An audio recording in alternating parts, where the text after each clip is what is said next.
All the action, all the biggest players, all in one place.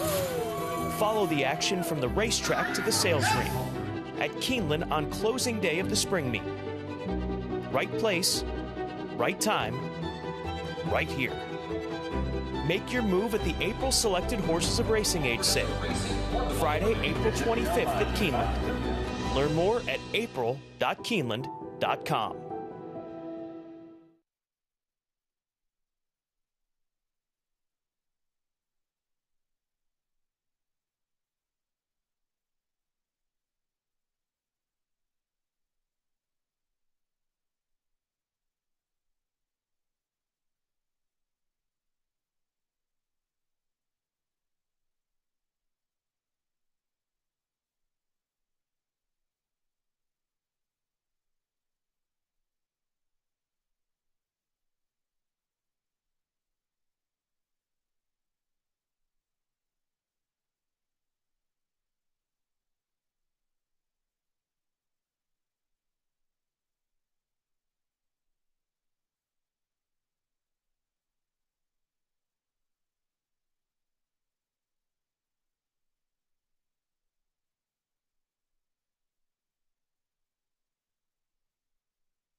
We welcome you back to Today at Keeneland on a gorgeous Saturday of racing ahead of us. 11 races, 2 graded stakes races are featured. The Grade 1 Jenny Wiley, 37th running, and then race number 9 is the 43rd running of the Stone Street Lexington Grade 3 for 3-year-olds. And a perfect day. I don't see a cloud in the sky. We've got sun and much warmer conditions than what we had yesterday afternoon. Beautiful. The sun is out. It is a gorgeous day. And I kind of drove around the parking lot here at Keeneland. I was a little lost for a second, but people are out and they are tailgating. It's going to be crowded. It is going to be crowded. You missed your exit on the way in. You encountered a rooster and a hen along the way. That sounds like the lead into a really weird joke, right? Yeah, and also today we show up and we had a gift here. We had some lottery tickets left for us. But plot twist. Yes. From North Carolina. So we're going to hit for thousands. We're going to hit these scratchers, and then we're taking a trip to North Carolina on Monday. Thank you to whoever brought those lottery tickets from North Carolina. Odd start to the day, but it's a great day. We look forward to it. 11 races ahead of us as we're going to go and take a look back to yesterday, the big Pick 6 carryover. What did the Pick 6 pay? $29,000? $29,000. And we look back to race number 4. Great to have Luis Saez back riding after missing a couple of days, and he got it going with Cervaro de la Sala for Ana Mia in race number 4. Amazing that he could come back and win multiple races yesterday. Ramsey Pond was super impressive, making that last to first move under jockey Jose Ortiz. She got a pretty quick pace to close into yesterday. And then talk about speed. She's so spicy, was fast, and she never stopped. Comes in for Jose D'Angelo. Irad aboard, just kept on rolling on the front end. An important stakes win for this 3-year-old filly, taking the FanDuel Limestone Stakes yesterday. And then the Grade 1 Maker's Mark Mile. Carl Spackler putting on a display as he picked up his second Grade 1. Bob Edwards picked up the Keeneland Tray for his 8th graded stakes win. And between the 2 wins, Grade 1 wins for Carl Spackler, 5 for Rushing Fall, and the 1 for Good Magic. You want to talk about, and you looked it up, pretty sure it's all Grade 1s. I'm pretty sure it must be all Grade 1s. I mean, I can't think of any graded stakes races that they would have run in, but congratulations to them. Carl Spackler, 103 buyer for that win yesterday. Good luck in the mile division after that performance. Flavien Prat, he remains on top of the jockey standings. He's 3 in front of Jose Ortiz, 4 in front of Jose's brother Irad Ortiz Jr. Luis Saez picking up a couple of wins yesterday, and Brian Hernandez Jr. holding steady with 4 as far as the trainer standings. Not a lot of change here. We have seen Peter Urton move in to the top 5, tied for 3rd with trainer Wesley Ward. So a look at our jockey and trainer standings. Let's check in with WKYT for the Saturday weather. Skies are looking a lot better for our Keeneland forecast this weekend as we're tracking some sunshiny skies across the Commonwealth. In fact, you'll end up noticing that those temperatures, despite starting off the day chilly, will end up seeing some improvement with conditions in the 50s and a good amount of sunshine across your skies. So enjoy the sunshine peeking out behind the clouds and enjoy those warmer temperatures and have a great day at the races.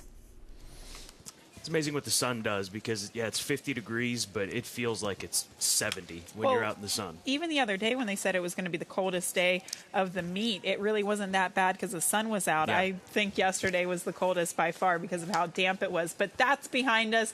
Clear skies ahead, and even the forecast for next week looks phenomenal. John Deere track conditions, we start the day fast, turf listed as good. We don't expect that to change all that much, so fast and good. Thanks to our friends at John Deere. Let's go into our full card selections. Download the Keeneland Race Day app if you want to stay current on all of these, and we'll begin agreeing in race number 4 on the top end. Race number 4, we agree on the number 3, Gold Brick in there, and race number 5, we also agree number 10, States Rights, who was so impressive last time that we saw him here for Sharita Vo. Race 7 we line up, race 8 we line up, race 10 we line up, and 8. Or 11, sorry, the 8 in race 11. I don't know that we've ever agreed this much in the past. Yeah, I think that a lot of folks are going to agree in that nightcap that Sherbini for Mark Cassie is going to be ultra tough in there. She's 3-2 on the morning line. She could be a single for a lot of folks when it comes to the late race exotics. Let's take a look at social media and how you can stay current. On X at Keeneland Racing, Facebook at Keeneland, on Instagram at Keeneland. Follow FanDuel TV on X as well. And download the FanDuel TV Plus app on Roku, Amazon Fire TV if you want to catch FanDuel when you're at home. And also, as you have said before, make sure you check out the FanDuel Racing YouTube page, as there's going to be a lot of great stuff, and already is, but just going to continue to build upon that FanDuel YouTube page, FanDuel Racing YouTube page in the coming days with all of our Derby productions that are going to be going on starting now, really. Yeah, all the features, all of the Derby prep races are on there, all of the insights, obviously. They kind of redesigned the homepage of the FanDuel Racing YouTube link, and it looks great. Lots of content there. Let's get after our featured races, starting with the big one, the Grade 1, Jenny Wiley, $650,000 on the line. Trainer Chad Brown has the morning line favorite at 5-2. He's won this race 7 times in the past. Over, I think, a decade span was when he won his first one back in 2015.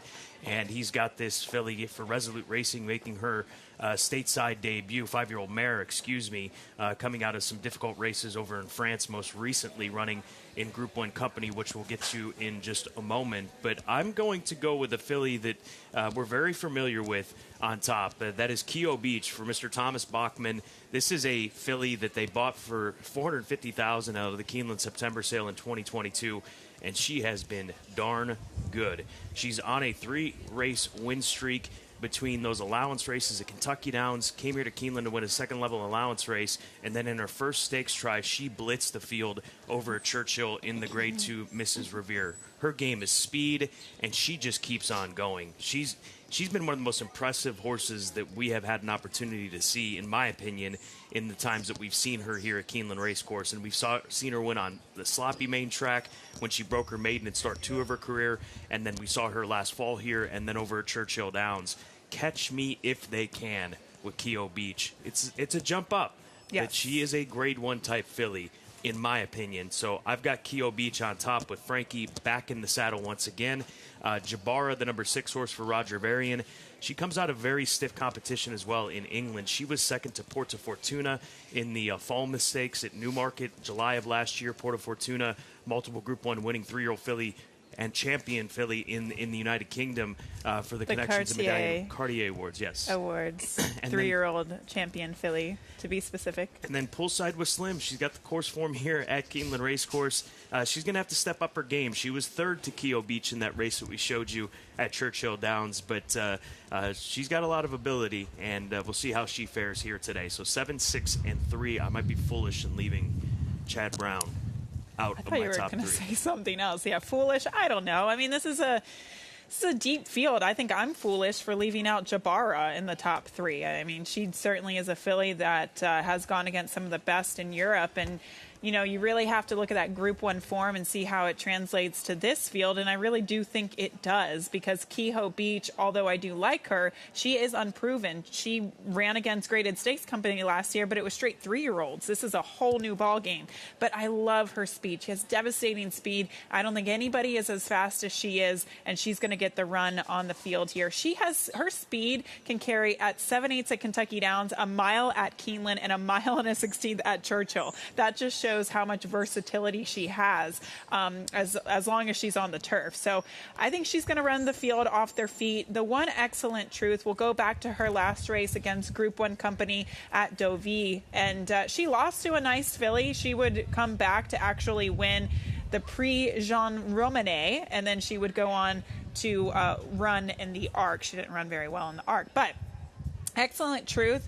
She clearly has kept up with stiff competition. Group 1, legitimate Group 1 company in France. How does she navigate this trip from the inside? I think it should be just fine for her.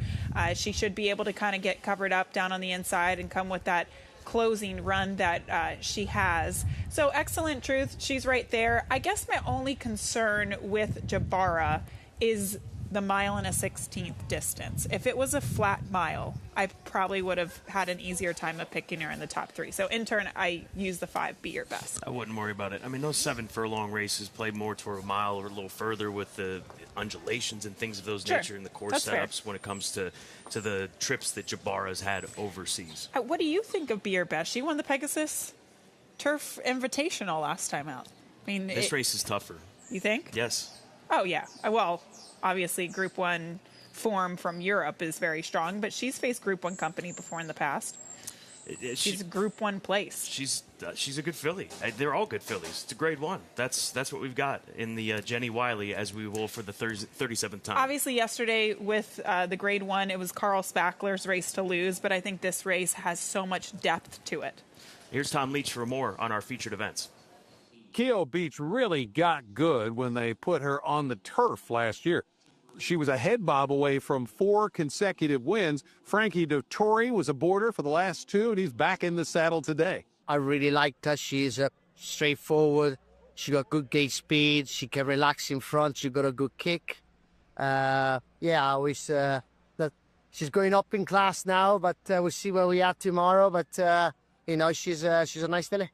When you were on her those 2 races, did you think, okay, there's a lot more upside here? Well, what I liked is she had a good body, she was strong, and she had a little mileage. So, now she's a little bit older. You expect, to come forward. But now she's taking on better animals, and you will see where we are tomorrow. But, up to now, she's done nothing wrong. The Grade 3 Stone Street Lexington is also on the Saturday card. Bullard comes in from the West Coast. Hasn't been farther than 7 furlongs, but jockey Umberto Rispoli told me earlier this week he's ultra confident this horse will absolutely love the stretch out, and the horse is coming up to the race in good order. We are very happy with his last work. I think it was a solid effort for him. He gained a lot from the last work. Unfortunately, last time he got sick going to Arkansas, and look, last time we tried his last work, he was doing well. So with Michael, we decided to enter him in the Lexington. Hopefully, he's gonna like the Keeneland and the track, but I don't see why he shouldn't. Any concern about stretching out around 2 turns for the first time? Absolutely not. We wishing to run him longer, sooner than this time. It's a good-looking horse. He has such a big, long stride. He's builded to go 2 turns, and we can't wait for it. 2 graded stakes races on the card, and that Stone Street Lexington can sometimes produce a runner for the Preakness.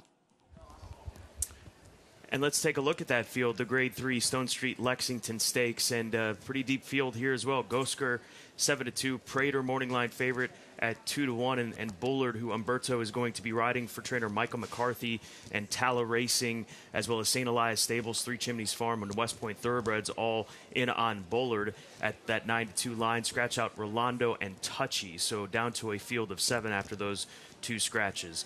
Michael McCarthy, he's got journalism, right? He's going to be the favorite for the Kentucky Derby, yep. Grade 1 winner of the Santa Anita Derby.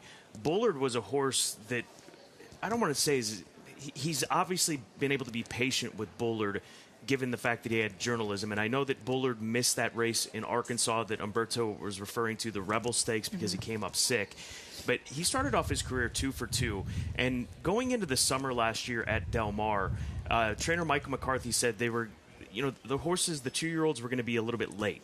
And they came late, but they came with big efforts. And this was one of them, with Bullard winning the Grade 3 Bob Hope Stakes going 7 furlongs. He rolls past McKenzie Street and Matticat Road to put on this display. Then in the San Vicente, Barnes was the then horse, right? Barnes has not kept up with the rest of this crop in what they've asked from him. So at that time, I don't Barnes think you can was hold that against him. Why? That Barnes didn't really pan out. Why is that? Well, hold that against Bullard? Yes. No, Yes. absolutely not. But I'm saying Barnes was the horse at that time when he lost to him in the Grade 2 San Vicente. So the 2 turns, they had to wait. This is a race that's going to likely set them up beautifully for the Preakness Stakes. As Tom said, I think today's the day for Bullard to really take a nice step forward. Underneath Gosker, this is the horse that we talked about, on Tuesday for the Toyota Bluegrass, was working in company with East Avenue. The way that East Avenue ran, how well he ran to finish second, just beaten at the wire. I think you've got to give a lot of attention to this colt as well. And then Prater, the morning line favorite, 2 for his last 2. He goes 2 turns for the first time. Those mile races between New York and in South Florida, 1-turn mile events. But he's more than capable. I mean, he's a speedy horse. There's no doubt about it with the way that he was able to win down at Gulfstream Park. Look, sometimes I feel like with a lot of Chad's horses, obviously, they have kind of been known to make that one move from off the pace. His dirt horses and his turf horses, right? Perfect example of that would be Sierra Leone, right? And a lot of his turf horses as well. But it is a dangerous combination when he has dirt and turf horses with this type of speed. Carl Spackler yesterday, they just make their own trips. Prater is a serious racehorse. We'll take you back to his last race. This was going the one-turn mile at Gulfstream Park, where he was the heavy favorite in this race, and he's beating good horses like they are claimers. He beat Kinetic Control in there, Bear Claw Necklace, and yes, so I'm not talking about, they're not some of the top 3-year-olds, but Tyler Gaffleone, who was aboard last time out, was absolutely wrapped up for pretty much the last half furlong here, not really asking him to do much of anything. And keep in mind, at Aqueduct, 2 back before the freshening, he beat Sovereignty, who came back to win the Fountain of Youth, second in the Florida Derby. And you know how I feel about Sovereignty. So it just seems like he has been dominant against really, really nice horses, and I can only imagine what he's capable of when they really let him out. So Prater's going to be the top play for me, but Bullard, not only is his form impressive, you kind of want to see what the work tab looks like after a horse has a hiccup like he did when he had a scratch out of the Rebel. His last work, which Umberto was alluding to, really, really sharp. So obviously that's something to consider. And then Gosker, he might be up against it, though. His last race was good, but he made the lead in somewhat of a slow pace. I think he's going to get run off his feet a little bit today with the presence of Prater. I like that move. Real nice. Real nice. Cousin emoji. Eddie. Kind of Cousin Eddie vibes there. You do. You like that emoji. Yeah. A-OK. A-OK. Race number 8, key race. Let's get into it. It's an allowance race, first level allowance race, a mile and a 16th. Big field assembled here. You can see the scratches. Kurt will get you updated on all the scratches once we get closer to post time for the first race. 2-8-11 is the direction I go in this 8th race, which begins the late pick 4. And Always Forever, the number 2 horse. The Vixen form, right? The Vixen form worked out yesterday with Ramsey Pond to start the pick 6, and she was second to Vixen in a maiden special weight back in the summer months at Ellis Park. They put her away for a bit. She comes back at the age of 3, and she puts on this display down at the fairgrounds. So best race of her career, last time out, first try against winners. I think that the Vixen form is going to really come into play here with handicapping this race. So Always Forever will be the one for me, with Manny Franco getting the opportunity to ride this filly. 2-8-11 is how I see it in race number 8, as you take us back one race to race 7. Race number 7. So this is a key race, not to be confused with my best angle, because I think it's a key race because of how difficult this race is. I do have a little opinion of Modus Bestia to the outside at 4-1. Valiant Humor, the rail horse, will take some money, as he did show some speed first time out, and he has inside speed once again, but he did get a little tired in that debut, and now he has to go an extra half furlong. So we'll show you Modus Bestia's first race. This was at Santa Anita, going against Maiden Special Weight Company, where he lost to San Saba. And you look at these horses, San Saba obviously had lost to Madaket Road first time out. Kind of the list goes on with these Baffert 3-year-olds. Yes. And I thought this was a fine effort.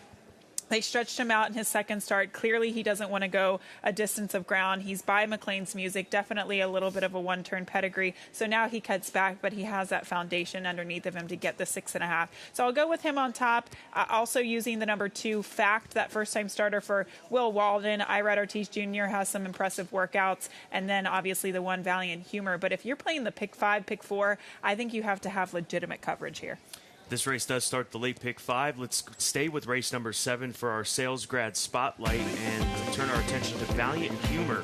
Our trainer Brad Cox, Mr. Oxley, Magner Connection, so big-time connections, purchasing this colt out of the Keeneland September sale in 2023 for $225,000. Son of Practical Joke out of the stakes-winning First Dam, Valiant Amelia, and she's been a productive mare. She's produced a couple of winners. This colt looks like he could be sitting on a win, whether it's today or in the not-too-distant future. So sale grad spotlight on the number 1 horse, Valiant Humor, in race number 7. our Clocker report will stay with race number 7, and we're going to focus our attention on Fact, the number 2 horse, another Keeneland September Sale grad from 2023. This one owned by Grandview Equine, OXO Equine, and L&J Foxwoods, and he worked 5 furlongs from the gate in 59 flat. He's got a big pedigree too. He's a half brother to Estilo Talentoso, who was Grade 1 placed in the Madison right here at Keeneland and won the Grade 3 Better Roses. So key workout in company with stablemate Fond Farewell. So we'll see how he fares with Irad in the saddle in race number 7. And then the Grade 1 Jenny Wiley, part of the Clocker reports with Poolside with Slim. Yeah, the bay daughter of Churchill looked sharp over firm turf, breezing 5 furlongs in a minute flat and galloping out. That's 6 furlongs in a minute and 14 around the dogs for Rusty Arnold. The Grade 2 Turf Stakes winner is coming off a 3rd place finish in the Grade 3 Honey Fox at Gulfstream Park. And obviously she has a good record here at Keeneland too. Let's get into our multi-race exotics, and I'll take a crack at the Turf Pick 3 today, which starts with race number 5. It's races 5, 8, and 10. So 2 allowance races, and then it'll be capped off with the Grade 1 Jenny Wiley. As far as race 5 is concerned, difficult heat. I go 8, 9, and 10. Sing Sing for Mark Casse off the 9-month layoff and off of the maiden win at Ellis Park. Assertiveness for Todd Pletcher, who just broke his maiden down at Gulfstream Park for Spendthrift Farm and Rapoli Stable. And then States Rights, who was second to Flying Mohawk, who is a Kentucky Derby runner after his performance in the Jeff Ruby Stakes. I would also say the 11 would be one to consider in there as well for Winchell Thoroughbreds. Warlander, the son of Kitten's Joy that they bought for $450,000 at a Keeneland September sale. Race number 8, I'm going to single the number 2 horse Always Forever and lean on that Vixen form and run lines that worked yesterday with Ramsey Pond. And then in the 10th and featured race and 3rd leg of the Keeneland Turf Pick 3, the Grade 1 Jenny Wiley, 1, 3, 6, and 7. Excellent Truth, Poolside with Slim, Jabara, and Keo Beach.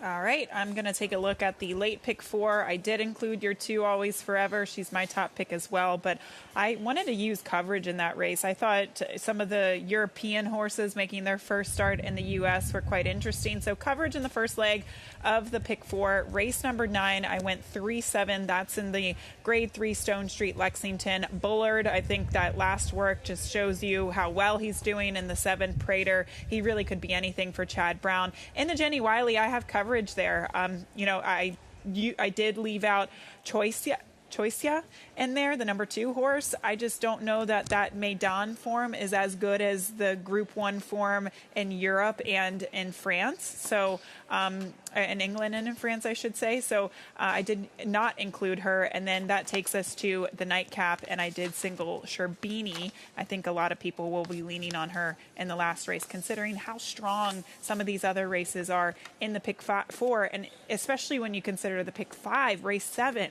is a doozy. So you kind of have to find that one horse, and that one horse is Sherbini for me. Best angles, let's go to the early part of the card, race number 2 today, part of the early pick 5, and begins the early pick 4. I'm going to take a shot against Cape Trafalgar, who is a horse that I think will get overbet in this race. I think that Pure Panic is capable. Cape Trafalgar's taken a huge drop down in class. There's no doubt about it. He's got form here at Keeneland, but Pure Panic is a horse that has done a lot of good for Foster Family Racing, Eric Foster, Doug Miller, who owns him as well. He's made over $448,000. And in this race, this stakes race, the Big Daddy Stakes, he ran into Arrest Me Red, who we've seen plenty of in recent years here at Keeneland Racecourse for trainer Wesley Ward. And that's No Balls finishing second, the Breeders' Cup Turf Sprint winner from, not last year, but the year before at Santa Anita. So that was a tough race. He drops down in for 40. I'll key him on top in an exacta 3 over 2.8. It's a $5 exacta, so it'll cost you $10 if you want to play it for 5. So 3 over 2.8 in race number 2. That Big Daddy Stakes is productive. Okay.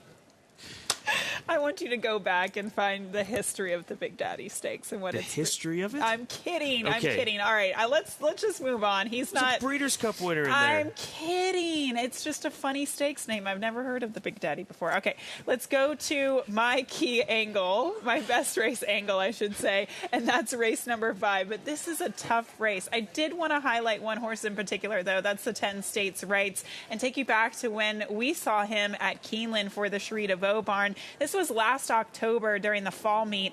Gosh, he was so impressive this day. He drew the rail post position. He was covered up nicely. And obviously, Luis Saez, who was aboard him this day, gave him a phenomenal ride. This is exactly what you want with a horse like this. Save ground, angle out, and then you can show your turn of foot. And he passed, 4 or 5 horses coming down the lane. He did it in hand as well. He came back. He lost as the favorite at the fairgrounds, and then once again last time out. But Flying Mohawk actually would come back to finish second in the Jeff Ruby Stakes. So it's kind of a productive race. And sometimes that fairgrounds turf course can be a little quirky. So I'm not going to hold his efforts against him. I like him coming back to a course that we know he loves. All right, those are our best angles. Here's Tom Leach for his long shot pick of the day.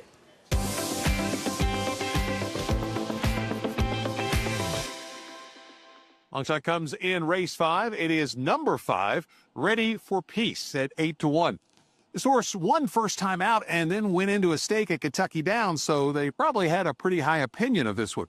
Much improved in 2 starts this year for Nacho Correas, and Vincent Chamonix really rides this turf course well. So hopefully we'll get our price and get a win with Ready for Peace.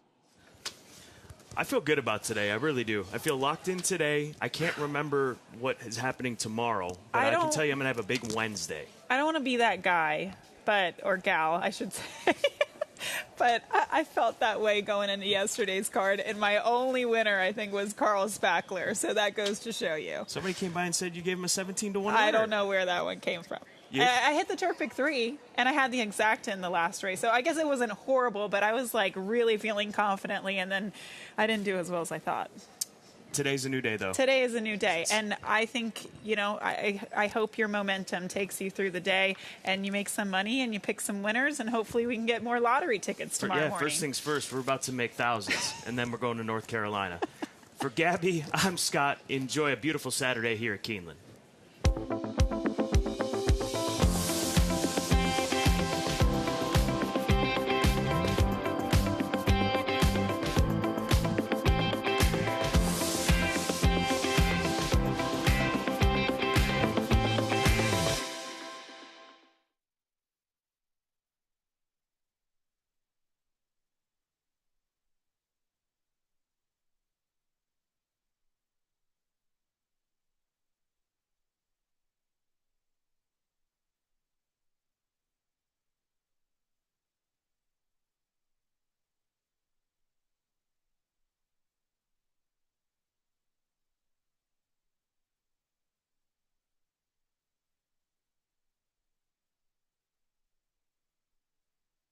All the action, all the biggest players, all in one place.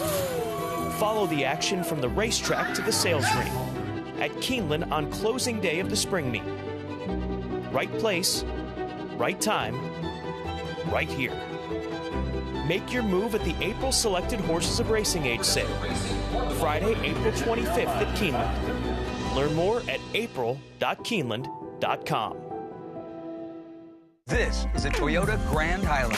Toyota took the best-selling Highlander and made it bigger, more powerful, and more fuel efficient. With your choice of 3 different powertrains, including the 362-horsepower Hybrid Max. And you've got to love the 12.3-inch touchscreen. The big news is right back here, with over 20 cubic feet of cargo space. Behind a full-size third row. Now get 6.45 APR financing on any new Highlander or Grand Highlander. Toyota, let's go places. Lady Aurelia down the centre in the white and green colours is going away at the end. Rachel's Valentina Ratzener and takes the lead.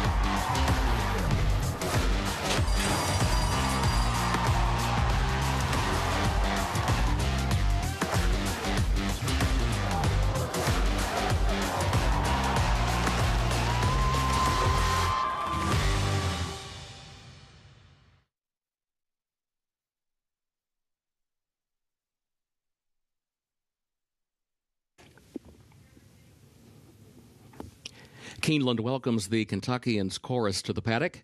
The Kentuckians Chorus is based in Lexington. They are part of the Barbershop Harmony Society, which has over 800 chapters throughout the U.S. and Canada. Today, the Kentuckians Chorus will sing our state song and the national anthem. They are joined by the University of Kentucky, ROTC, to present the colors. We begin with My Old Kentucky Home. Oh, the sun shines bright on my old Kentucky home. 'Tis summer, the old folks are gay. The corn tops ripe and the meadows in the bloom, and the birds make music all the day. Oh, the young folks roll on the little cabin floor, all merry, all happy and bright.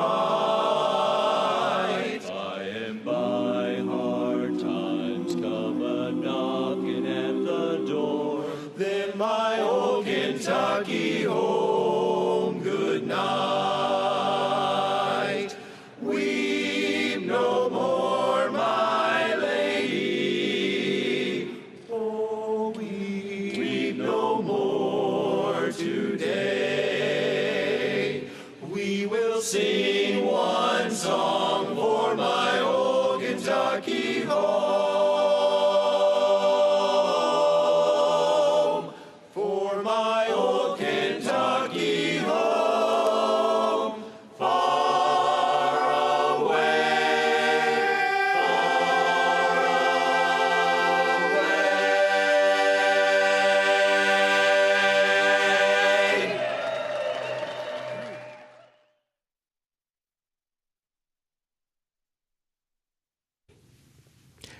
Ladies and gentlemen, please rise as you are able for our national anthem.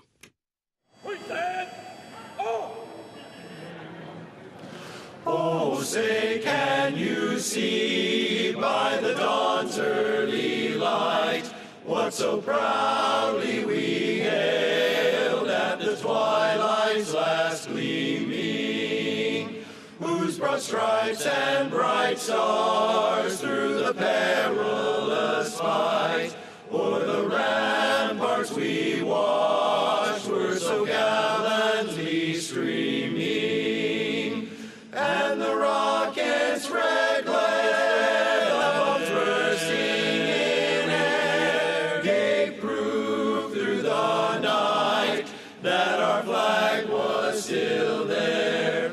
Oh, say, does that star-spangled banner yet wave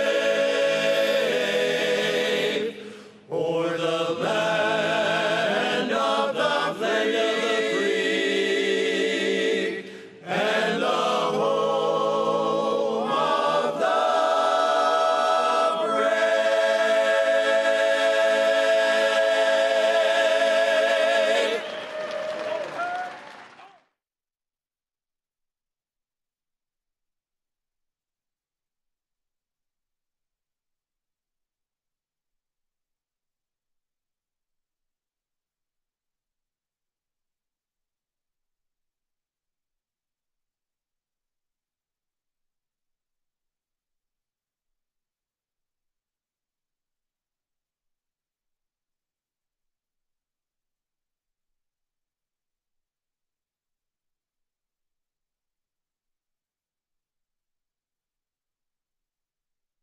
Keeneland is proud to recognize Lori Siebold from retail as the Employee of the Day.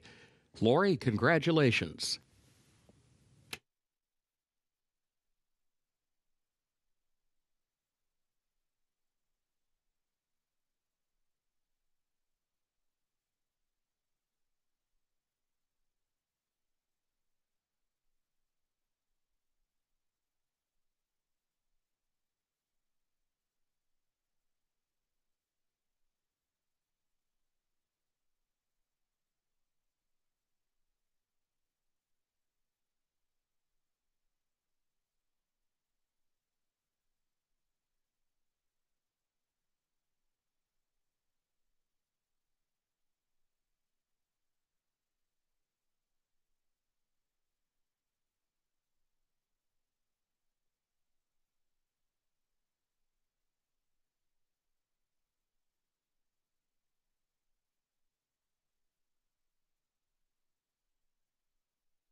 Good afternoon. Welcome to Keeneland. Time for a check of the John Deere track conditions. The main track is fast. The turf is listed good. The rail at 0 feet on the turf course today. Time now for a look at the program changes. Beginning in the first race, where the first of the day's rolling doubles and pick threes and also the early pick 5 will begin. In the opener, scratch number 9, Heat on Tap. Scratch number 9, Heat on Tap. Race 2 starts the early pick 4. And scratch number 7, Tenebreeze. That's in the second race. Scratch the 7, Tenebreeze. Third race. Take out the also eligibles 13 through 16. They did not draw into the race. Fourth race. Another pick 4 sequence begins on the fourth event. Scratch number 2, Sight. And scratch number 8, Tunisian Spring. That's in the fourth race. Scratch number 2, Sight. And scratch number 8, Tunisian Spring.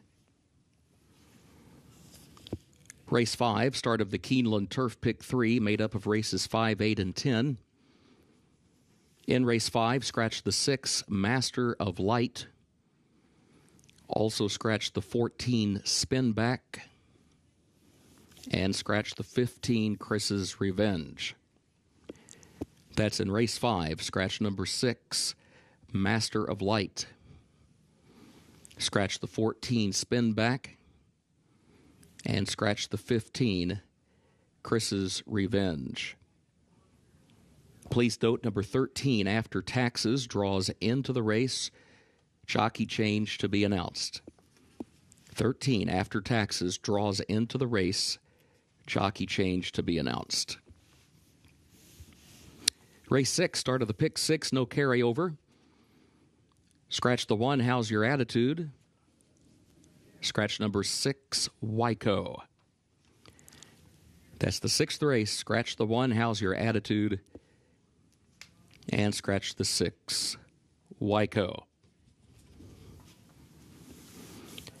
7th race, start of the late pick 5. Scratch the 11, Sinister Smile. That's in the 7th race. Scratch the 11, Sinister Smile. Race 8 starts the late pick 4. Scratch number 4, Romney Road. Also scratch 13, Table Flirt. Scratch 15, Bon Fille. And scratch 16, La Marinera. That's the 8th race. Scratch number 4, Romney Road. Scratch 13, Table Flirt. Scratch 15, Bon Fille. And scratch 16, La Marinera. Jockey change on number 3, Atomic City. That'll be Irad Ortiz Jr. That's the 8th race. Number 3, Atomic City. The jockey, Irad Ortiz Jr. Also, please note, number 14 draws into the race. That's the 14, Anel, jockey as programmed. Race 9, the Stone Street Lexington. Scratch number 4, Rolando. And scratch number 9, Touchy. That's the 9th race. Scratch number 4, Rolando. And scratch number 9, Touchy. 10th race, Grade 1, Jenny Wiley.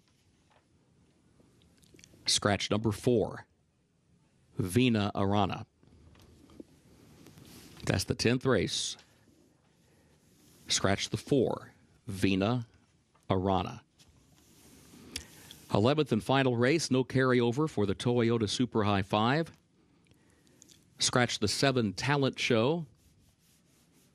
And scratch the 14, Spanker Boom. That's in race 11. Scratch the 7, Talent Show.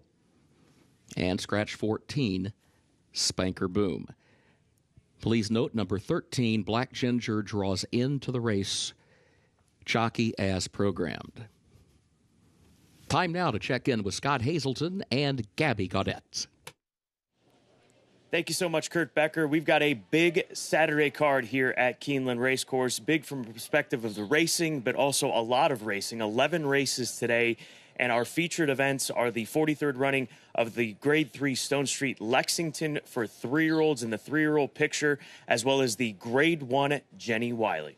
Yes, and with the Lexington, it's probably unlikely that any of these horses will wheel back and run in this year's Kentucky Derby, but we have seen in years past that this serves as a very important stepping stone for horses that could reemerge in the Preakness. That's race number 9, the Stone Street Lexington, Grade 1 Jenny Wiley. Very competitive group assembled for this Grade 1 event with $650,000 on the line.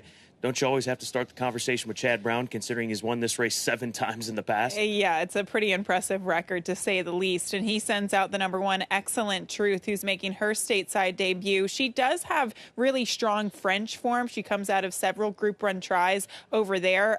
But the conversation doesn't stop there. How impressive was Kehoe Beach last season? I'm really excited to see her come back this year, but this is going to be a stiff test for her. The sun is out, a beautiful day as Keeneland shows off here on this Saturday.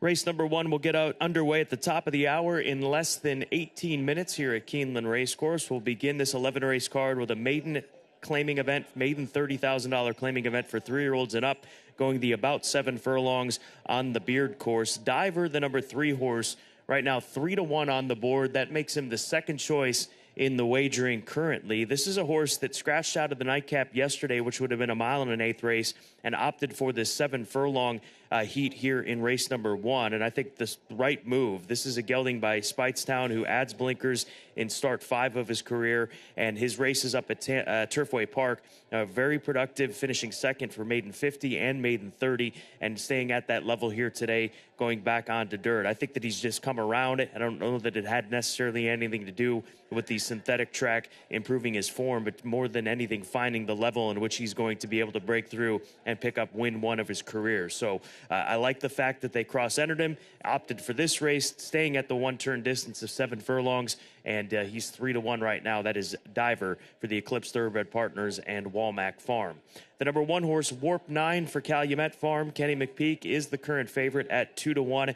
I would expect this horse to make a late run. He comes out of route races, longer distance races, so cutting back in distance.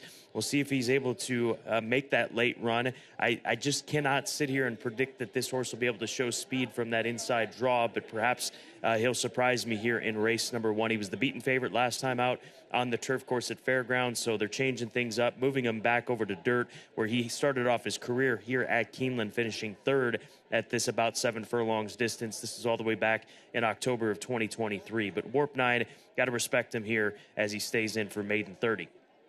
And then Kentucky 31, the number 4 horse, is my 3rd selection. He's 7-2. This is a Speightstown gelding who hasn't been seen in a very long time.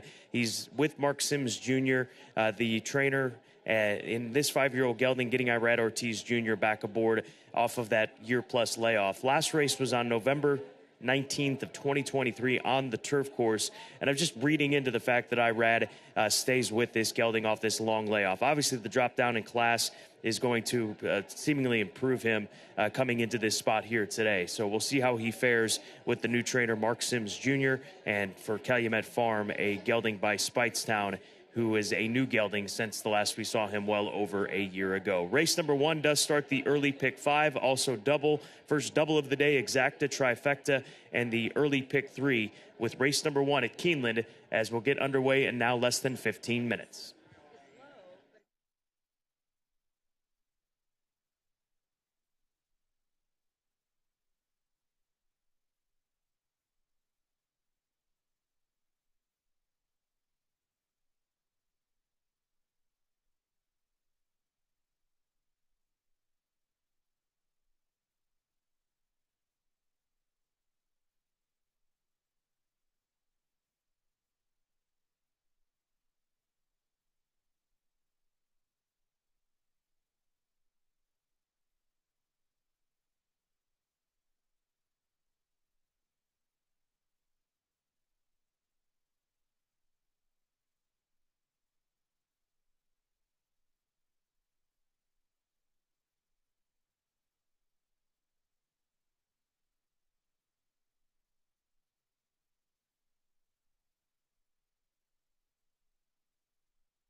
Horses are entering the track for Keeneland's first race. Maiden claiming race for a price of $30,000, 3-year-olds and up. Beard course about 7 furlongs.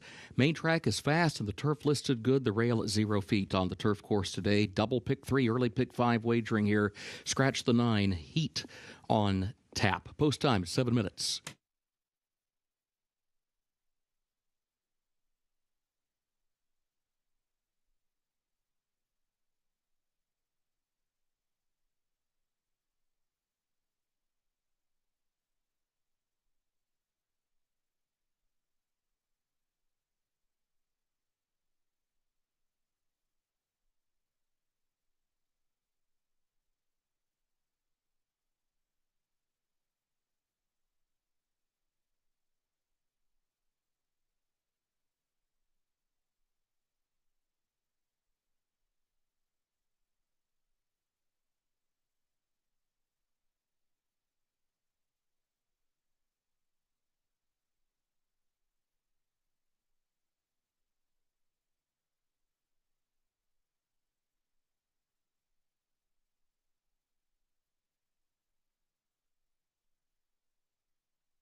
So I want to take a look at the Calumet runners out here on course for race number 1, and there's Kentucky 31, 3-1 on the board right now. He was a little fresh down in the paddock, and good to see that he is getting some of that energy out here warming up under Irad Ortiz Jr., and he's behaved, it appears, since he's gotten out onto the course and through the tunnel, but there were some moments there, not too over the top, but I think just coming in off the long layoff and feeling fresh and ready to roll here today. We see him warming up. I think a positive sign now watching him in motion under Irad Ortiz Jr. Talked about the 1 Warp 9, and he's my second selection in here, but from a perspective of best turned out, or the horse that really caught my eye, paddock pick, however it should be phrased, I thought that he was the one that was drawn to the most for what it's worth. He is the 5-2 favorite, so a lot of folks drawn in that direction in a very competitive field that we've got lined up here for race number 1. Early pick 5 pull over $325,000, and we're less than 5 minutes away from post time.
Horses have reached the starting gate for Keeneland's first race, start of the early pick 5.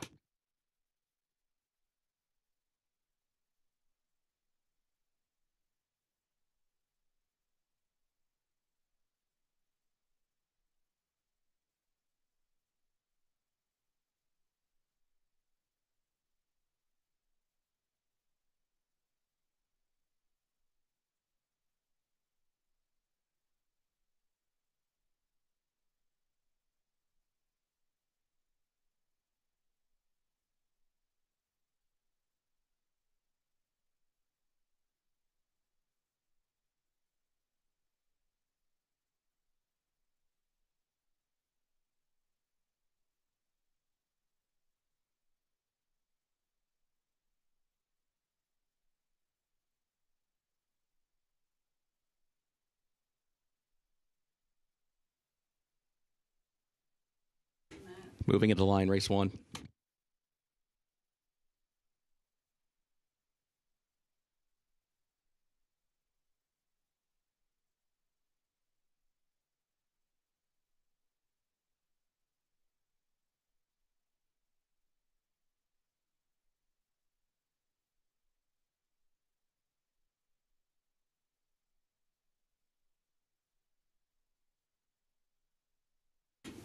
Diver comes forward. Nash Potatoes.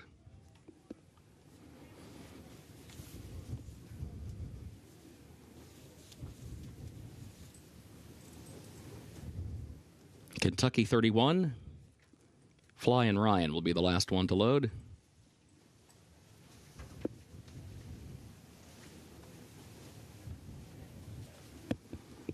Goes in, they're at the post.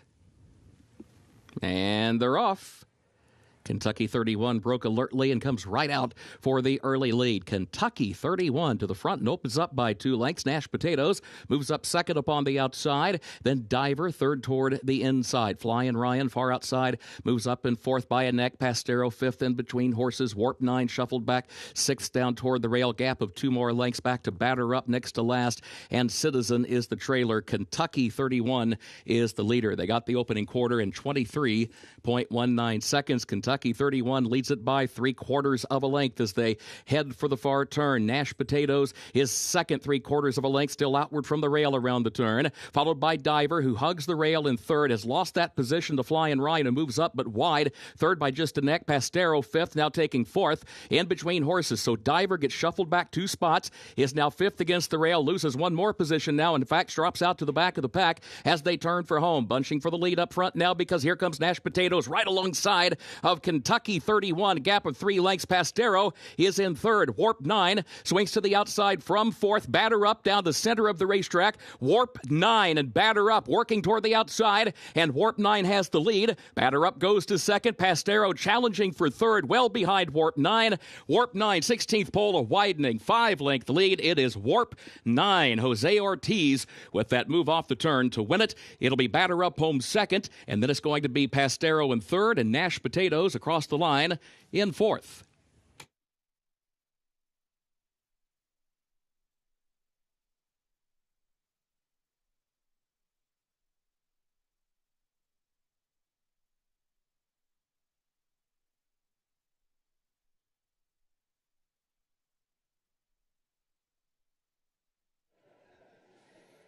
Well, the table was set for Warp 9 by his compatriot Kentucky 31 in those Calumet Silks. He was fresh, he was aggressive early on, but he fades, and over the top comes Warp 9 for Kenny McPeak, the son of Hightail, taking advantage of coming from off the pace and having horses come back to him to strike as the favorite here in race number 1. 1-6-5-7, the unofficial top 4 in the opener.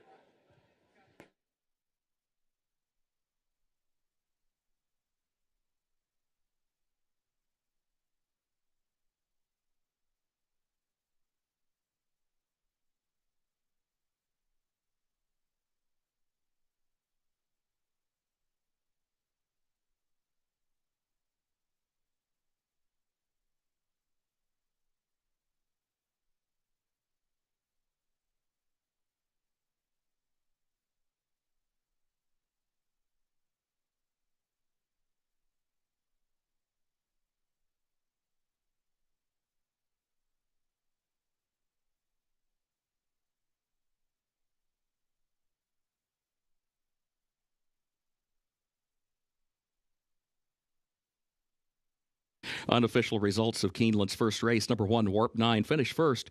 6, Batter Up was second. The 5, Pastero, third. And the 7, Nash Potatoes, fourth. 1657 unofficial.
In the winner's circle for Keeneland's first race, the official winner, number 1, Warp 9, owned by the Calumet farm of Brad Kelly, trained by Kenny McPeak, Jose Ortiz, the jockey. Warp 9, a 4-year-old son of Hightail out of Power Tap by Tappet, bred in Kentucky by Calumet farm. Beard course, about 7 furlongs, 1 minute 27.6 seconds. Again, the results official, 1657.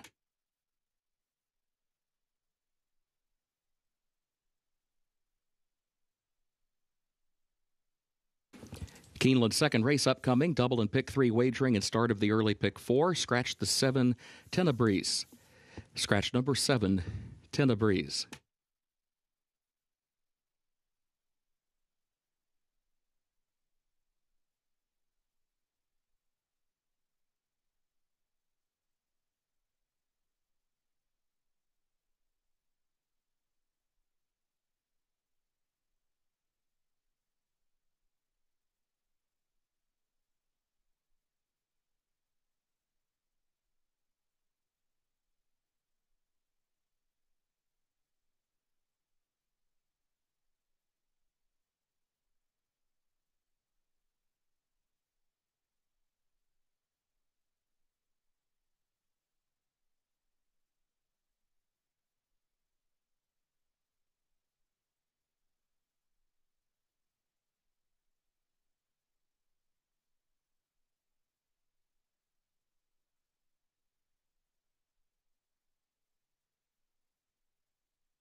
Race number 2 at Keeneland Racecourse coming up in less than 19 minutes. Begins the early pick 4. Doubles continue to roll, as do pick 3s. And this is a $40,000 claiming event going 6.5 furlongs for 4-year-olds and up.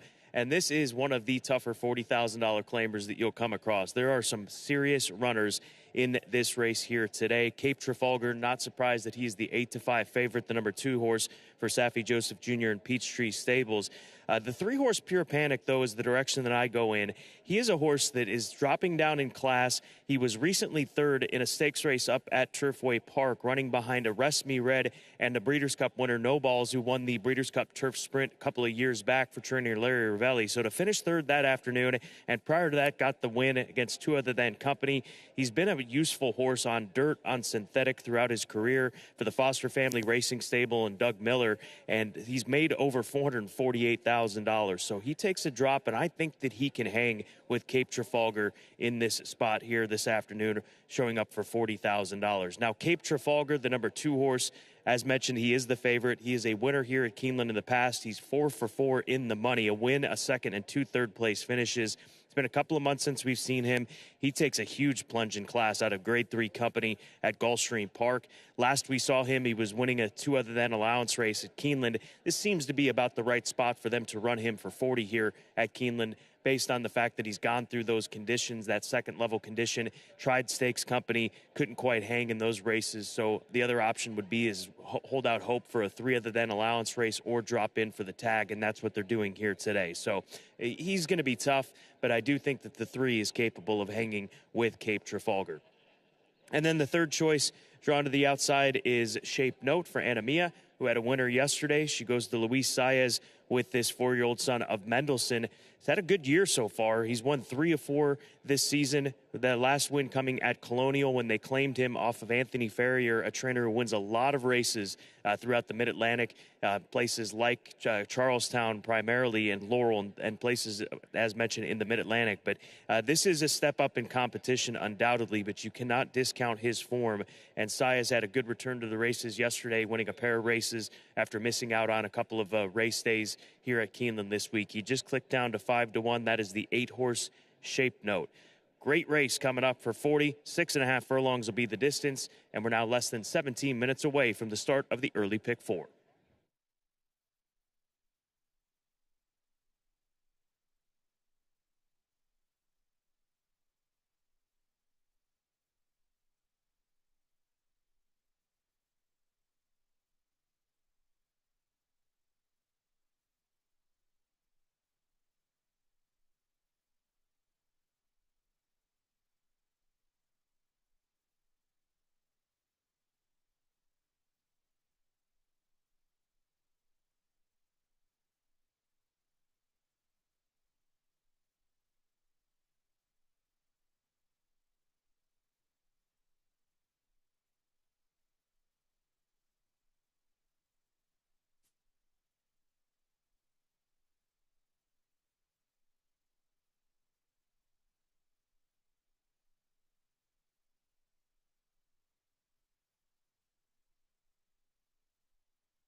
Looking ahead to race 5 in Keeneland's 5th race, the jockey for number 13 After Taxes will be Frankie Dettori.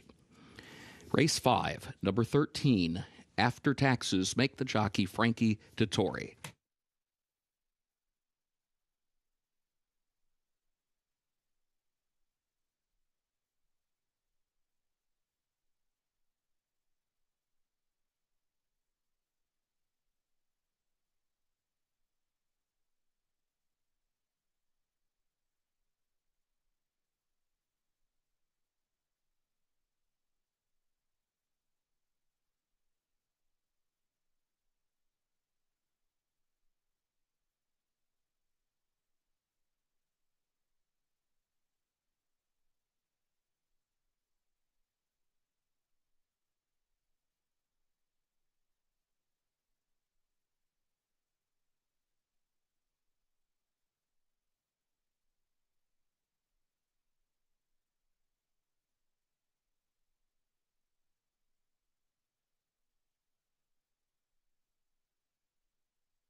The horses are entering the track for Keeneland's second race, 4-year-olds and up, with a $40,000 claiming prize, 6.5 furlongs over the main track listed fast. Double pick 3 and early pick 4 wagering here. Scratch the 7, Tenebreeze.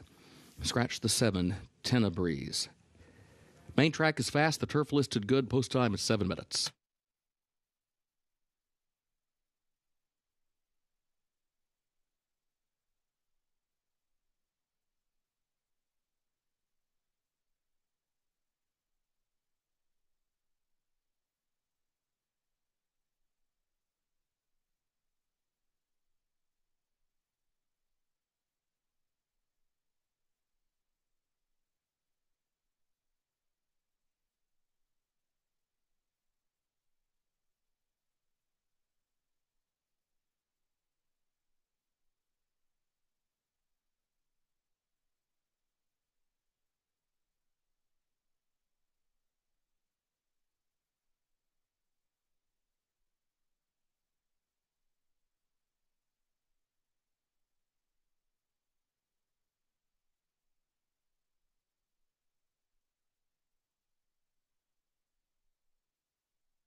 If you're looking for a long shot here in race number 2, Tagliatelle, the number 5 horse, could be the one. Son of Taproot, he's taken a drop down in class, and this has turned out to be a good claim for these connections. Diamond F Racing and trainer Michael Tomlinson, they took him for 50. They won an allowance race immediately thereafter. Last time out, just couldn't step up into that second level allowance condition. So dropping in for 40. Good looking horse. He's a compact sprinter type. He's obviously sprinting here this afternoon, but it's 17-1 underneath, on top, whatever you're feeling here in race number 2. Tagliatelle is a horse that I wouldn't be surprised is able to outrun his odds at 17-1. But Cape Trafalgar, as expected, going to be the favorite in here at odds of 6-5. Early pick 4 begins in less than 5 minutes. The pool, well over 141,000.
Horses have reached the starting gate for Keeneland's second race, start of the early pick 4.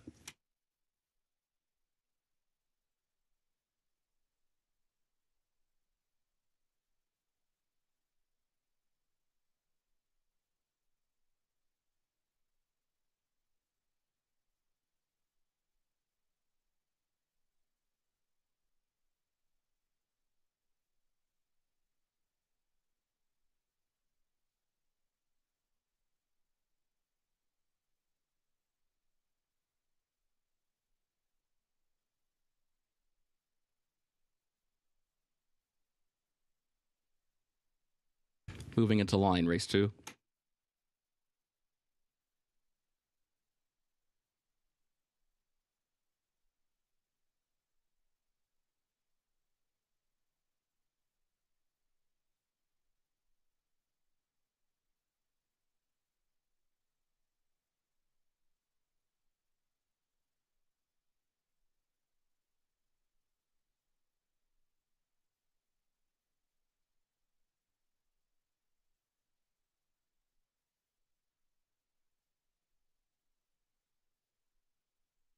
Shape Note comes forward.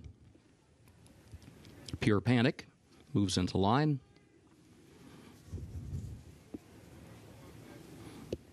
Will to Run.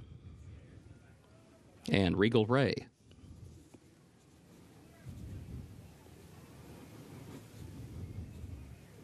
Refua, the last one.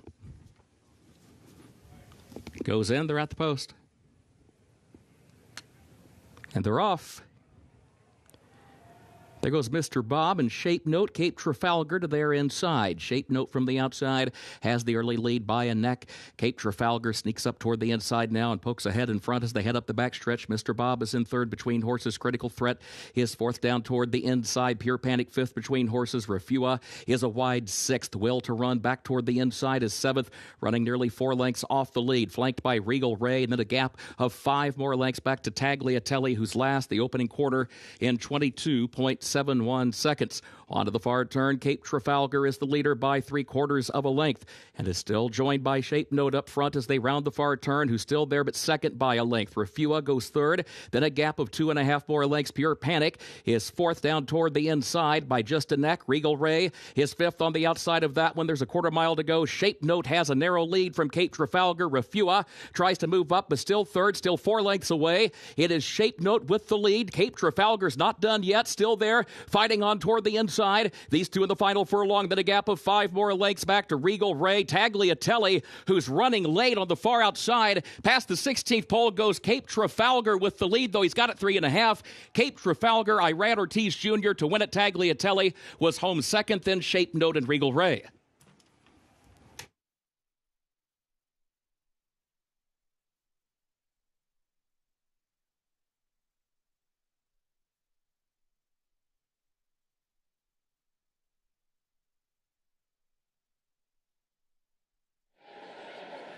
Well, Cape Trafalgar going off at odds of 6-5 gives us another favorite in the span of 2 races on this 11-race card, and he hangs in there under Irad Ortiz Jr., dispenses of the competition at this point in time, and here comes the 5 rallying from way out of it to complete the exacta. Tagliatelle coming with the most run late of any of these runners, but Cape Trafalgar had flown, and he's going to secure the win by about 1.5 lengths, maybe 2 in the end.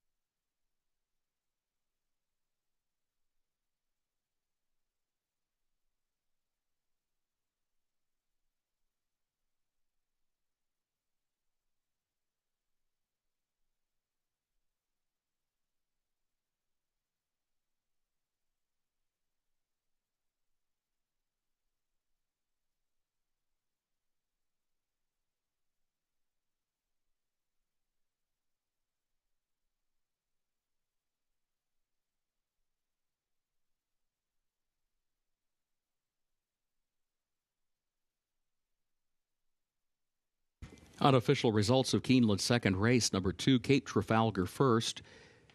The 5, Tagliatelle, was second. Number 8, Shape Note, third. Number 9, Regal Ray was fourth. 2589 unofficial.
In the winner's circle for Keeneland's second race, the unofficial winner, number 2, Cape Trafalgar, owned by the Peachtree Stable of John Fort, trained by Safi Joseph Jr., Irad Ortiz Jr., the jockey.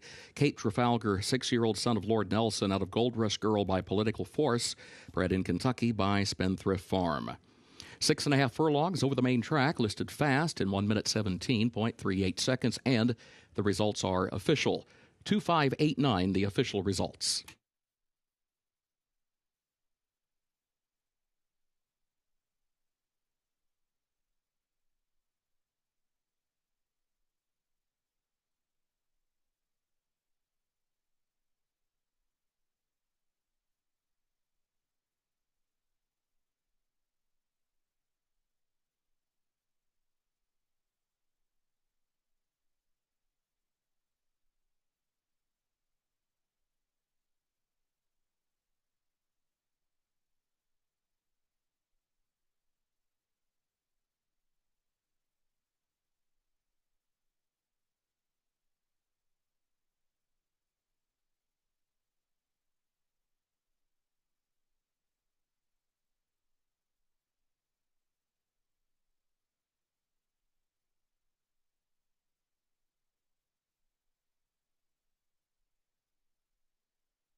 We direct your attention to the winner's circle at this time. Today, we recognize Legacy Equine Academy for the organization's work to identify promising students of color in an effort to educate them regarding opportunities in the equine and agri-science industry. Joining us in the winner's circle to present scholarships are Legacy founder and CEO Ron Mack, along with Legacy Equine Academy board members. Legacy presents scholarships to Bryan Station High School students Monte Ashford and India Hill. Congratulations to Monte and India. We look forward to supporting you as you further your education.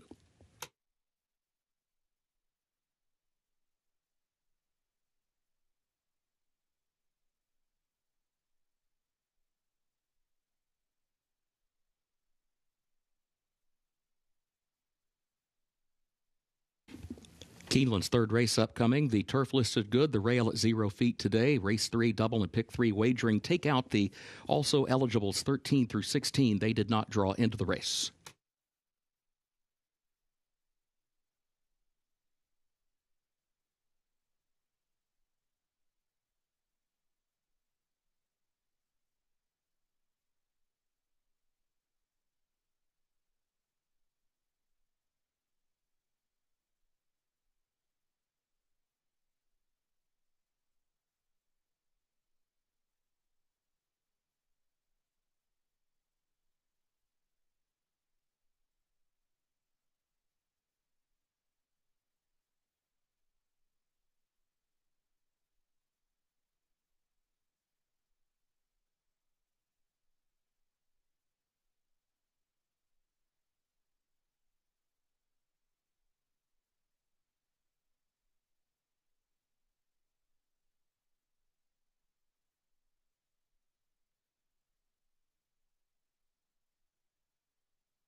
Stone Street is pleased to sponsor the Best Turned Out Awards today at Keeneland. Representatives from Stone Street will judge the horses in the paddock prior to 6 races today and present the groom responsible for the Best Turned Out racehorse with a $300 cash award as well as a $500 cash award for the Best Turned Out horse for the Stone Street Lexington.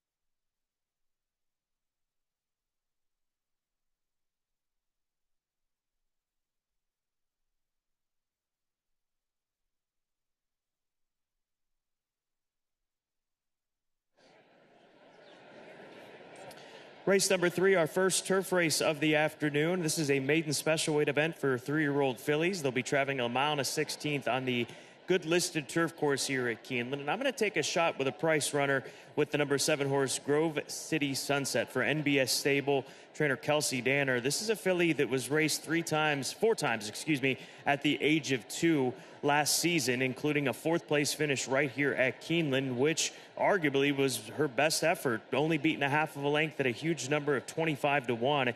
So 4th 5 months ago, comes back here to Keeneland Racecourse. She's obviously would be a little bit more mature filly from her 2-year-old season to the 3-year-old campaign here at the early portion of April, but gets Lasix for the first time. They get Johnny Velasquez, Hall of Fame jockey, to ride here this afternoon. Grove City Sunset is the top play for me, 8-1 on the board for this Malibu Moon filly.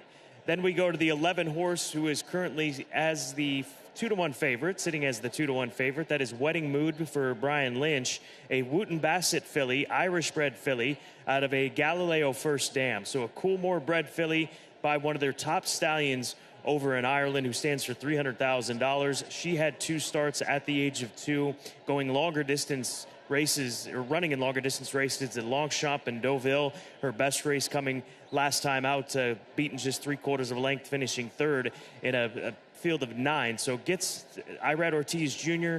to sign on here today, gets Lasix for the first time. So we'll see how she fares in her U.S. debut for now trainer Brian Lynch. And then the number 9 horse, Theravada for Rusty Arnold. She debuted at 28-1 and finished 3rd back in the end of February. So unraced at 2 at the age of 3, making her 2nd career start. And she's got a big-time pedigree as well. She's by Tappet, one of the best stallions ever, out of a stakes-winning First Dam in Cambodia. This was her first runner, and this filly certainly should improve 2nd time out. And the fact that Luis Saez is here riding for Rusty Arnold, a huge positive as well. So good race, competitive race at a mile and a 16th on the Hagen Turf Course. Race number 3 is coming up next here at Keeneland.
In Keeneland's third race, please note a change of equipment for number 12, Super Maxima, no cheek pieces today.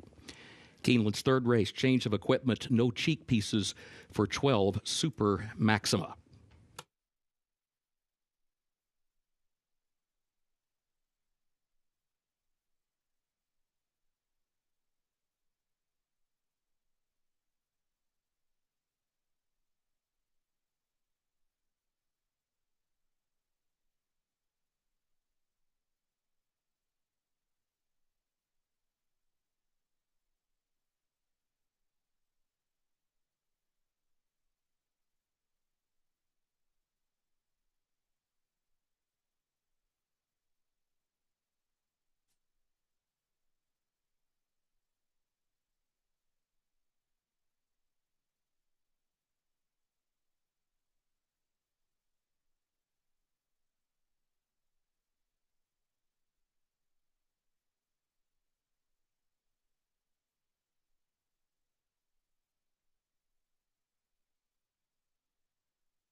Horses are entering the track for Keeneland's third race. The Charlatan Maiden special weight 3-year-old fillies, a mile and a 16th over the turf, listed good. The rail at 0 feet today. Double and pick 3 wagering for this third race. Take out the also eligibles 13 through 16. They did not draw into the race. Had a reminder change of equipment for the 12 Super Maxima. No cheek pieces today. Post time at 6 minutes.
The winner of the Stone Street Best Turned Out Award for the third race, Alex Donice.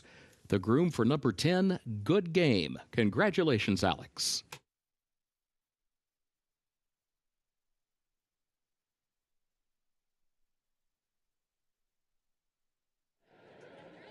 And let's talk about the best turned out for race number 3 here at Keeneland. That is Good Game. She caught my eye when she came out onto the track. She might be the biggest filly in this race, a daughter of Game Winner out of the stakes-winning First Stand Brazen Persuasion, who is by Indian Charlie. Indian Charlie, one of the best broodmare sires that we have in the sport. His legacy continues to live on through his broodmares. And Flavian Pratt meets leading rider in the saddle, 21-1 on the board right now with this filly. She tries turf for the first time. She had a couple of decent runs on the main track going back to Oaklawn earlier this year, but she is a half-sister to a turf winner, so they're switching surfaces. Could unlock something. 21-1 on the board. Good Game with Flavian in the saddle. You got 3 minutes to get those wagers in for the third here at Keeneland.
The horses have reached the starting gate for Keeneland's third race, the Charlatan.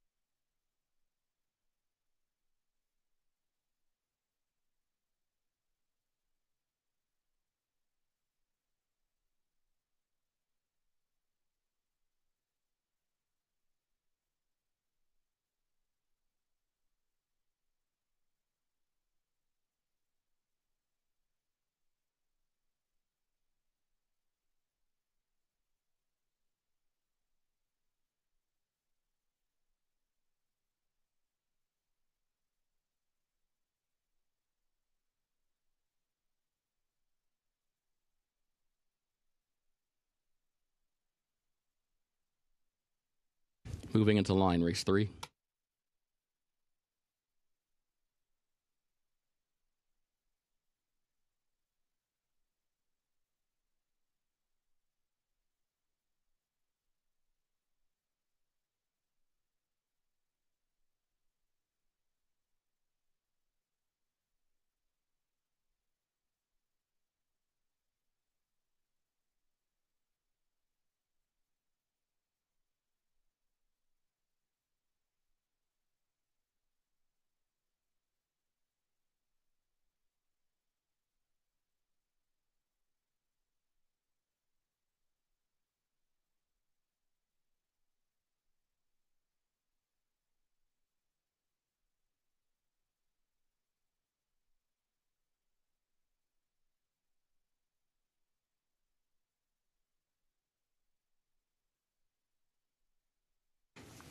Shrewd Operator comes forward.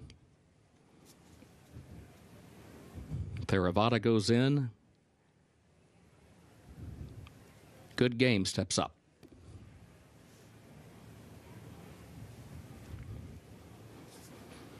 Wedding Mood.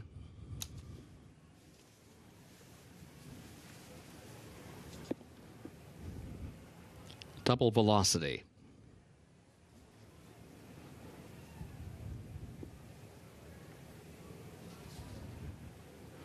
Here's I'll Be Ready.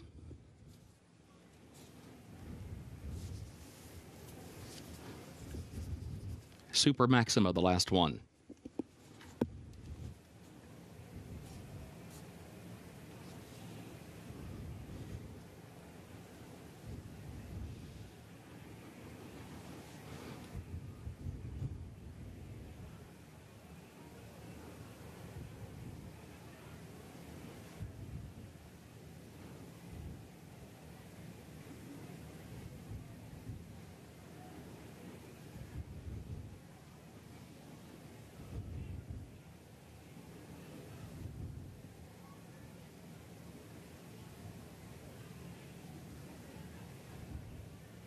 Last one goes in at the post, and they're off. Shrewd Operator, Hibiscus to the inside of that one. Beatrix toward the center of the course along with Theravada. It is Hibiscus with the lead, but here comes Theravada. Beatrix between that pair. Good Game swings up far outside in the fourth position. Shrewd Operator tucks over toward the rail in fifth. And then Wedding Mood to the outside is in sixth as they enter the turn. Grove City Sunset is in seventh. Double Velocity eighth. I'll Be Ready ninth. Lilium is in 10th position. Super Maxima is 11th. Eyes on Italy, last of the 12. Hibiscus is the leader. 22.68 seconds the time for the opening quarter. Hibiscus leads 3/4 of a length onto the backstretch. Theravada, second 3/4 of a length. Good Game, third up on the far outside. And then Shrewd Operator, fourth by a head to the inside. Beatrix, fifth in between horses. And is followed by Wedding Mood, who's sixth toward the outside, nearly 5 from the front, a gap of 3 more back to Grove City Sunset, Double Velocity, and I'll Be Ready. It was 46.89 seconds, the time for the first half mile. Hibiscus leads at a half length. Theravada is second by 3/4 of a length. Good Game wide to the far turn, but inching forward from third. Shrewd Operator has saved some ground toward the inside, continues to do so around the turn in fourth. Wedding Mood has to go wide from fifth, still 4 from the front. Beatrix, Double Velocity, I'll Be Ready, who's 8 lengths off the lead. Theravada, Good Game, Hibiscus to the inside. That's the battle for the lead off the far turn, and Wedding Mood is fourth out in the center of the course. 3 lengths away. Theravada, 2-length lead, 1-length lead. Now is giving up the lead because Wedding Mood comes forward to take it away. Wedding Mood in front. Good Game is now to second. Double Velocity, Eyes on Italy, runs late from fourth. Wedding Mood fighting with Good Game, and here comes Double Velocity. Double Velocity, Jose Ortiz, and they will hold off Eyes on Italy. Double Velocity to win it. It's going to be a head bob to settle place. It'll be either Wedding Mood or Eyes on Italy for that runner-up spot. Between that pair, Good Game was fourth.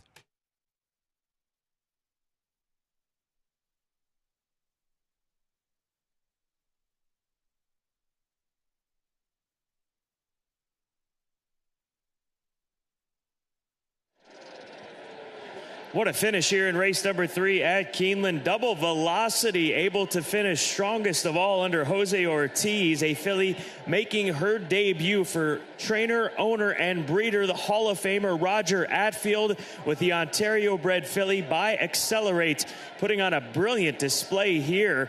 Inexperience, not a concern given this result for Double Velocity, and winning by better than a length in the end, close for the second money. Tell you another filly that ran a giant race, the number 2 horse Eyes on Italy, who was way back early on, but she couldn't get, nor could anybody get to the number 5 horse. That is Double Velocity at a big price, 18-1.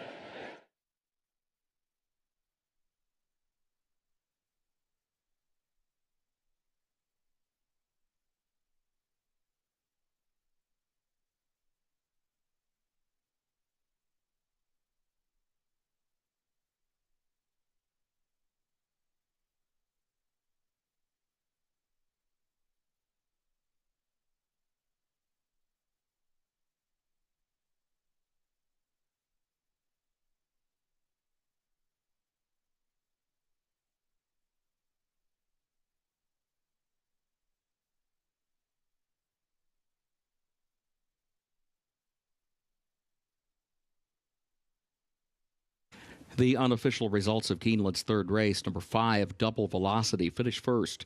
The 11, Wedding Mood, was second. Number 2, Eyes on Italy, third. And number 10, Good Game, was fourth. 5, 11, 2, 10, unofficial.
Into the winner's circle for Keeneland's third race, the Charlatan, the unofficial winner, number 5, Double Velocity.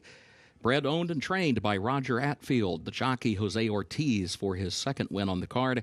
Double Velocity, an Ontario bred, and a 3-year-old daughter of Accelerate out of Double Guns Girl by Lang Fuhr. Mile and a 16th over the turf, listed good, 1 minute 44.34 seconds.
In the winner's circle, the Charlatan Trophy presentation to the connections of Double Velocity.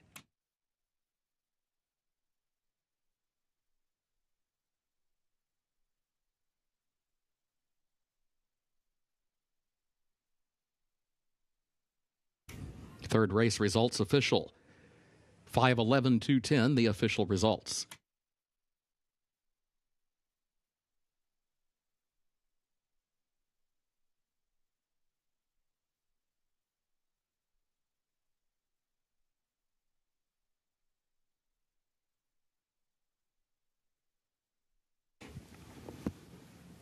Keeneland's fourth race upcoming, including double pick 3 and pick 4 wagering.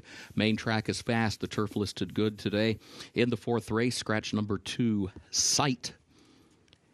And scratch number 8, Tunisian Spring.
Race number 4, 16 minutes to post, about 7 furlongs the distance, an $80,000 claiming event restricted to 3-year-olds and up, which have not won 2 races in their lifetime. And this race does start a mid-card pick 4. So you've got a mid-card pick 4. Don't forget there's still the late pick 5, late pick 4, and obviously the pick 6 to come today. But a pick 4, middle card pick 4, where the pool is approaching, I think it's about $50,000 if I caught that correctly. But nonetheless, a competitive group of horses, class droppers, horses looking for that second lifetime win, and Gold Brick is one of them, taking that drop down in class for trainer Brett Calhoun. Has had an ample opportunity against Allowance Company since breaking his maiden at Oaklawn January of last year. In fact, he's run 5 times in that first level allowance condition, Churchill, Oaklawn, most recently Fairgrounds.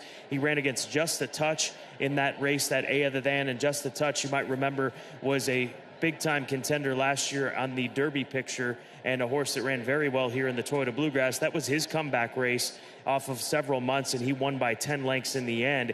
There was a horse here in recent days, I should say, during this week of racing that came out of that race to run a big race here at Keeneland. So Gold Brick, the number 3, the class drop, the cutback, a lot of things being changed here. He's been gelded since his last race. Ben Curtis jumps back aboard, who rode him in February at Fairgrounds, and Ben having a really nice start to the meet here at Keeneland Racecourse. So I'll go to Gold Brick, the current 2-1 favorite on top. Then to the outside, the number 10 horse, that is Gambler's Tail for Johnny Ortiz, a Hightail colt for Omaha Equine Incorporated.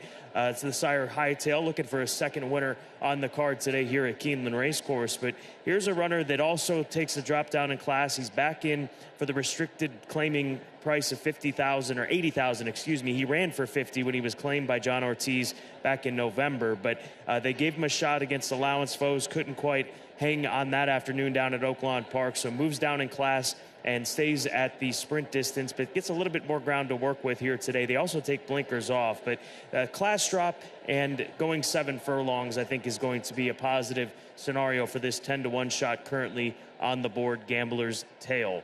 And then closing out the top 3 discussion here for race number 4, the number 6 horse, that is Frosty Indulgence for Chris Davis, who's had a good meet here at Keeneland Racecourse. He gets Luis Saez to ride this gelding back on dirt, class drop. It's all about the class drop for this horse, who last year broke his maiden on debut and then came here to Keeneland to finish a very good third, chasing Glenn Gary around in the Lafayette Stakes. So a stakes place runner here at Keeneland Racecourse, gets class relief, gets Saez in the saddle. That's the number 6 horse, Frosty Indulgence. He is 5-1 on the board. 13 minutes to post. Don't forget about the mid-card pick 4, which begins here in race number 4.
Horses are entering the track for Keeneland's fourth race.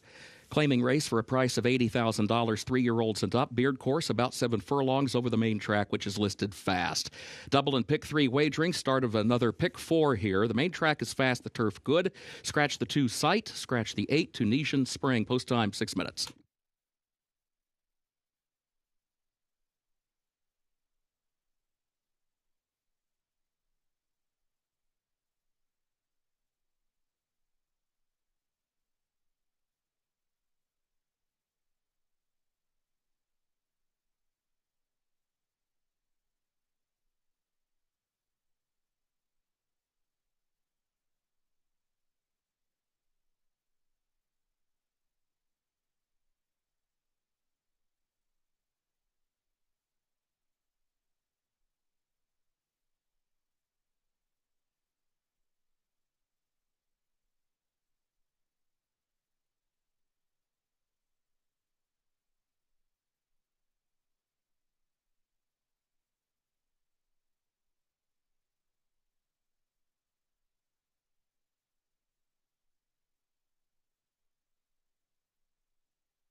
Taking a look at Klarvich Stables Trade in Balance, the number 5 horse here, 6-1 for trainer Chad Brown, debut winner at Saratoga all the way back in 2023, and that was the only race so far for this colt until here today. He gets set for race number 2 of his career, but he's a good-looking runner. Colt by dialed in, dropping in class for Chad Brown off of that lengthy layoff, bringing him back for $80,000.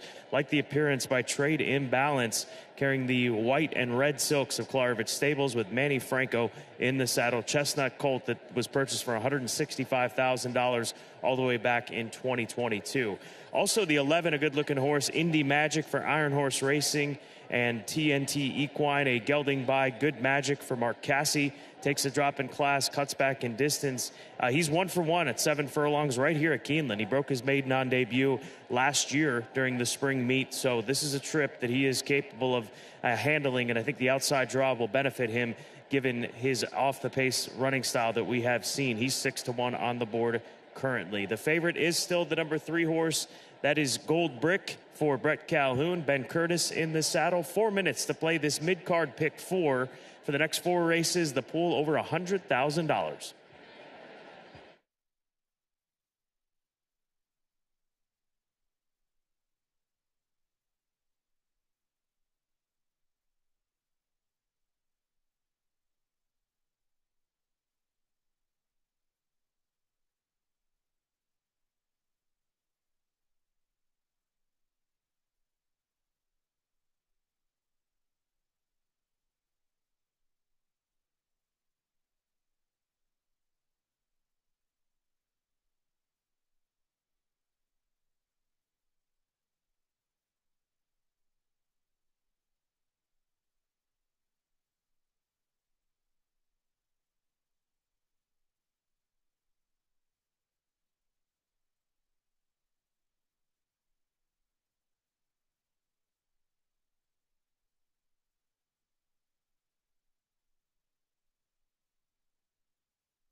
Horses have reached the starting gate for Keeneland's fourth race.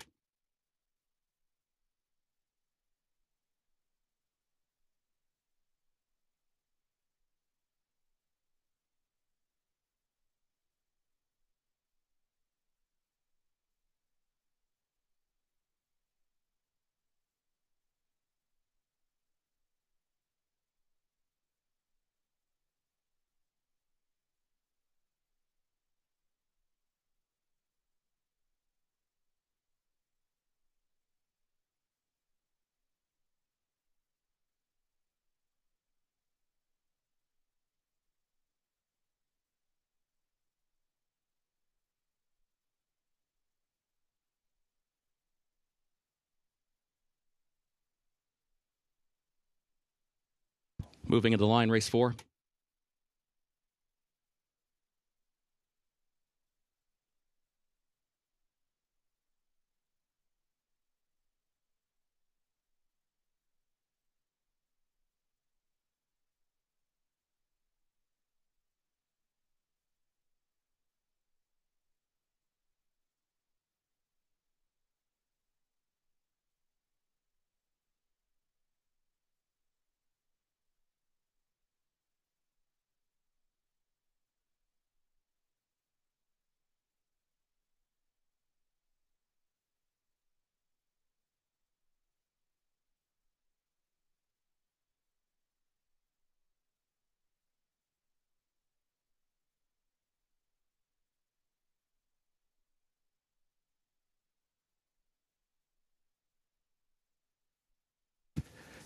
Standard of Proof moves into line along with Riddle Solver.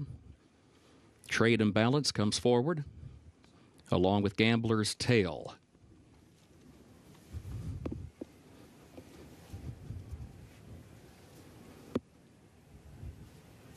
Indy Magic will be the last one.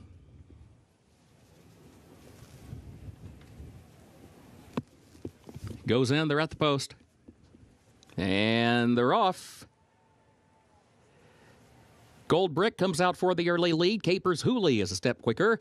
And now Frosty Indulgence seeks to join them, swings up toward the outside. Capers Hooley has the lead, only by a half length as they head up the backstretch. Here comes Frosty Indulgence moving up to the outside of Gold Brick, who's between that pair. Honest Owl is fourth out in the center of the racetrack. And then a gap of 2 more lengths. Riddle Solver fifth to the outside. Standard of Proof is now sixth down toward the inside as they head for the far turn. Indy Magic is seventh. Trade and Balance is eighth. And Gambler's Tale is last of the 9. 22.25 seconds was the time for the opening quarter. Capers Hooley leading Gold Brick 3/4 of a length. Frosty Indulgence swings up again to the far outside from third. Now taking second ahead within a half length of the lead. Honest Owl is fourth toward the inside around the far turn. Riddle Solver fifth on the outside is still 5 from the front. Indy Magic 7 from the lead. They come toward the quarter pole. Capers Hooley to the inside has the lead a half length. Frosty Indulgence keeps moving up on the outside from second. A gap of 5 more lengths. Honest Owl and Riddle Solver third and fourth respectively. And here's Frosty Indulgence up to take the lead from Capers Hooley, who's now second toward the inside. Honest Owl, and then Gambler's Tale, followed by Riddle Solver, who's moving up right behind the leader in deep stretch. Frosty Indulgence, Gambler's Tale on the outside, Riddle Solver to the inside. Gambler's Tale is going to win it. Gambler's Tale, Umberto Rispoli.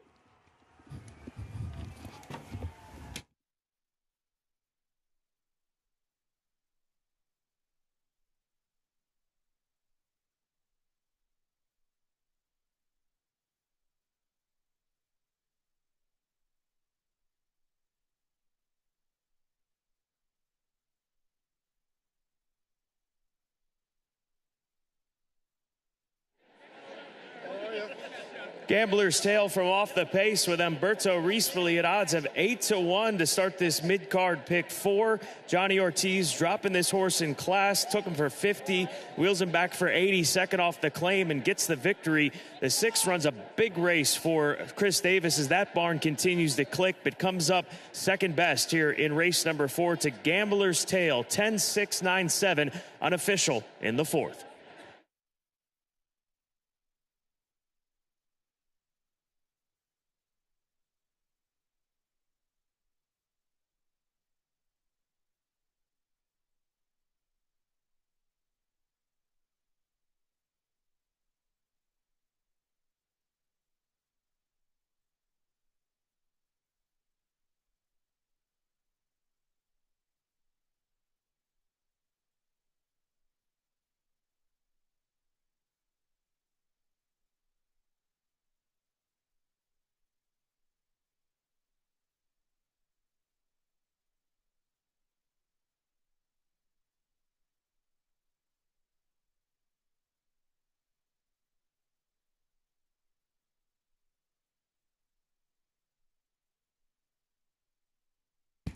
Unofficial results of Keeneland's fourth race: 10 Gambler's Tale first, 6 Frosty Indulgence was second, the 9 Riddle Solver third, the 7 Honest Al fourth.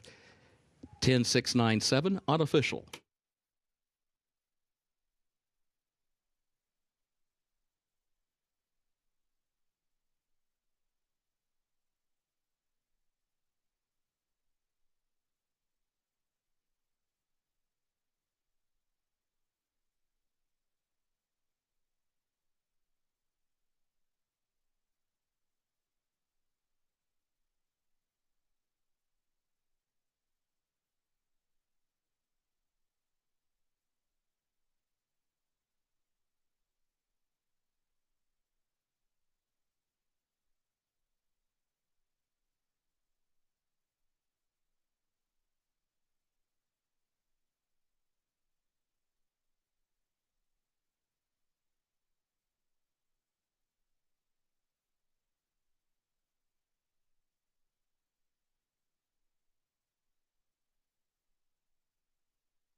Into the winner's circle for Keeneland's fourth race, the unofficial winner, number 10 Gambler's Tale, owned by Omaha Equine Incorporated of John Gasper, trained by John Ortiz, Umberto Rispoli, the jockey. Gambler's Tale, a 4-year-old son of Hightail out of Gambler's Rose by Pulpit, bred in Kentucky by Calumet Farm. 1 minute 27.46 seconds, the time for the beard course distance of about 7 furlongs. 2 winners on the card for Sire Hightail. 10-6-9-7, the unofficial results.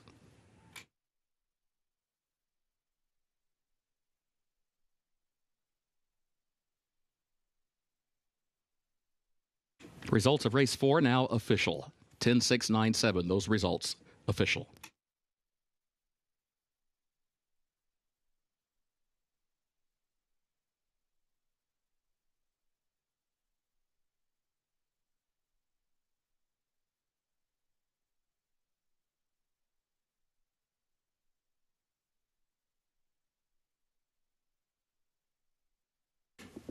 Keeneland's fifth race upcoming, double and pick 3 wagering. Also started the Keeneland Turf Pick 3, made up of races 5, 8, and 10.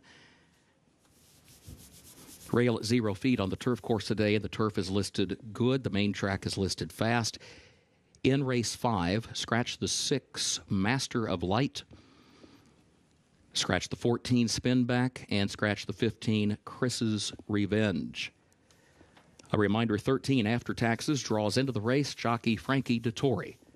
13 after taxes draws into the race, jockey Frankie Dettori.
Ladies and gentlemen, please turn your attention to the walking ring, where Keeneland is proud to recognize the meet leaders from the 2024 Fall Race Meet. Leading owner Godolphin totaled 4 wins last fall, highlighted by East Avenue's victory in the Grade 1 Claiborne Breeders' Futurity and Immersive's win in the Grade 1 Darley Alcibiades. This is Godolphin's 6th leading owner title at Keeneland. Leading trainer Brad Cox scored 14 wins in the fall, with a record 6 stakes wins, including 2 Grade 1s, the Darley Alcibiades with Immersive and the Juddmonte Spinster with Idiomatic. This is the 5th consecutive fall meet title for Cox and his 6th overall. Leading jockey Tyler Gaffalione led all riders with 24 wins last fall, including 4 stakes wins, highlighted by the Grade 1 Coolmore Turf Mile aboard Carl Spackler and the Grade 1 Claiborne Breeders' Futurity with East Avenue. This is the 8th leading jockey title for Tyler Gaffalione at Keeneland.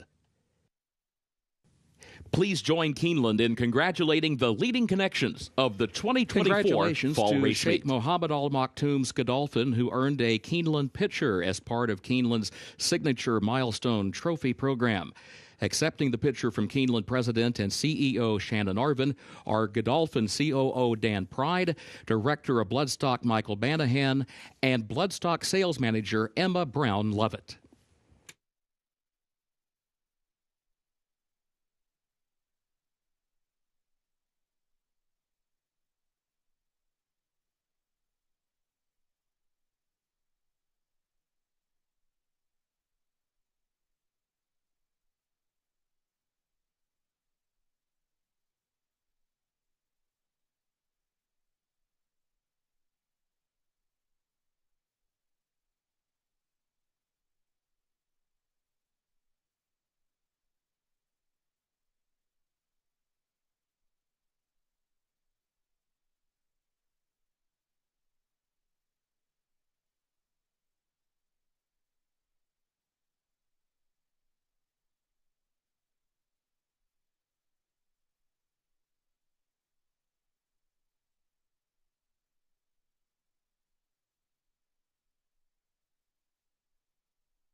Race number 5 back onto the turf course here at Keeneland Racecourse, and this one does start the $3 Keeneland Turf Pick 3. What a sequence we have ahead in the Keeneland Turf Pick 3. Starting with race number 5, it will conclude with race number 10, our featured event, the Grade 1 Jenny Wiley. We'll talk more about the Keeneland Turf Pick 3 in just a moment, but this is a very competitive group, and we say that so often here at Keeneland Racecourse, but there are so many different directions in which you can go in this 5th race. The number 10 horse, States Rights, for Cherie DeVoe, is the 2-1 favorite. Recently second to Flying Mohawk down at Fairgrounds on the turf course, and we've talked about Flying Mohawk coming out of that race and finishing second in the Jeff Ruby Stakes to earn a spot into the Kentucky Derby. So comes out of live competition. He's been way better since he's moved over to the grass. He's matured to the age of 3 from his 2-year-old campaign, which he really did start getting going in his late in his 2-year-old season, starting with his win here at Keeneland back in the fall. But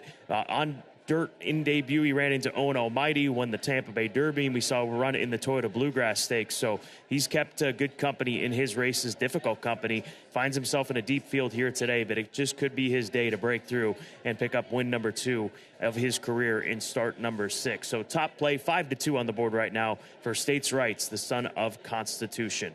Just to his inside will be Sing Sing, 2 slots in for Mark Casse. Here's a Tis the Law gelding who broke through with a maiden win at Ellis in his first try on turf after being debuted on the dirt at Churchill sprinting. They routed him on turf, and boy, did that unlock a much better performance. Not that he had run poorly in his previous 2 starts, but really that seemed to be his game, or obviously was his game up until that point, and they keep him going along here today. You've got Irad Ortiz Jr., 8-1 on the board. Mark Cassie's having a good meet. Irad's having a good meet. Sing Sing, good price on the number 8 runner here in race number 5. And then the 9 horse, that's my third choice, Assertiveness for Todd Pletcher. This is a Keeneland September sale grad from 2023, $650,000 purchase as Spendthrift Farm and Rapoli Stable came together to acquire this Into Mischief colt. He broke his maiden in his turf debut on the 8th of March down at Gulfstream Park. After running on a sloppy track in the first start of his career, that was a much improved effort, clearly, when you look at the run lines for Assertiveness, and he's 5-1 on the tote board. Should be assertive here, but imagine that it'll be very forward in this race with Johnny Velasquez in the saddle. Now, Turf Pick 3, $3 Keeneland Turf Pick 3, starting with race 5. Leg 2 is race 8, and then the Jenny Wiley race number 10 is the third and final leg. I'll use my top 3 selections to start things off. I would also consider Warlander, the 11 horse at 6-1 for Winchell Thoroughbreds, a Kentucky Downs winner, and he wasn't beaten all that far in the Grade 2 Castle and Key Bourbon back in the fall if you want to add one more horse in that first leg. Race number 8, that's where I'll end up singling to have more coverage in the Jenny Wiley. I'm going to the 2 horse Always Forever. Was a winner last time out, just beaten by Vixen back in August at Ellis Park, finishing second to Vixen. And we've seen those Vixen races come up very live here at Keeneland. And that's the filly that won the Appalachian earlier this week. So I'll single her in leg number 2 in order to find some coverage in race number 10, that Jenny Wiley. Excellent Truth, the morning line favorite for Chad Brown, as Chad Brown looks for his 8th win in the Grade 1 Jenny Wiley. The 3-horse Poolside with Slim, who's been working well here at Keeneland. The 6-horse Jabara coming in with some good runs against the highest level competition over in Europe. And Keo Beach, my top play, the speedy filly as she steps up. $36 investment, $3 Keeneland Turf Pick 3. You've got 10 minutes to get your tickets together here for the 5th.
Horses are entering the track for Keeneland's 5th race, the Good Magic.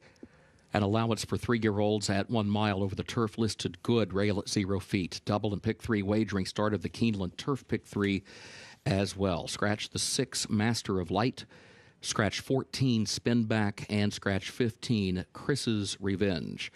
A reminder, number 13 After Taxes draws into the race. Jockey Frankie Dettori, post time in 3 minutes.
The winner of the Stone Street Best Turned Out Award for the 5th race, Omar Marino, the groom for number 11, Warlander. Congratulations, Omar.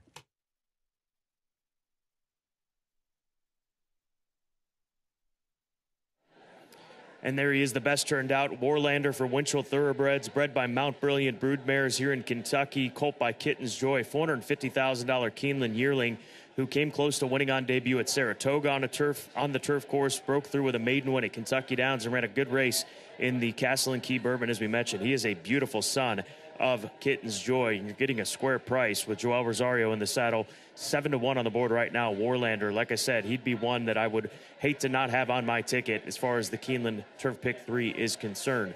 Now, the inside horse, 40-5, he's a price of 13-1, but he was showing a lot of energy down in the paddock, and not in a bad way, wanting to get out there and get things rolling for Josie Carroll and Chiefswood Stables. And 40-5 is a horse that gets back on grass after a main track effort where he ran a good second to Rolando down at Gulfstream Park. His other turf tries came on debut sprinting, and he ran in the Grade 1 Summer Stakes when he was facing winners for the first time, and there he is. So I like the way that he's presented himself. 13-1 on the board, one of many at big prices that you really could consider strongly in this race. Conquering Cat, want to go to him because here's Chris Davis, Luis Saez again. Saw Chris Davis's horse run so well in that last race, and just continues the trend that we've seen out of the Chris Davis barn. This is a colt trying the turf for the first time. He's a half-brother to a pair of turf winners. So Saez at 26-1 with the way that Chris Davis is going. Would respect this horse if you're looking for a long shot opportunity. Tom's long shot pick of the day is the number 5 horse, Ready for Peace. Here's a horse that ran against some tough competition in his last few starts. He ran in the Grade 1 Claiborne Breeders' Futurity, had a good turf run in the $1 Million Juvenile Mile down at Kentucky Downs, and he's sitting at 12s right now with Vince Chaminade in the saddle. Tom's long shot pick of the day, 12-1, getting that price in race number 5.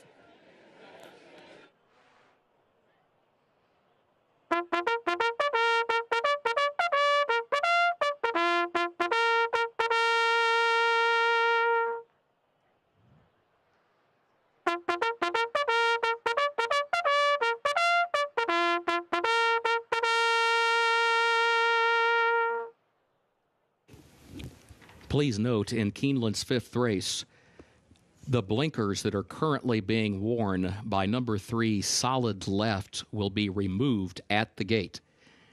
Number 3, Solid Left, those blinkers are going to be removed at the gate, so he will race without blinkers as usual. There he is now on the television monitors and video boards. Number 3, Solid Left, those blinkers will come off at the gate. He will race without blinkers as usual.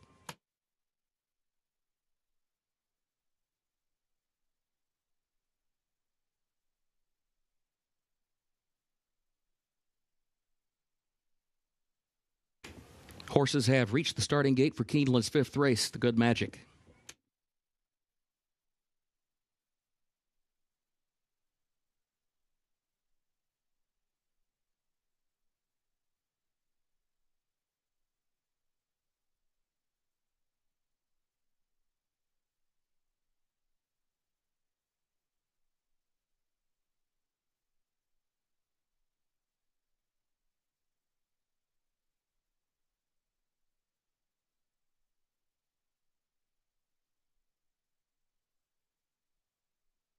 Moving into line, race 5.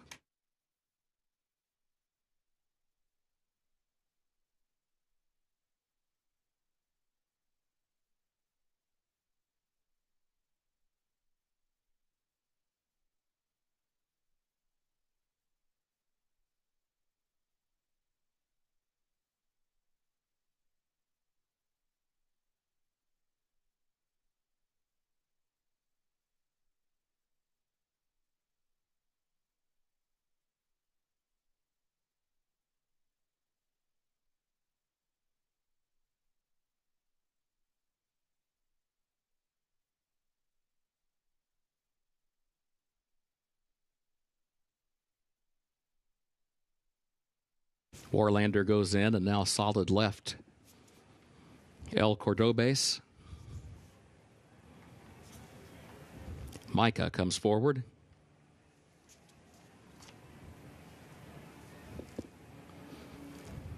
Ready for Peace moves into line.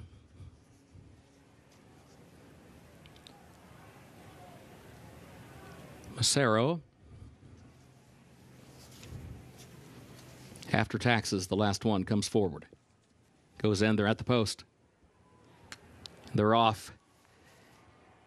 There's Conquering Cat from the inside. Assertiveness. Sing Sing between that pair. 40 and 5 to the inside.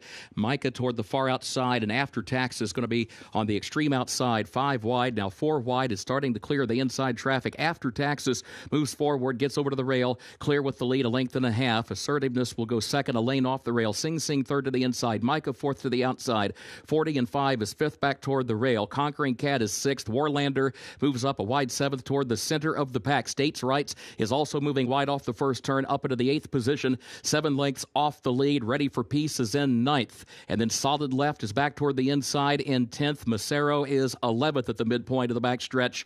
And finally, El Cordobés is last. 23.35 seconds was the time for the opening quarter. After Taxes leading at 3/4 of a length. Assertiveness second. Micah, Warlander stack up to the far outside. And Sing Sing back toward the inside. 48.87 for the first half mile. Here's Assertiveness trying to draw alongside of After Taxes, who saves the ground around the far turn and leads it by 3/4 of a length. Micah has to angle wider still, coming toward the quarter pole in third. Sing Sing is down toward the inside in fourth, 3 lengths off the lead. Warlander still 6 from the front, along with Ready for Peace. They turn for home, and here's Assertiveness, and here's Micah to the outside. He's still got After Taxes to the inside. Sing Sing is there. Late charge Macero is in the center of the course, still 5 lengths away and running out of time, but Macero is coming on with a rush. Macero and States Rights. States Rights and all kinds of traffic. Dives to the inside, but Macero's got the jump on him. Macero wins it by 3/4 of a length over States Rights. Macero and Corey Lannery for the win.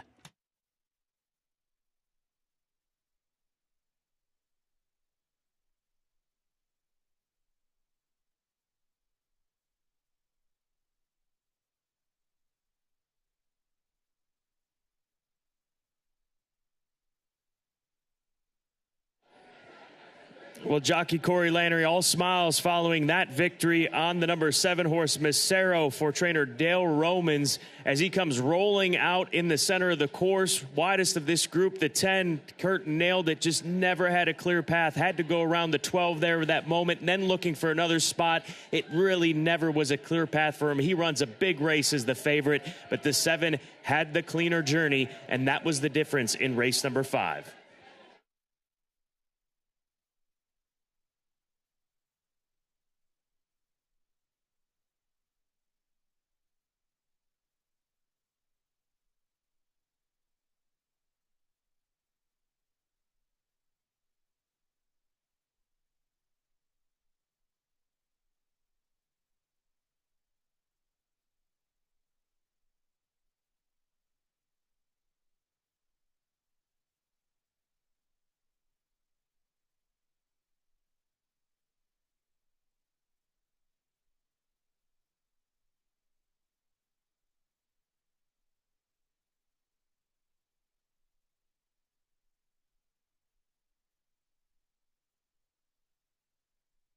Unofficial results of Keeneland's 5th race, number 7, Macero, finished first. 10, States Rights was second. 9, Assertiveness third. Number 8, Sing Sing was fourth. 7, 10, 9, 8, unofficial.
Into the winner's circle for race 5 at Keeneland, the Good Magic, number 7, Macero.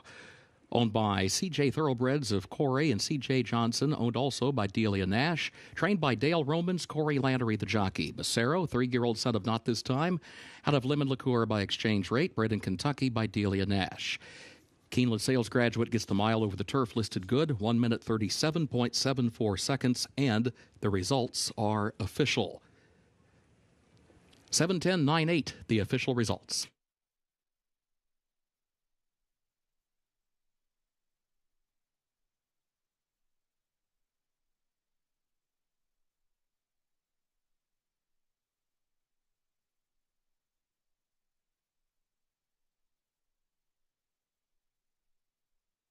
Early pick 5 pays on 5 of 5 with a consolation 4 of 5.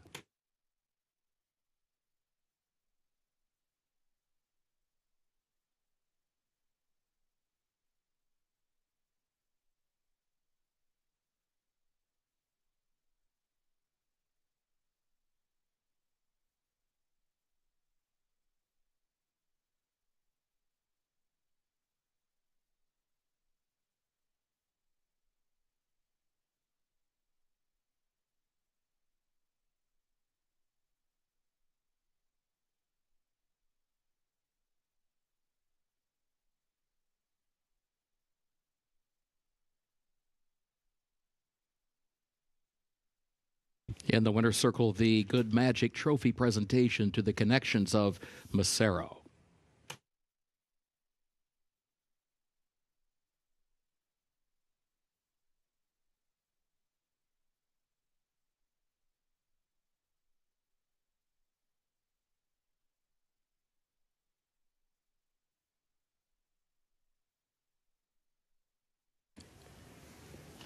Keeneland's sixth race upcoming, including double and pick 3 wagering, and also the start of the pick 6. No carryover.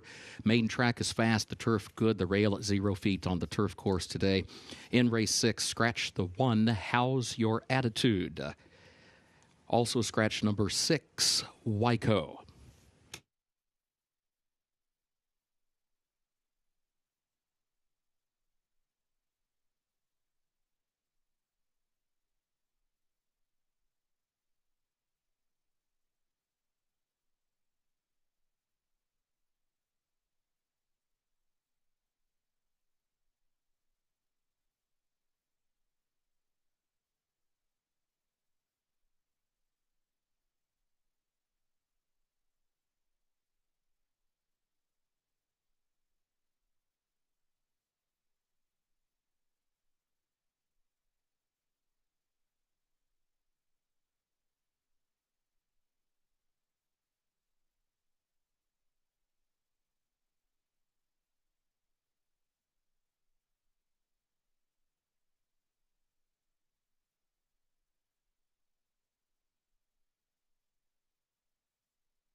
Race number 6 is up next. This does kick off the pick 6 sequence. 6.5 furlongs on the main track here. And track, of course, is listed as fast. Have a couple of scratches in here. Actually, just one scratch of the rail horse. And right now, the 3 Speakeasy opens up as your 4 to 5 favorite. I took a slight shot against this horse today with the number 4, Discreet Mischief. I think he's a very, very nice horse. He came in off of a pretty lengthy layoff last time out to get the job done down at the fairgrounds. He beat a good field that day, and that was pretty swift early fractions that he kind of had to close into. I think the 6.5 furlongs today should help him. I also like that he has that race under the belt to kind of take another step forward, and he does have to take a step forward in order to beat the likes of Speakeasy. Last year, when you look at some of his races going 7/8, especially at Churchill Downs, he lost to a horse by the name of Pure Force, also Raging Torrent a few starts back as well. Those are really nice horses. It wasn't just a typical allowance field. That could have easily been a graded stakes race for sure. So Discreet Mischief, good return to the races, like the 6.5 furlongs, and I think he could be in a good position here with the presence of so much speed. The main horse to beat, though, undoubtedly, is the 3 Speakeasy for trainer Todd Pletcher. He came in off the layoff last time out and lost to Caramel Chip. And Caramel Chip, he's probably not the same horse that he once was, but at one time was a very, very nice horse. And obviously, Speakeasy did lose to him as the heavy favorite that day, going 7/8. Now he takes a little bit of a slight cutback in distance. The only thing with him is that his debut was sensational. He posted a 100 buyer speed figure that day as a 3-year-old. Then he was sidelined for several months. He came back during the summer at Saratoga. He won that one impressively. And then it kind of was disappointing there in the Grade 1 Alan Jerkins. He's just had a lot of starts and stops to his form. And I think when you see a horse that runs so brilliantly first time out, that you set those expectations so high that they have to meet it each and every time. And unfortunately, you get low odds on a horse like this at 4 to 5, but this is a good field. There are some very nice horses in here that could obviously take a step forward in their 4-year-old season as well. I like him. I don't like the price. The number 2, Deer District, for trainer Dallas Stewart. When this horse was actually trained by Dale Romans, I always thought really highly of him.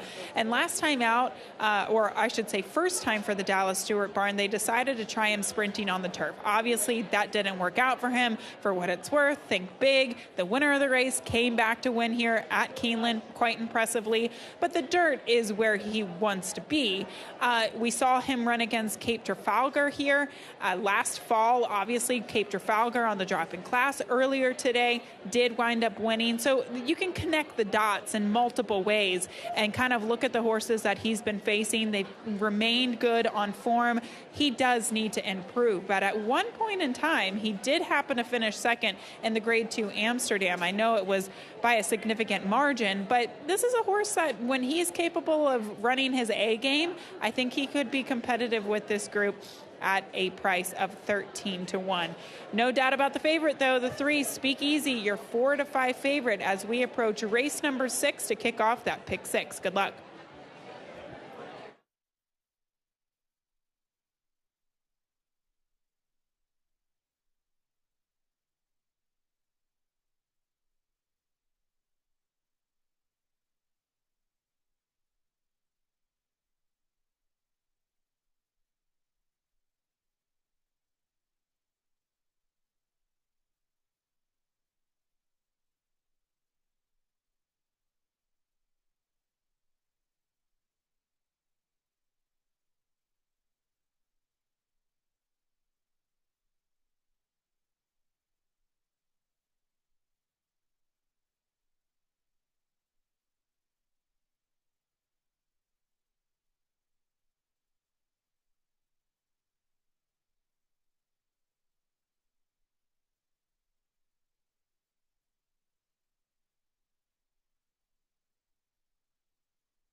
Horses are entering the track for Keeneland's sixth race, the Prince of Monaco Allowance optional claiming race for a price of $80,000. 4-year-olds and up, 6.5 furlongs over the main track listed fast. Doubled in pick 3 wagering. Start of the pick 6. Main track is fast, turf is good. Scratch the 1, how's your attitude? And scratch the 6. Wyco. Post time at 7 minutes.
The winner of the Stone Street Best Turned Out Award for the 6th race, Ignacio Martin.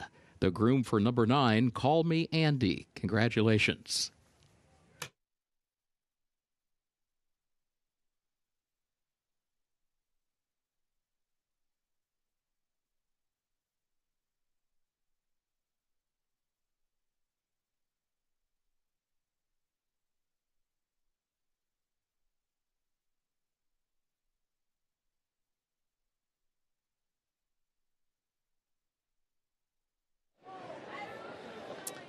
Taking a look at the number 3 Speakeasy, your 4-5 favorite, and he does look fit and really ready to go. This is a beautiful looking son of Constitution sent out by trainer Todd Pletcher.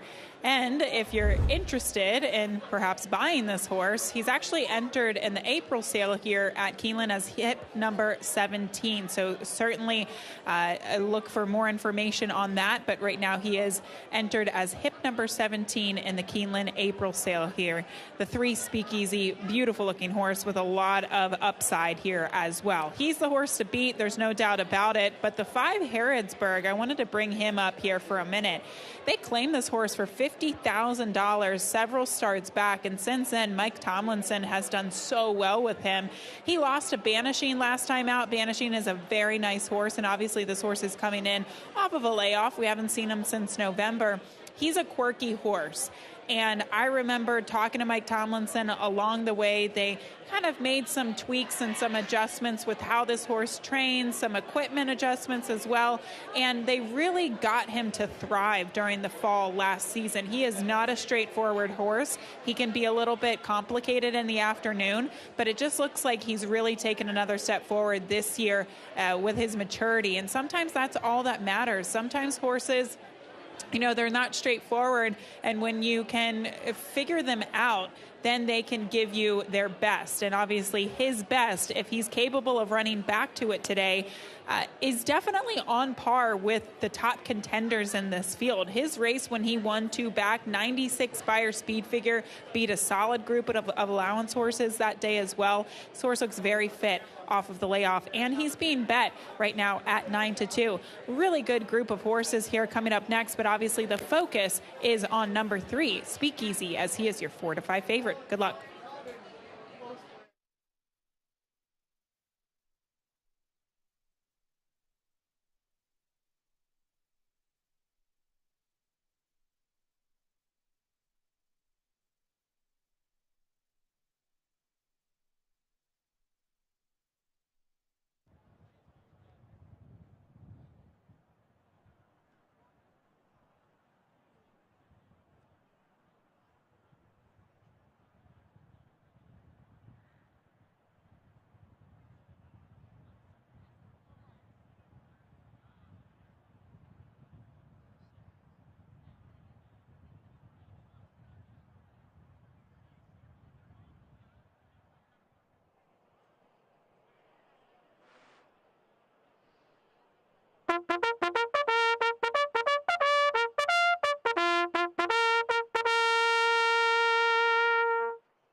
Horses have reached the starting gate for Keeneland's 6th race, the Prince of Monaco, start of the pick 6.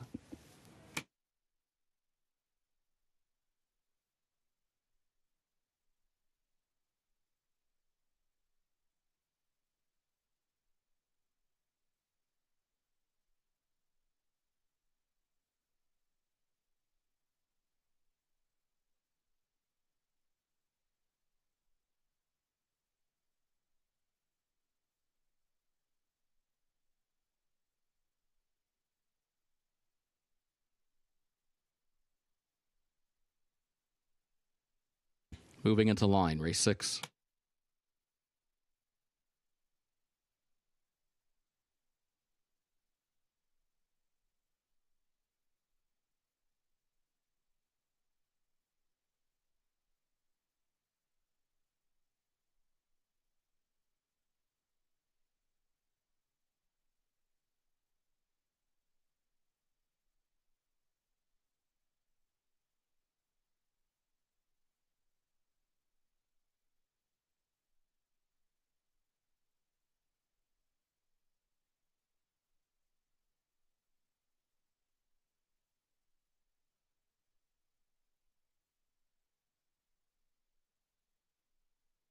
Here's Deer District.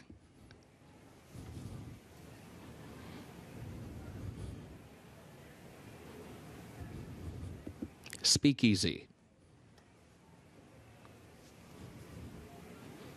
Discreet Mischief.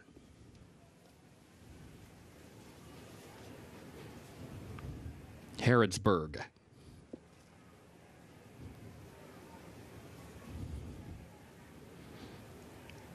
Code Omaha comes forward.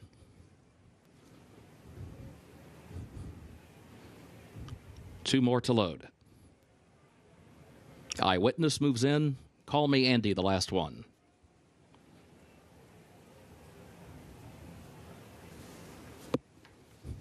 Goes in, they're at the post. And they're off. Call Me Andy broke alertly, comes right out for the early lead. Harrodsburg is there between Horses and Deer District to the inside. But Call Me Andy has cleared all of the inside traffic and gets down next to the rail well before the entrance to the far turn and leads it by just over 2 lengths. Deer District is second by nearly 2. Harrodsburg goes third by a length. Discreet Mischief is fourth, placed a lane off the rail into the far turn. A gap of 3 to Eyewitness, who is fifth. Code Omaha sixth. Speakeasy seventh. Moving up between Horses, sixth. Now fifth to the inside, but Speakeasy is running 6 lengths from the front as they move around the far turn. 21.64 seconds the time for the opening quarter. Call Me Andy is the leader by a length and a half. Harrodsburg is second up on the outside of Deer District third. Discreet Mischief in fourth. Speakeasy is still fifth and still running 8 lengths off the lead. Here comes Discreet Mischief to the far outside. Harrodsburg is in between Horses. Call Me Andy is there. Then Deer District in fourth. Discreet Mischief down the center of the track for the lead by 2, by 3 lengths into the final furlong. Harrodsburg, Deer District, Call Me Andy back toward the inside. Speakeasy still far back, and it is Discreet Mischief past the 16th pole with a widening 5-length lead to Deer District to second. Discreet Mischief, Manny Franco to win it. It was then Deer District in second. Speakeasy came late on the outside for third.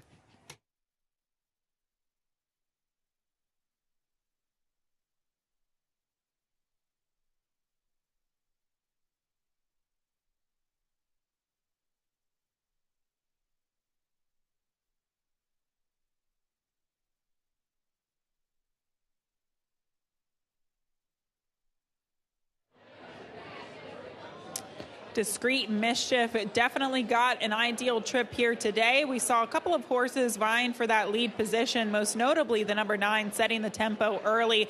They went swift early, and those interior fractions were quick. They couldn't keep up that pace, and here comes the 4 Discreet Mischief with a lot left in the tank, finishing up strongly.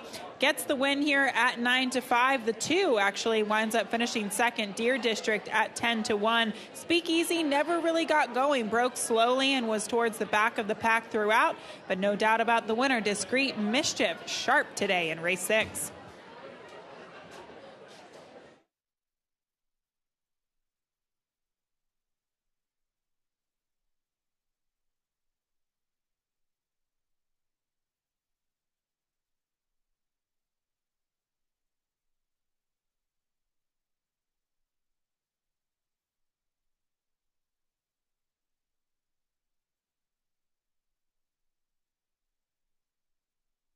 The unofficial results of Keeneland's sixth race.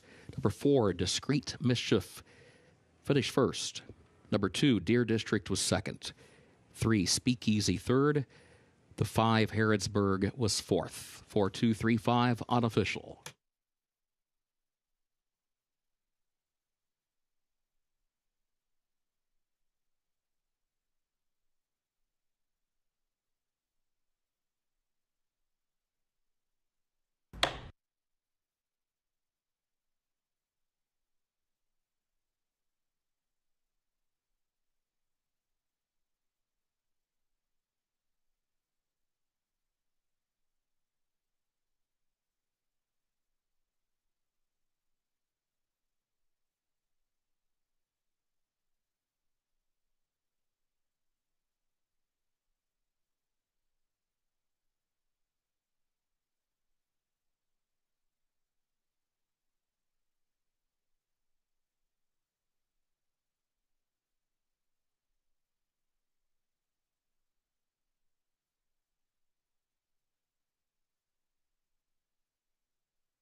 Race 6 results official.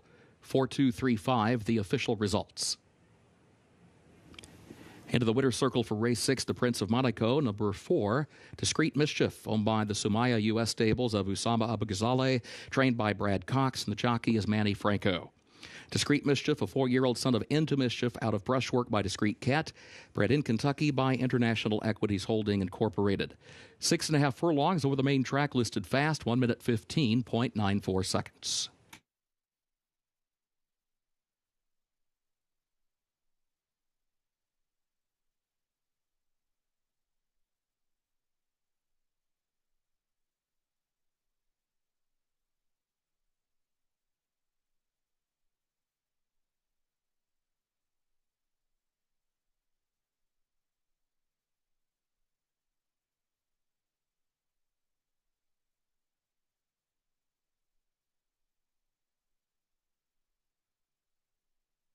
In the winner's circle, the Prince of Monaco trophy presentation. To the connections of Discreet Mischief.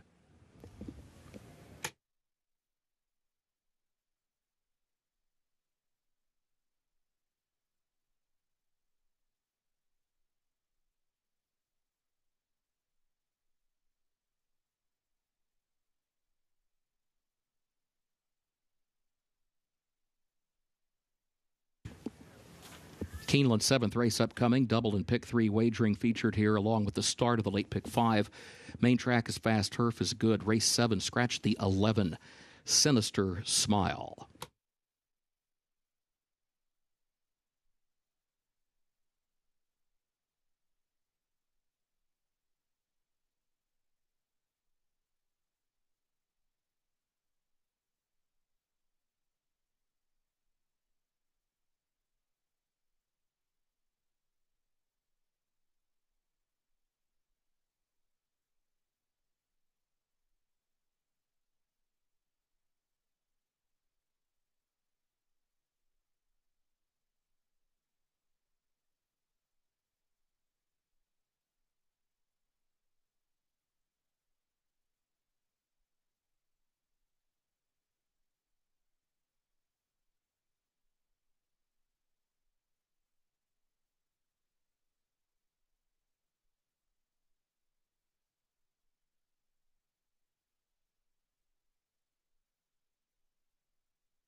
7 actually opening up as the favorite right now at 5-2. Kind of surprised to see that. Certainly something to pay attention to. But my top play, it goes to the number 12, Modus Bestia, third-time starter for trainer Richie Baltus. This horse turns back in distance in his third try today, and his debut was actually quite good. He showed speed. He was pretty gritty at 16-1, just losing narrowly to a horse by the name of San Saba. And it feels like almost every maiden special weight race you see out in Southern California, you have to deal with a Bob Baffert runner, and that was certainly the case with San Saba. San Saba, of course, did go against Madaket Road first time out, so it kind of just keeps on going back to those Bob Baffert runners. And Modus Bestia ran well against that horse, then came back to stretch out, was part of a very fast pace, couldn't continue on, but actually was a short price in that effort, considering what he did in his debut.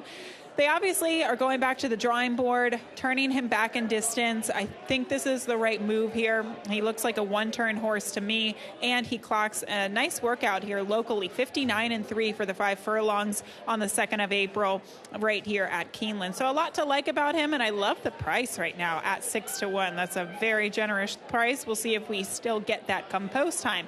The number 2 horse, Fact, is a horse that's been working really well. In fact, was one of the Clocker Report picks that we talked about on the Today at Keeneland show. Another horse that clocked a really impressive drill. So obviously he had been working down at the fairgrounds. His last work here at Keeneland, 5/8 and 59 flat. Going out of the gate, best of 31 that day. He earned the bullet for that workout locally.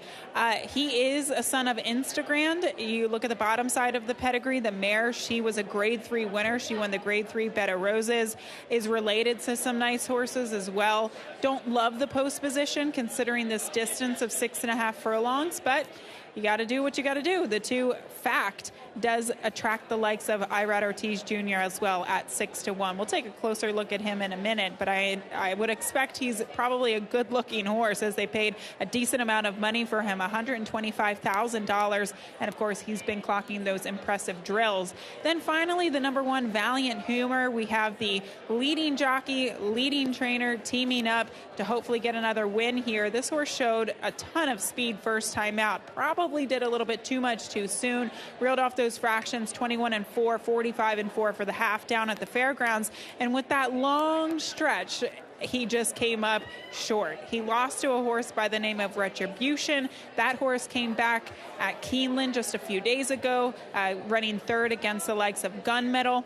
This horse is certainly going to be the speed from the inside. I just wonder, considering the way he ran first time out and how he kind of got tired in the late stages of the race at 3/4, how he's going to be able to navigate 6.5 furlongs. But perhaps he's just a fitter horse today, and he'll take a liking here to the main track at Keeneland. Competitive group of horses. Definitely want to get my eye on the 7 Big Triz, as this horse is opening up as the heavy favorite with some impressive workouts coming into today for trainer Brian Lynch. We'll take a closer look at these horses, report back in just a few minutes when these horses go trackside.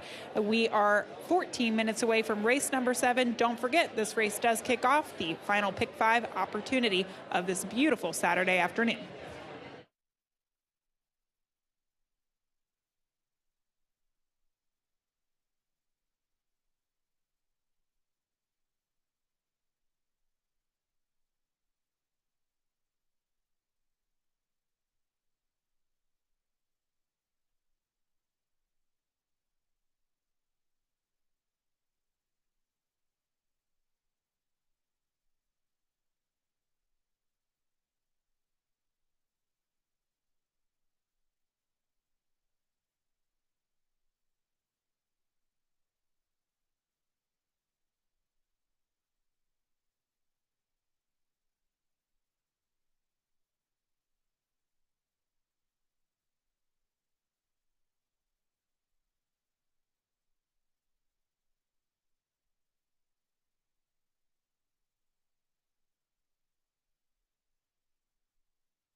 Horses are entering the track for Keeneland's 7th race, the Complexity Maiden Special Weight 3-year-old, 6.5 furlongs over the fast main track. Double and pick 3 wagering started the late pick 5. Scratch the 11, Sinister Smile. Main track fast, turf good. Post time at 6 minutes.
The winner of the Stone Street Best Turned Out Award for the 7th race, Juan Cortez, the groom for number 8, Zandvoort. Juan, congratulations.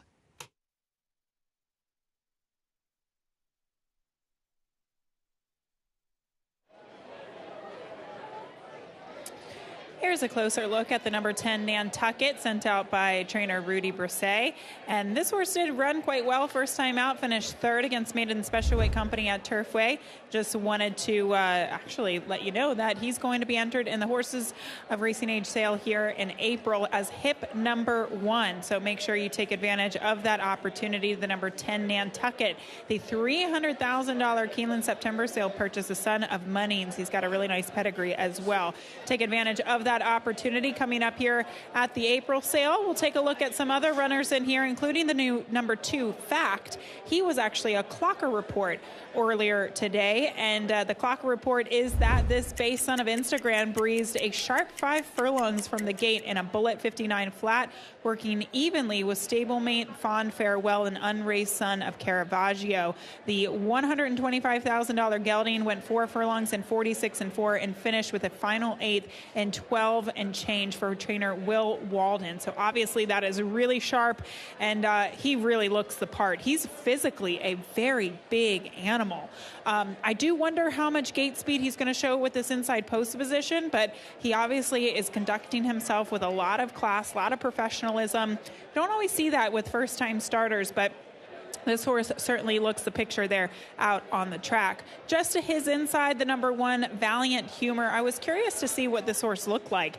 He actually has the build of kind of a middle distance type of horse, like 7/8 or the 6.5 furlongs. So when I watched that replay of his race first time out, I was a little bit suspect of whether or not this horse could stretch out and get that extra half furlong. I know it's not much, but sometimes it is when we're talking about young horses getting added distance for the first time. But from a physical standpoint, he certainly looks like longer shouldn't be any bit of an issue, and he does look to be the speed from the inside. And then finally, the number 7 Big Truz is a first-time starter for trainer Brian Lynch. In fact, this is the nickname for quarterback Lamar Jackson, who obviously plays for the Ravens, played for U of L as well. Big Truz, he looks beautiful on the track. Sometimes it's hard to separate Brian Lynch's horses because all of them just look so well. But this horse, not only does he look fit, you could really see the muscle definition in his hindquarters and his shoulder, but also very dappled from head to toe. His coat looks rich and healthy.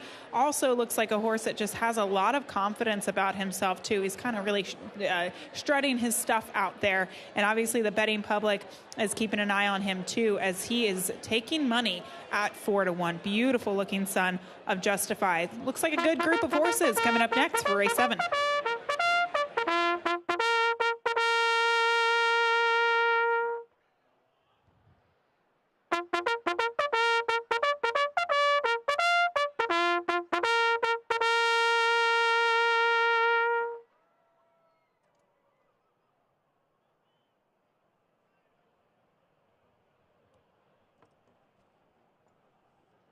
Horses have reached the starting gate for Keeneland's 7th race, the Complexity, start of the late pick 5.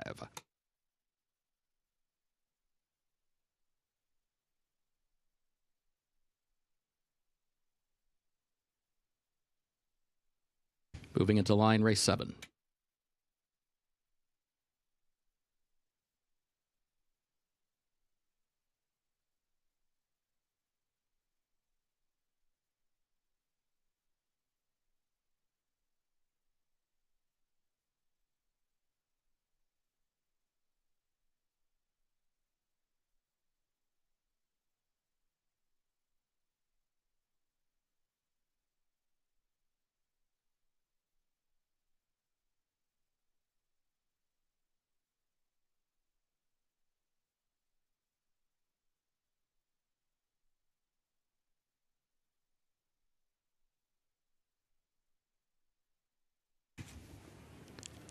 Zandvoort and Discerning Spirit,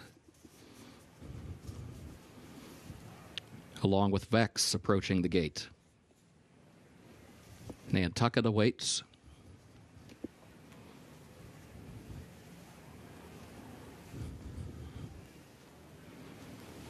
Baker Hayfield. Here's Nantucket. Modus Bestia, the last one. Goes in, they're at the post. And they're off. There goes Zandvoort, Vex, and Modus Bestia, all from the outside coming forward. Valiant Humor is there. Fact is up close in the opening strides as well. Bourbon Flight comes away running in the 6th position. There goes Baker Hayfield moving by that one now up into 6th and will bring company in the form of Big Truz far outside into 7th. Bourbon Flight drops back into the 8th spot as they head off the end of the backstretch. Chambers is in 9th. Nantucket is 10th and a break of 7 more lengths. Discerning Spirit is last. Modus Bestia comes away with the lead, 21.56 seconds the time for the opening quarter. Modus Bestia leads it by just a length around the far turn. Zandvoort is second a length. Fact is third. Baker Hayfield is fourth up on the outside. It's followed by Big Truz, who's fifth, looking toward the center of the racetrack as they come off the far turn, still 5 lengths from the front. Valiant Humor has 7 lengths to make up. Nantucket still far back. They turn for home. It is Modus Bestia with the lead by a length. Big Truz to the far outside. Zandvoort in between that pair. Big Truz to the lead. Fact is trying to get going late as they move by the 8th pole and goes to second. Big Truz, though, has opened up by 3. Valiant Humor running from far back toward third, well behind the leader, who's moving by the 16th pole. Big Truz, Luis Saez. They've got this one wrapped up. Big Truz to win it. It'll be Fact across the line in second. Valiant Humor was home in third.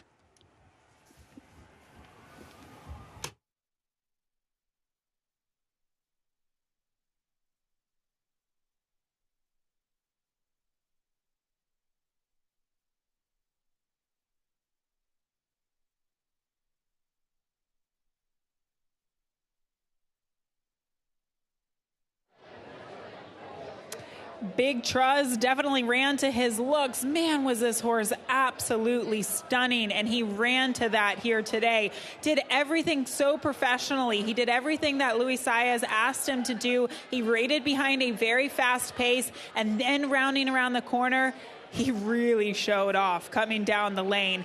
Top 2 finishers are 2 first-time starters. Big Truz for trainer Brian Lynch, and the 2 Fact kind of well behind him, but another nice performance by that other first-time starter. 7-2-1 across the finish line here for race number 7.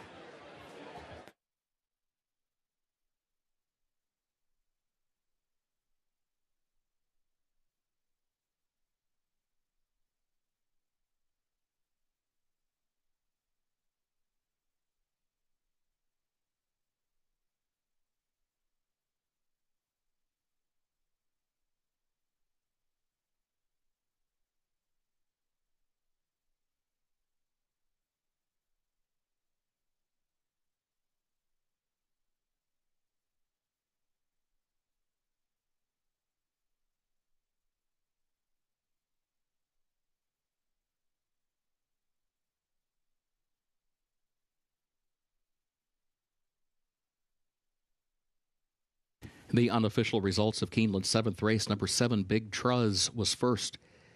The 2 Fact was second. Number 1, Valiant Humor, third. Number 8, Zandvoort, was fourth. 7-2-1-8 unofficial.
Moving into the winner's circle for Keeneland's 7th race, the Complexity.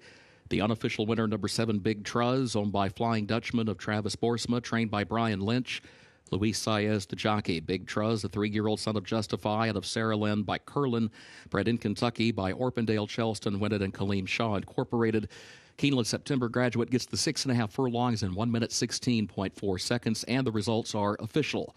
7-2-1-8, the official results.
In the winner's circle, representatives of Stone Street present the trophy for the Complexity to the Connections of Big Truz.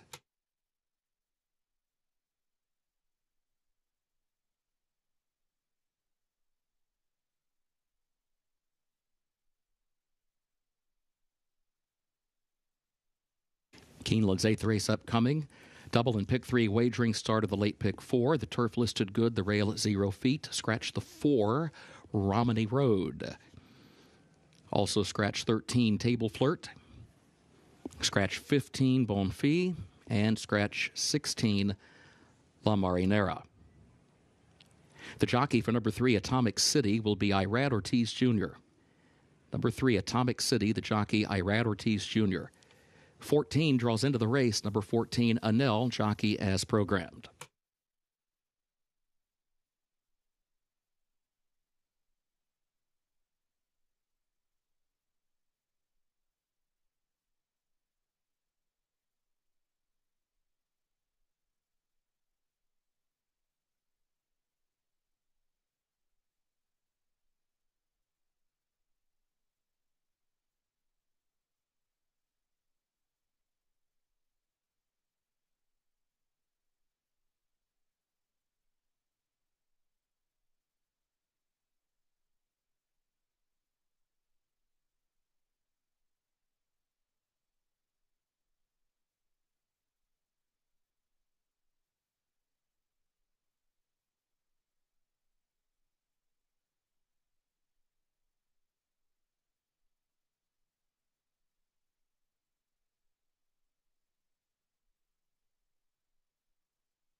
Race 8 is up next to kick off the late pick 4. We'll talk about the pick 4 as I see it in just a moment. But first, we'll go through my top 3 picks here. The number 2, Always Forever, I thought looked really good last time out, coming in off of the layoff down at the fairgrounds. We've seen fairgrounds turf form actually do really well here. Fairgrounds and Gulfstream turf form do really well at Keeneland during the meet. This filly obviously ran on good listed ground last time out. That's going to help, of course, especially considering that the turf course is still listed as good.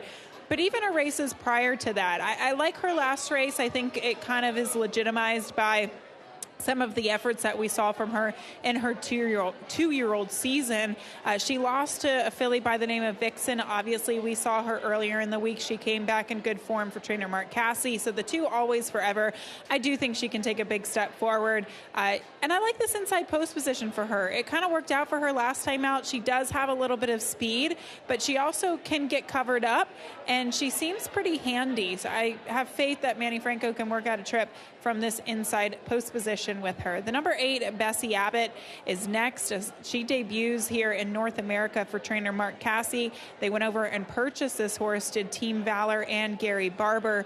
She's got a very unique pedigree here, and she actually debuted over heavy, soft going in Ireland, and she won that race quite impressively. Now, she did win that race at 50-1, so the betting public had no faith in her that day, but clearly she's come back. She's been clocking some nice workouts down in Florida. She shipped up here to Kentucky for her last work here at Churchill Downs on the 1st of April.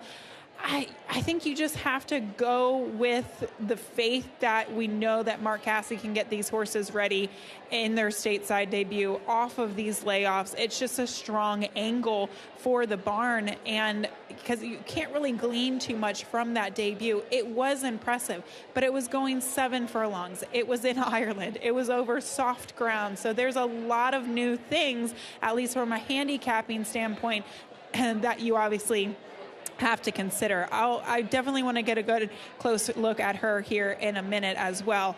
And then number 11, Al Jafara, she also was one that has very interesting form. Now, the filly that I was just mentioning, she comes in from Ireland. This filly comes in from a couple of tries in France at Chantilly for trainer Chad Brown. In her second start, she did wind up winning that race, but she did have to stretch out to 1 1/8 over soft ground at Chantilly in order to get that win.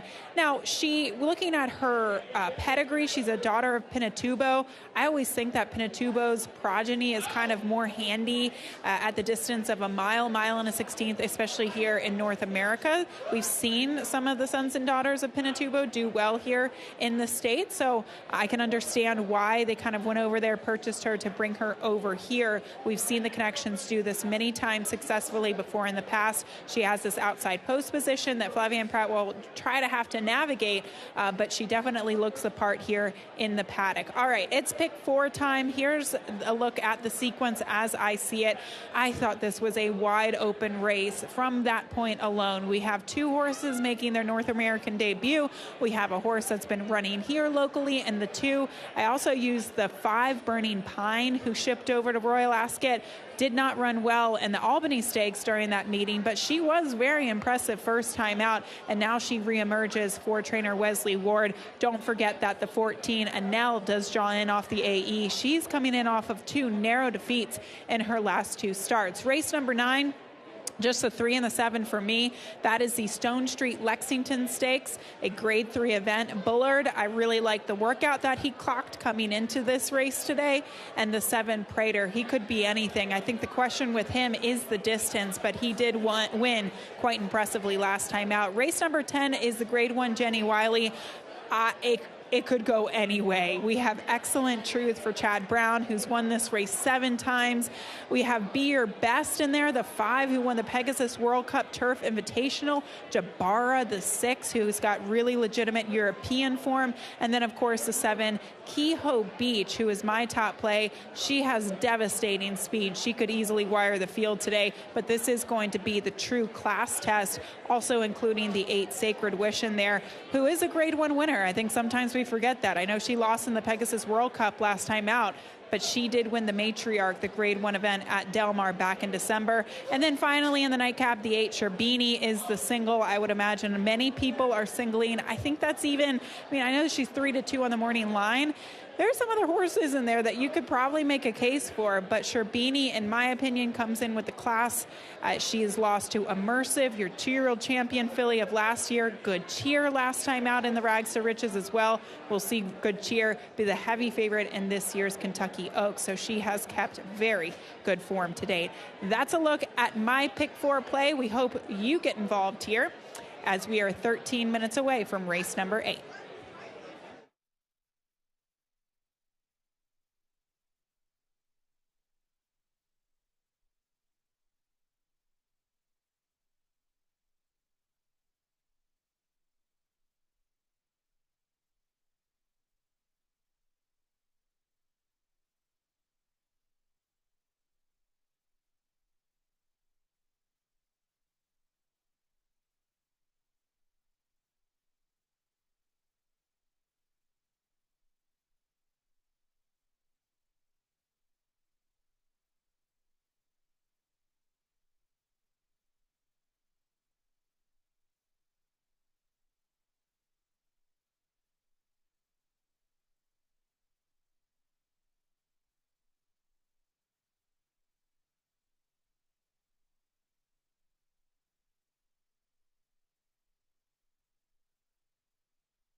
Horses are entering the track for Keeneland's 8th race. The Silver State Allowance for fillies, 3 years of age, 1 mile and a 16th over the turf, which is listed good today. The rail at 0 feet. Double and pick 3 wagering starts the late pick 4. Scratch number 4, Romney Road. Scratch 13, Table Flirt. Scratch 15, Bonfille. Scratch 16, La Marinera. Jockey for number 3, Atomic City. That's Irad Ortiz Jr., who will ride number 3, Atomic City. 14 draws into the race. Anel, jockey as programmed. Post time, 7 minutes.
The winner of the Stone Street Best Turned Out Award for the 8th race, Fosimo Mejia.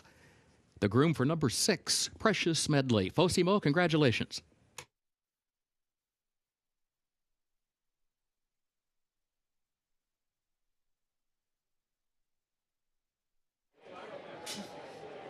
I actually really agree with whoever decided for the Best Turned Out Award. I thought the 6 Precious Medley looked really, really well in the paddock today. And look, sometimes these horses can wake up. Her last race, she had to drop down in class in order to get the win. But she won by 6 lengths, and that can do a lot of good for a 3-year-old filly at this time of the year. She actually narrowly lost against Maiden Special Weight Company. I know she finished 7th when she was on the turf here at Keeneland, but she was beaten a length in that race at 65-1. And to me, she looks like a decent turf runner. I had a little long shot mark next to her name, and she is every bit of that at 37-1, but she definitely looks sharp out there today for the connections. Maybe one to throw into the mix if you're interested in some long shots. Another one, Eunomia, the number 10 horse for trainer Vicky Oliver. So I looked at her in the paddock, and she just gave me the feel of a turf filly. She doesn't really look like a dirt filly. And the fact that she was able to break her maiden going 2 turns on the dirt here at Keeneland, I think says a little bit of something about her talent. She came back. She was the beaten favorite in her next start at Churchill Downs. She's been sidelined since then. She certainly looks fit. She's a filly that doesn't carry a lot of weight. So usually those types of horses can get fit in the morning. Vicky Oliver, dangerous here at Keeneland, especially when she teams up with Johnny V. I thought she had the look of a horse that would really move forward on the turf today. We get to the European horses. One of them is the 8 Bessie Abbott. This is the first time we're seeing her in the States. They purchased her. Obviously, her debut was in Ireland and Galway. She's sharp today. She's not the biggest filly, but I don't mind that because she looks very fit coming in off the layoff. You can kind of see how big the saddle towel looks on her out there at odds of 4-1. But she's sharp. She's fit. She's sharp. She looks ready to roll. Definitely, if she loses today, it's not because she isn't fit enough. She looks ready. And then the number 11, Al Jafara. I was actually kind of surprised by how big she is. I mentioned the sons and daughters of Pinatubo that we have seen here. So Pinatubo obviously was really good at 7 furlongs and at the mile when he was racing. And we've seen some of his progeny come over here, most notably Cavallo Bay for Charlie Appleby. He actually ran in the Bourbon here during the fall meet at Keeneland, going a mile and a 16th. That was a touch too far. I've always been of the opinion that less is more for the sons and daughters of Pinatubo, but after looking at this filly from a physical standpoint, you can understand why the previous connection stretched her out to a mile and an eighth and why she's at this 2-turn test today, because she is very large and strong. Definitely.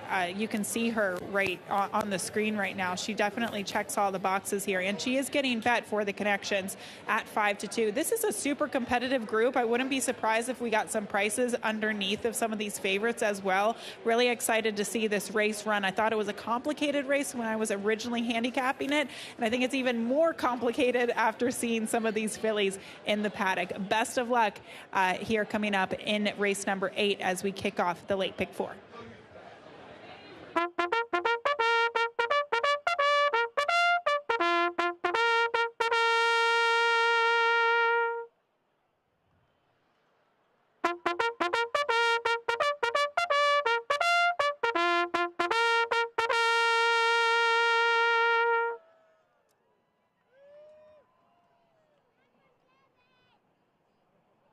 Horses have reached the starting gate for Keeneland's 8th race, the Silver State, start of the late pick 4.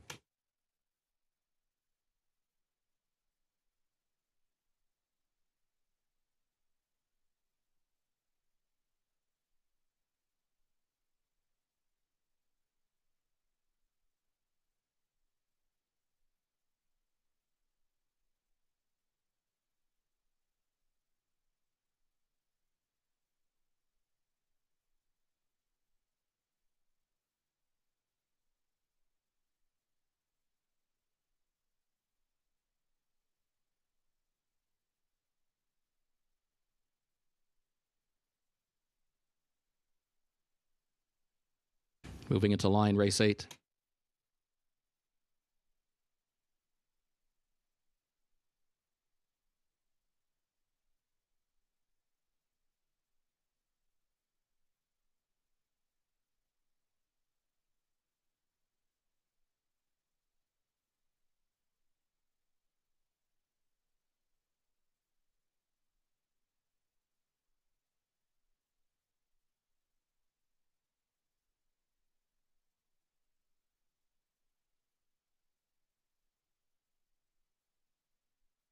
Burning Pine comes forward along with Al Jafara.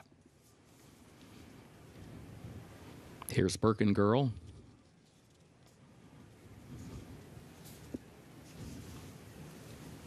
Precious Medley.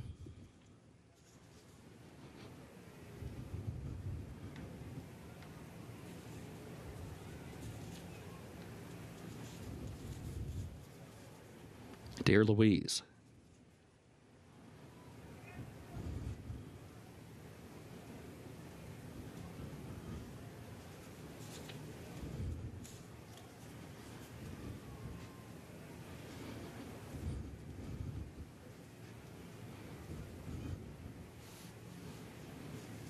And now the last one. Goes in, they're at the post. And they're off.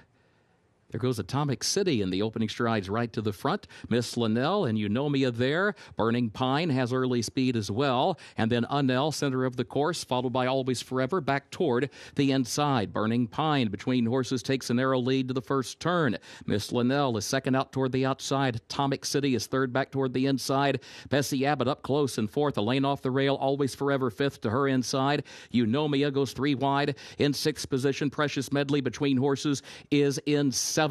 Unnell is eighth upon the outside. Poppy the Princess ninth back toward the inside. Birkin Girl 10th. Dear Louise 11th. Al Jafara is last of the 12. The opening quarter 23.39 seconds. Up the backstretch, Burning Pine has a head in front. Always Forever is second to the inside, 3/4 of a length. Miss Linnell third up toward the far outside and challenging for second as they head for the far turn. Here's Atomic City looking to thread the needle through some traffic as they go to the turn. Eunomia three wide and fifth, just 2 lengths off the lead, and is followed by Bessie Abbott and then Poppy the Princess back toward the inside. The opening half mile was 48.37 seconds. Al Jafara is still last, better than 10 from the front. Awkward move there by Burning Pine around the far turn. In turn, Unnell got taken wide around the turn, nearly unseated the rider. Saya stays aboard. They move off the far turn. Always Forever comes out with the lead. Poppy the Princess sneaks up the rail from second. Atomic City is third. Burning Pine is fourth. Bessie Abbott, Al Jafara. Al Jafara was last on the backstretch and is running stoutly down the outside. With Bessie Abbott to her inside, Al Jafara has gotten to the lead. Al Jafara, Flavian Pratt to win it. Bessie Abbott was across the wire in second, then Always Forever and Poppy the Princess.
Photo for show. Hold all tickets.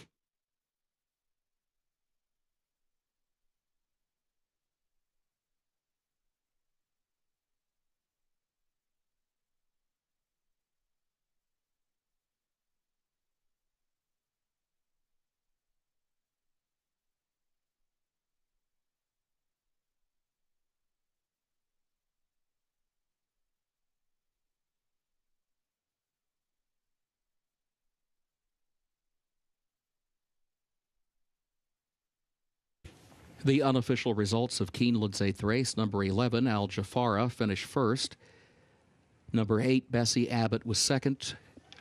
Number 2, Always Forever, third. Number 1, Poppy the Princess, fourth. 11-8-2-1, unofficial.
In the winner's circle for Keeneland's 8th race, the Silver State, the unofficial winner, number 11, Al Jafara, owned by Madiket Stables LLC of Saul Kuman, owned also by Michael Dubb, and Richard Schermerhorn, trained by Chad Brown, the jockey Flavian Pratt.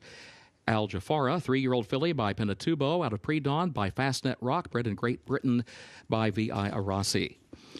1 minute 44.23 seconds for the mile and a 16th. Over the turf, listed good.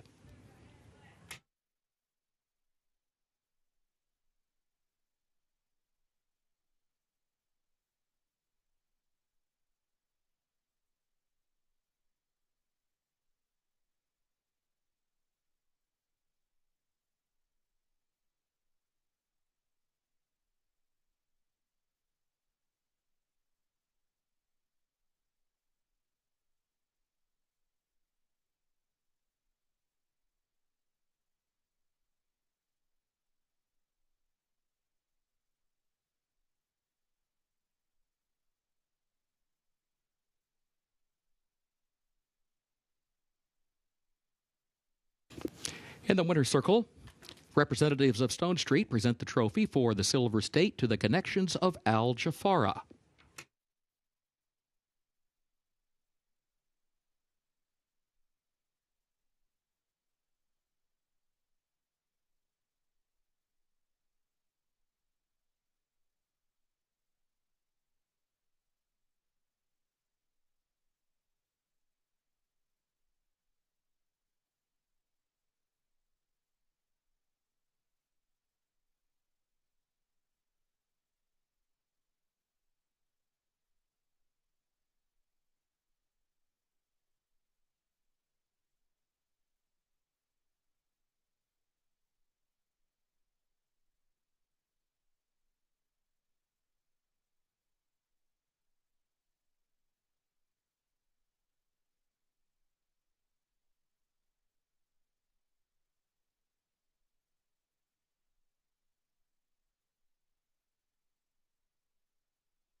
Eighth race results official. 11-8-2-1, the official results.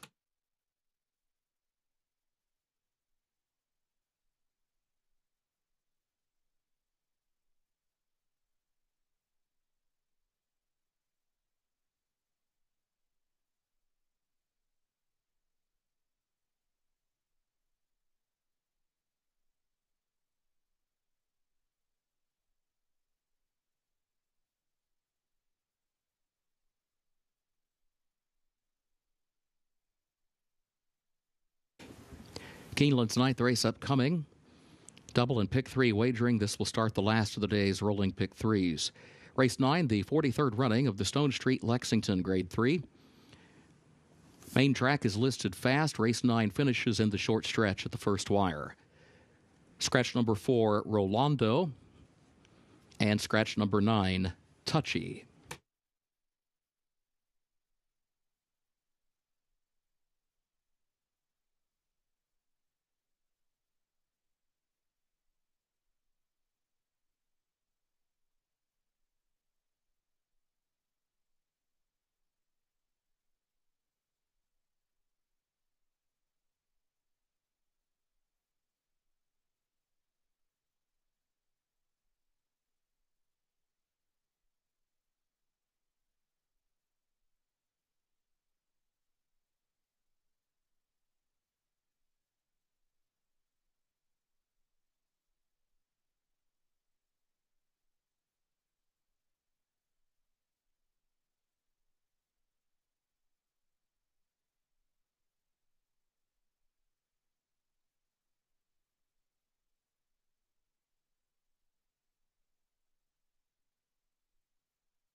Lady Aurelia down the centre in the white and green colours is going away at the end. Rachel's Valentina Ratner and takes the lead.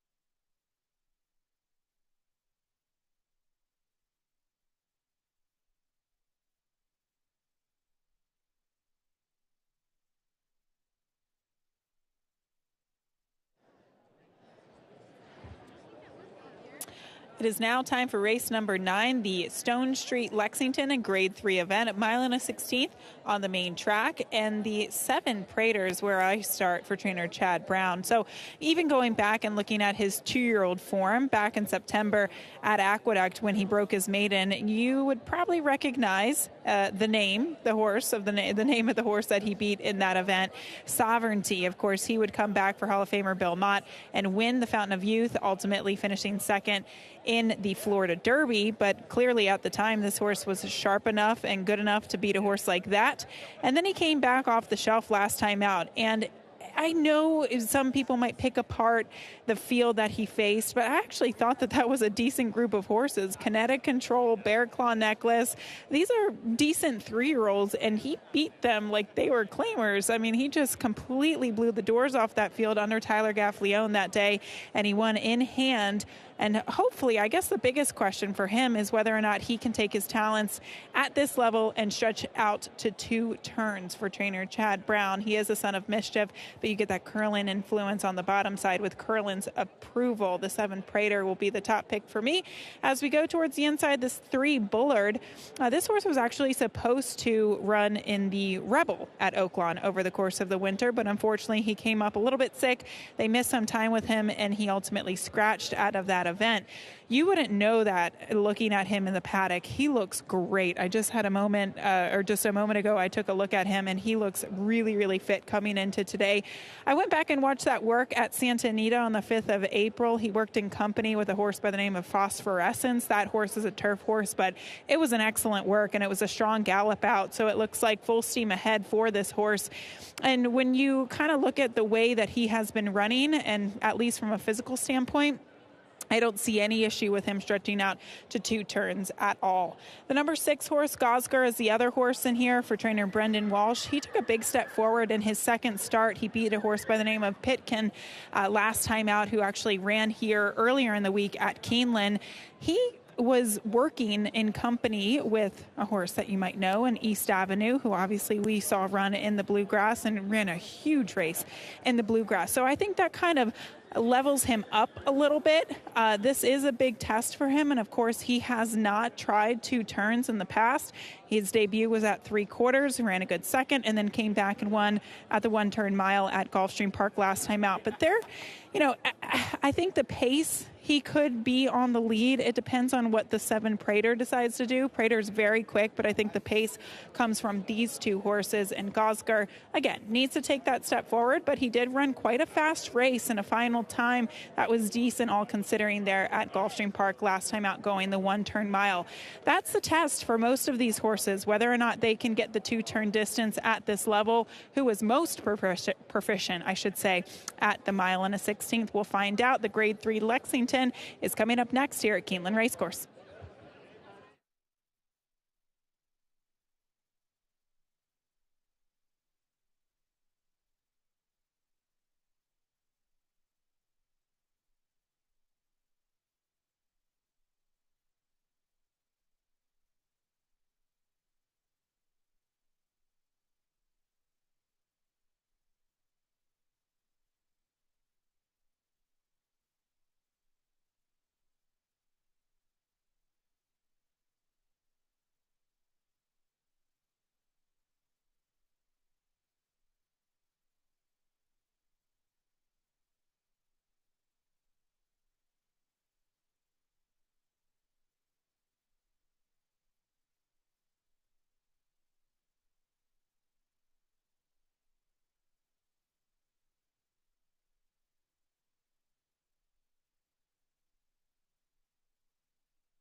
Horses are entering the track for Keeneland's 9th race, 43rd running of the Stone Street Lexington Stakes Grade 3.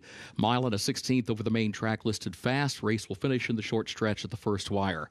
Double and pick 3 wagering starts the last of the day's rolling pick 3s. Scratch the 4, Rolando, and scratch number 9, Touchy. Post time at 7 minutes.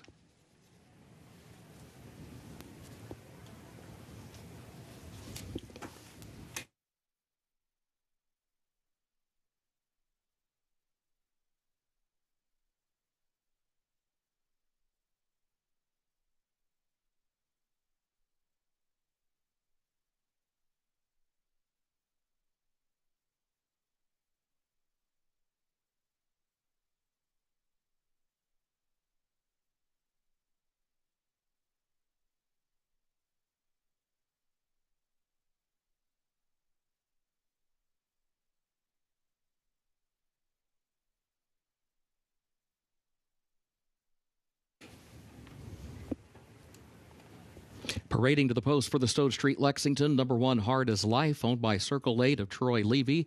Trained by Michelle Nihei, Sophie Doyle is the jockey. Number 2, Bracket Buster, races for BBN Racing LLC of Ann Braxton Lynch. The trainer, Vicky Oliver. Jockey, Manny Franco.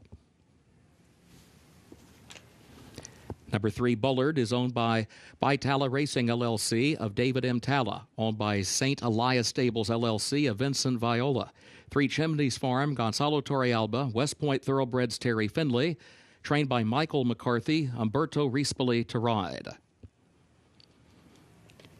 4 is Scratch, 5 Native Runner, owned by the Calumet Farm of Brad Kelly, trained by Kenny McPeak, the jockey Jose Ortiz. Number 6, Gosker, owned by the Harvey Clark Racing Stables LLC of Donna Clark, trained by Brendan Walsh, the jockey Irad Ortiz Jr. Number 7, Preeter, owned by William H. Lawrence, CHP Racing of Christine and Phil Hatfield, Gainesway Stable of Anthony Beck, trained by Chad Brown, the jockey Flavian Pratt. And number 8, Hypnos, owned by Brookdale Racing Incorporated of Nader Alali, trained by Kenny McPeak, the jockey Luis Saez. Post time, just 5 minutes.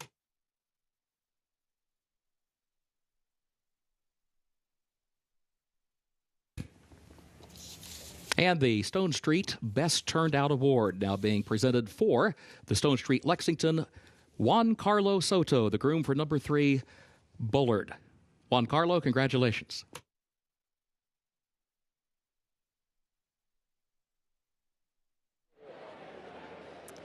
And I would have to agree with that. Bullard definitely looks the part here today. I kind of mentioned this in the paddock, but want to emphasize it too.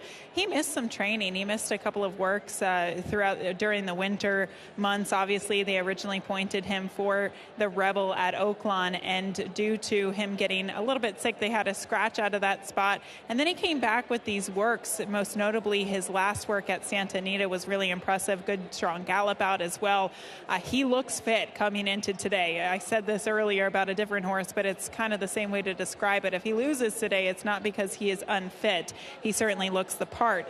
I want to talk about a crazy long shot here. The number 1, Hard as Life. I have no idea how this horse will run. He's 40-1 against this group today, but he is a beautiful son of Gun Runner, and he has never tried the dirt before. They started him off on the turf, then the synthetic in his last 2 races. His race 2 starts back actually wasn't that bad. He did break his maiden at Churchill Downs on the turf, but he looks like a 2-turn dirt horse to me. So maybe this is a horse that somehow could run into the mix at a crazy big price. And then finally, the 8, Hypnos. Now, I know Kenny McPeak has really thought highly of this horse from the get-go. I can remember that before he even debuted down at the fairgrounds. Obviously, immediately out of that, they ran him in the Rebel, and then subsequently in the Louisiana Derby. How do I put this? I think he's a very talented horse. I don't know that he has his mind on racing, though. In the paddock, he was acting extremely studdish. one of the worst scenarios I've actually seen. Obviously, he looks a little bit better out on the track, and sometimes that happens. Horses can do that, but he was in the stall acting very skittish and doing so even after Luis Saez was legged up into the saddle. But I like that he now has some focus on the task at hand, and the task is to run in the Stone Street Lexington here coming up next. He's a beautiful horse, and again, I think he's got a lot of talent. It's just whether or not mentally he is willing to show up here today. But he is taking a lot of money right now at odds of 4-1. A good group of 3-year-olds coming up next in the Grade 3 Stone Street Lexington. Good luck.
Horses have reached the starting gate for Keeneland's 9th race, 43rd running of the Stone Street Lexington, Grade 3.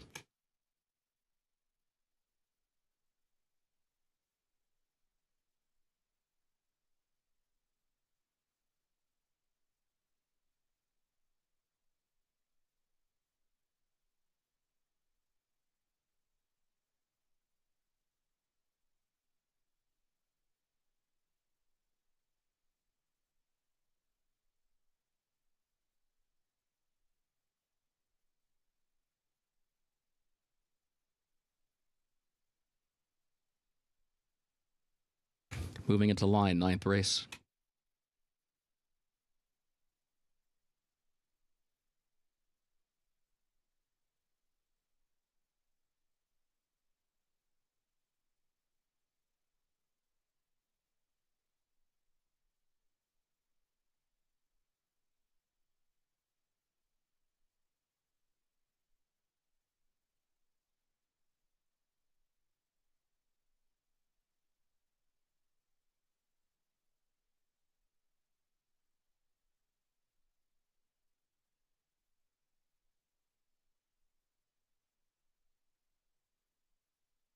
Hard as Life comes forward.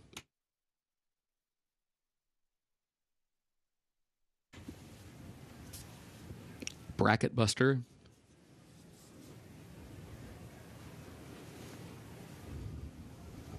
Bullard.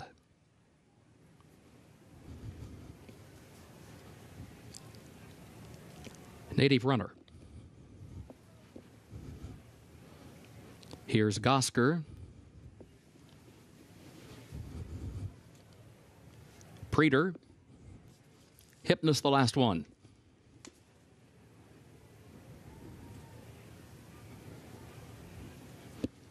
Goes in, first wire, they're at the post.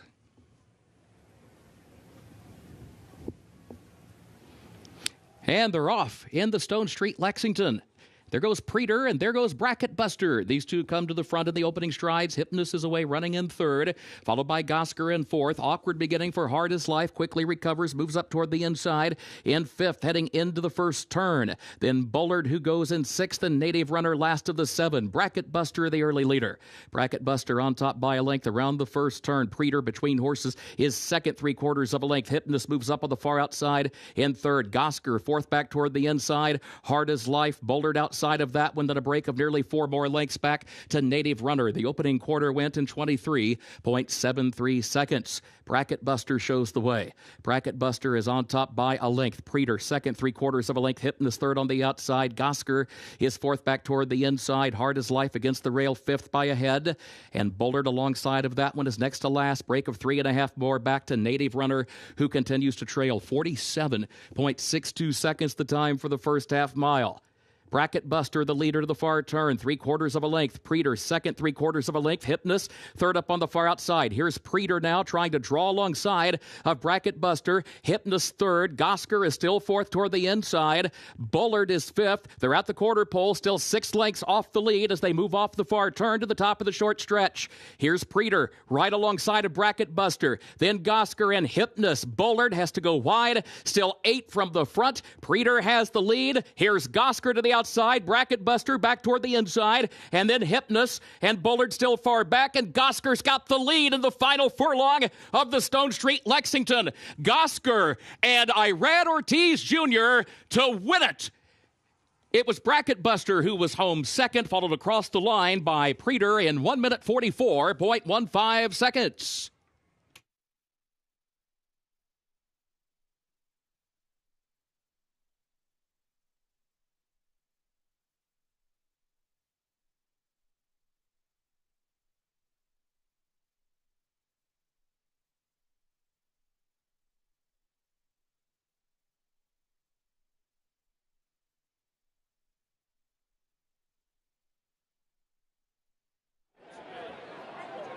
Gosker certainly answered the two-turn question here today. He sat just off the pace set by the 2 and the 7, and then he just angles out into about the 3 path. We see Preeter tiring here and wound up finishing third. This was a huge effort by Bracket Buster, who set the pace and was pressured throughout. He winds up getting second, but Gosker sitting that perfect trip behind that pace stool under Irad Ortiz Jr. and getting the win in the Grade 3 Stone Street Lexington.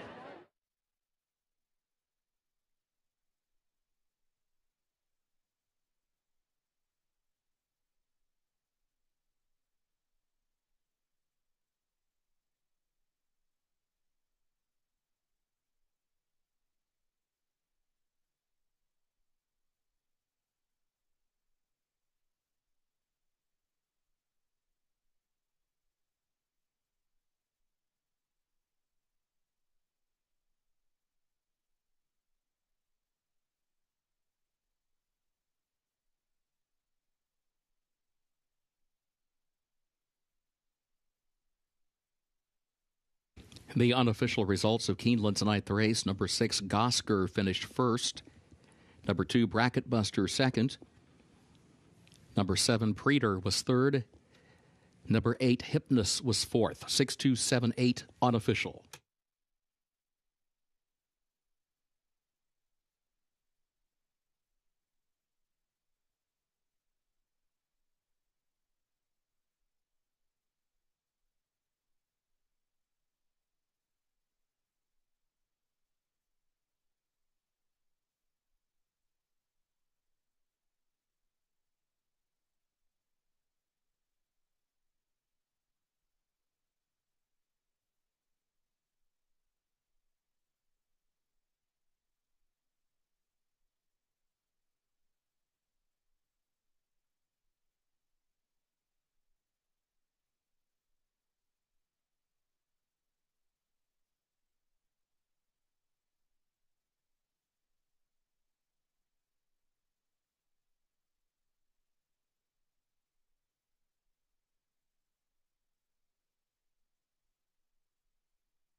Race 9 results official.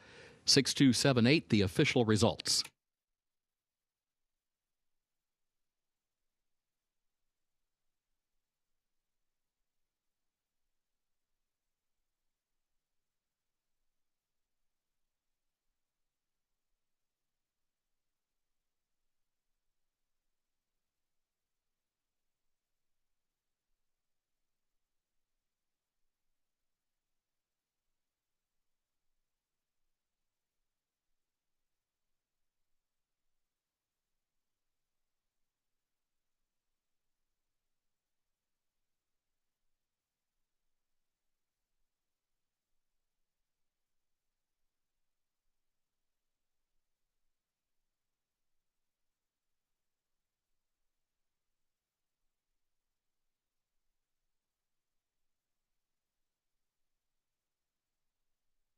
The official winner of Keeneland's 9th race, 43rd running of the Stone Street Lexington Grade 3, number 6 Gosker, owned by Harvey Clark Racing Stables LLC of Donna Clark, trained by Brendan Walsh. Winning jockey Irad Ortiz Jr. for his second win on the card. Gosker, a 3-year-old son of Nyquist out of Gloria S. by Tappet, bred in Kentucky by the Harvey A. Clark Racing Stable LLC. A mile and a 16th over the fast main track, 1 minute 44.15 seconds.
Now the trophy presentation for the Stone Street Lexington. Kentucky Governor Andy Beshear presents to the connections of Gosker.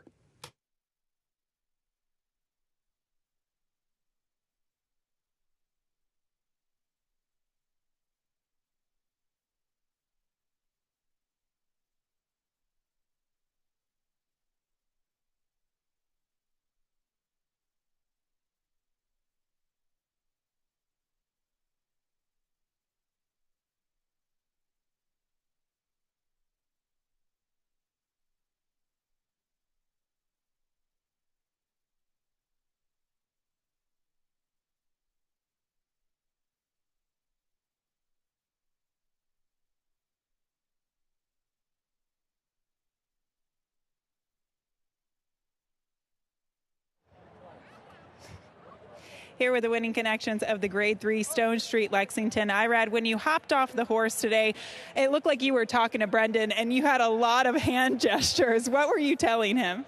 Just, it's really nice horse.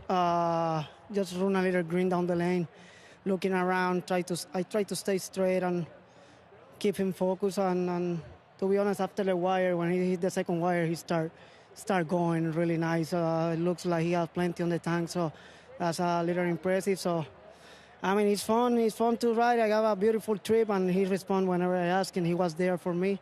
Everything worked out perfect. Brandon did a great job, too, so I'm happy to be here. Congratulations. Thank you. All right, Brendan, after what Irad just said, he was running greenly down the lane. Are you more impressed by his performance, all considering what Irad just said? Yeah, I think so, Gabby. We were unsure if he had enough experience to come here today. He could have done with maybe another run or two. We gave him a little time after he broke his maiden. He did a lot of growing and that, so we just took our time with him. So I think there's plenty of upside to the horse, and I think he's got it all in front of him. Obviously, when you break your maiden, as he did last time out, when you win a race like the Grade 3 Stone Street Lexington, you start thinking about down the road. What are you thinking with him? I'm sure, we'll see how he comes out. I won't do anything drastic too quick unless he really warrants it. But, he's going to be a lovely horse as the year goes on, really. But we're going to stay calm and pick our spots with him and see how we go. How do you get a horse that was a little bit green coming down the lane? What do you kind of do for next time to try to get the most out of him? I think you'd hope that for today alone that he'd improve for it. Today was obviously his first day going 2 turns. The next day he'll be just mentally sharper, and they just move along and they move along. I think the main thing is that you don't try to rush them, because sometimes I think that just works the other way for you sometimes. But we'll nurse him along, and like I said, I think he's going to be a nice horse as we move along. Absolutely. Congratulations, Brendan. Gabby, thank you very much. All right, Oscar winning the Grade 3 Stone Street Lexington.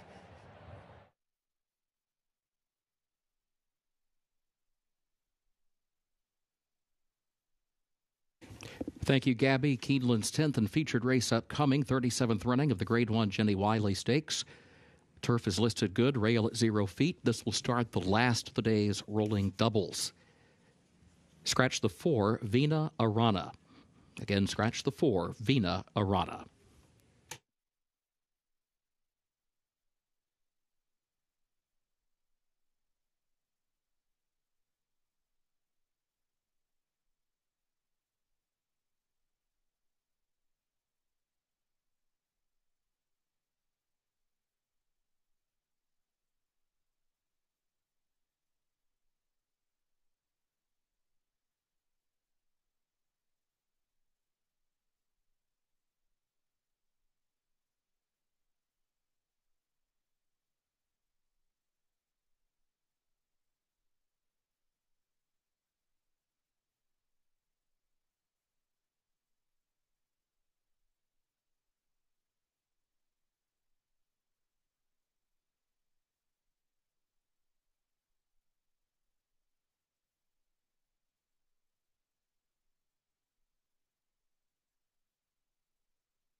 Featured race is next, the Grade 1 Jenny Wiley, going out to the turf course at the distance of a mile and a 16th.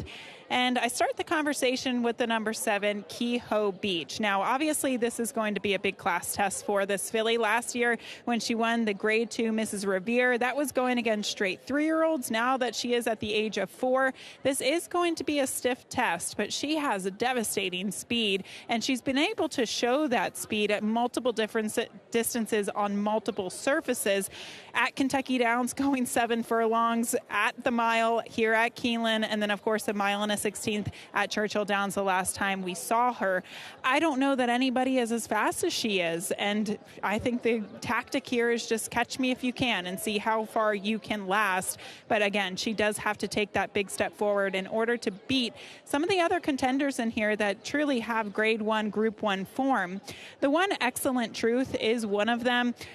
Resolute Racing and obviously John Stewart spent $1.7 million for this mare in acquiring her, and she has some serious class overseas in France. She obviously comes out of a Group 1 race last time out. The winner of the race came back to win the Prix Jean Romanet, and then ultimately did run poorly, but did run in the Arc. But that just goes to show you kind of the Group 1 company that this mare has been facing overseas. Now she comes back here at the mile and a 16th. Looks like she's been clocking some consistent workouts down there at Payson Park to obviously debut against Grade 1 company here in the States. And then finally, the 5, Be Your Best for Saffie Joseph Jr. I do think this is a much tougher field than the Pegasus World Cup Turf Invitational, but she ran huge last time out, and she beat Grade 1 winners in that race, like Sacred Wish, who's also in this race today. I also like the early speed that she has. She doesn't necessarily need the lead, and I don't think she gets it over Kehoe Beach, but if Kehoe Beach isn't up to the task today, I think she will be the first in line to kind of make the lead and go on from there. I'll take a closer look at some of these fillies and mares in the paddock and report a little bit more trackside. But up next is our feature, the Grade 1 Jenny Wiley.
Horses are entering the track for Keeneland's 10th and featured race, 37th running of the Jenny Wiley Stakes, Grade 1. A mile and a 16th on the turf listed good, the rail at 0 feet. This will start the last of the day's rolling doubles. Scratch the 4, Vina Arana. Post time at 6 minutes.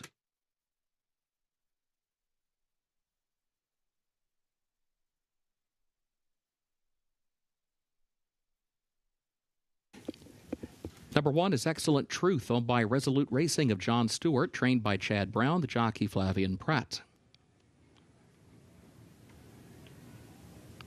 Number 2, Choicia, owned by Rabba Bloodstock LLC of Brian Russell Thompson, trained by Simon Crisford, Luis Saez to ride.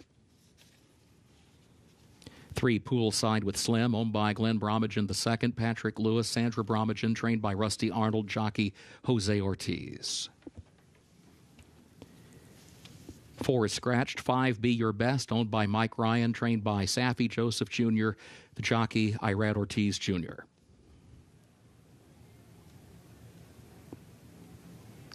6, Jabara, leased by Godolphin LLC of Mohammed Al Maktoum and others, trained by Roger Varian, jockey Joel Rosario.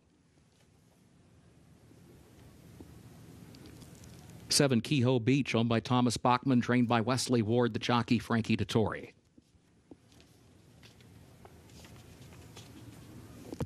8, Sacred Wish, owned by Black Type Thoroughbreds of Jake Ballas, Swinbank Stables of Reagan Swinbank, owned also by Steve Adkison, Christopher Dunn, and Anthony Spinazzola, trained by George Weaver, the jockey John Velasquez.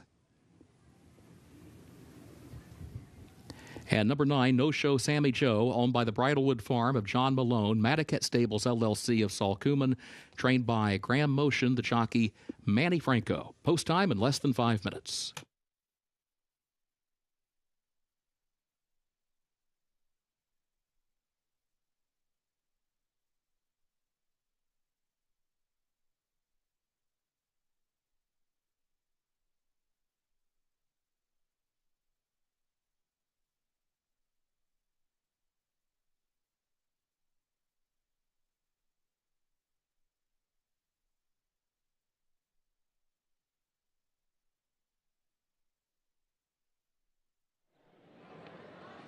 The field is warming up for the Grade 1 Jenny Wiley, and here's a look at the number 3 Poolside with Slim. Big price right now at 13-1, but this is a filly that was featured on our Today at Keeneland show. She's been impressing the clockers here at Keeneland, including that local drill, going 5 furlongs in a minute. Most recently on the 29th of March. And if you like Kehoe Beach, I think you could maybe make a case for her at a much better price at 13-1, considering the fact that she only lost to Kehoe Beach about a length when she met her 2 starts back. And the benefit with Poolside with Slim is that she does have a race this season in the Honey Fox back in the beginning of March. Moving along to other horses, including the number 6, Jabara. She comes over here for trainer Roger Varian. And when you look at her form, overseas, it's been stiff. Obviously, going back to the Group 1 in Newmarket, she finished second to Porta Fortuna. Of course, Porta Fortuna, she was really good as a 2-year-old. She came over here to finish second in the Breeders' Cup Juvenile Fillies turf back in 2023, but she's been even better over there as a 3-year-old. She won the Cartier 3-year-old Filly Championship Award, and obviously Jabara has obviously kept some stiff competition over there.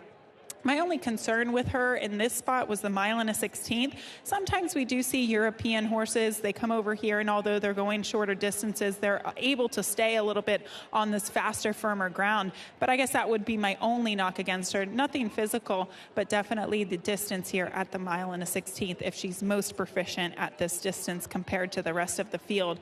One horse that really surprised me, pleasantly surprised me, is the 9 No Show Sammy Joe. I really liked the looks of this filly as we're taking a look at the 1 horse, but the 9 No Show Sammy Joe, again, really looked well here for trainer Graham Motion. I think with her, it's really a class test. Obviously, she won 4 out of her 6 races. The form is there, but she's never really gone against this type of competition, with the exception of her last race in the Long Island Handicap when she finished second to Be Your Best in that race. And of course, Be Your Best would come back to win the Pegasus Turf Invitational, but she really did look well on the track. And then finally, the number 1, Excellent Truth. I was curious to see how this filly looked in the flesh. She looks fit. She looks ready to go, but man, she is feisty. She was cow kicking people here in the paddock, and even on the track out there, she still has a bit of sass to her. I'm not saying that's a bad thing. I like fillies and mares that have a little sass to them as well, but she is on her toes, and she's looking good for trainer Chad Brown, who has a very impressive record in this year's Grade 1 Jenny Wiley. Now we see Harley, actually the transfer there of ponies, trying to keep this mare settled there out on the track. We are 2 minutes away from the featured event, Grade 1 Jenny Wiley. Good luck.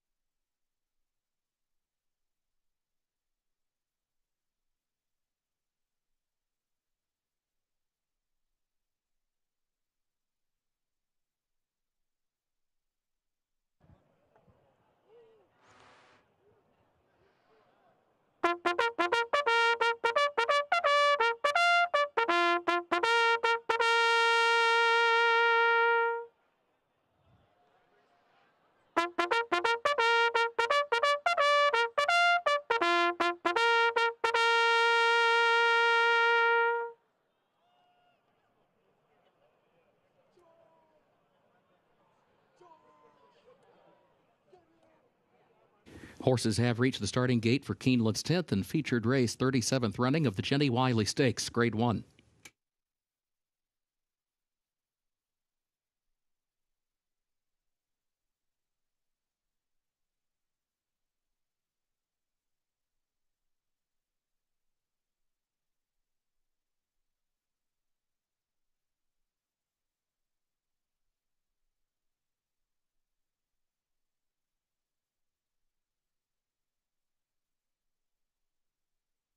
Moving into line, race 10.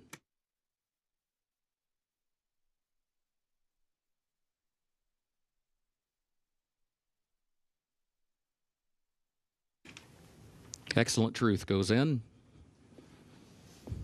Choicia. Chabara coming forward.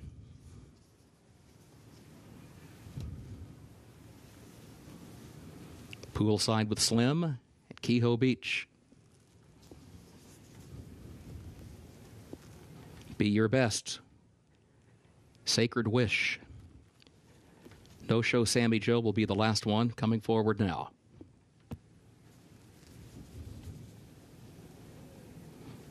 Goes in there at the post. And they're off in the Jenny Wiley.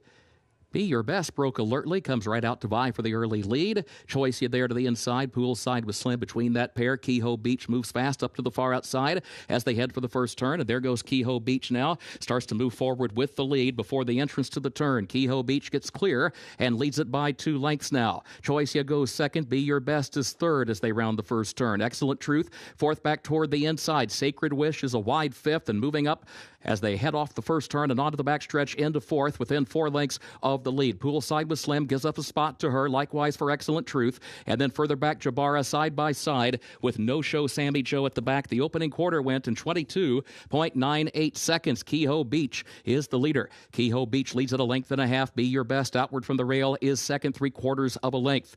And then Choicia third back toward the inside, a length and a half, followed by Sacred Wish, Excellent Truth, Poolside with Slim, No Show Sammy Joe, and Jabara, who's alongside her, 46.95 seconds the time for the first half mile.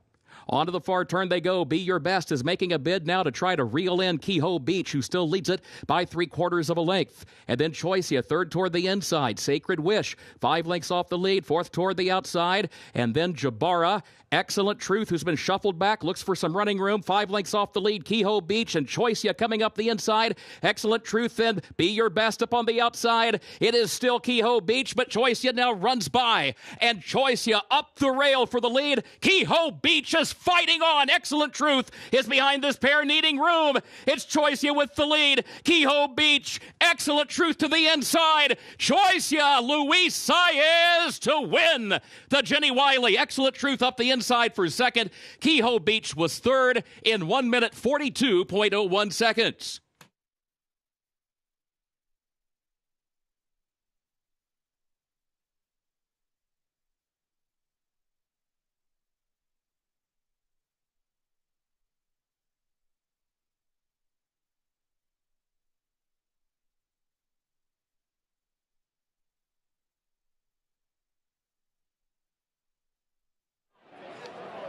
take it back to the top of the stretch in the Grade 1 Jenny Wiley and Choicia. She had a beautiful trip under jockey Louis Saez. She managed to save the ground throughout. The 7 Kehoe Beach set the pace early. She drifted out a couple of paths at the top of the lane and lost some ground. Kehoe Beach tried to fight back in the end. She just didn't have it today. Excellent Truth down on the inside, making up a ton of ground, but couldn't catch the 2 Choicia, who got the jump on the field and a perfect trip under Louis Saez.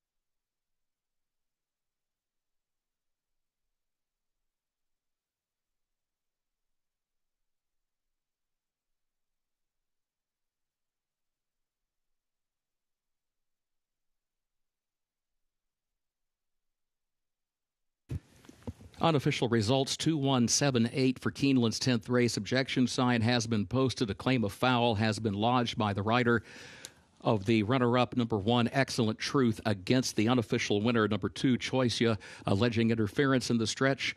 Please hold all tickets. Objection pending concerning the top 2 in the unofficial result.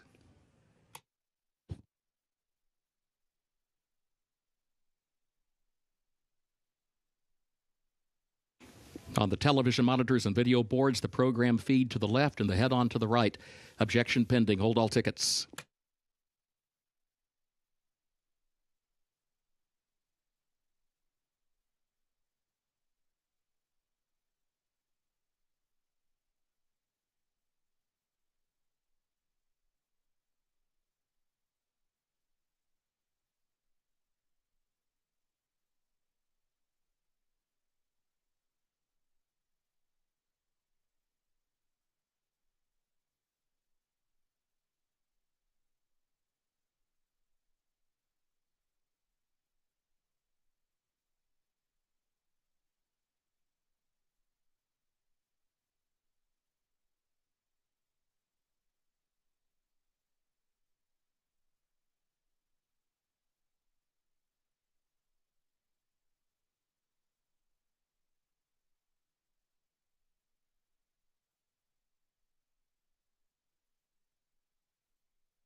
No change. No change. The result will stand as is. 2-1-7-8. That result will stand.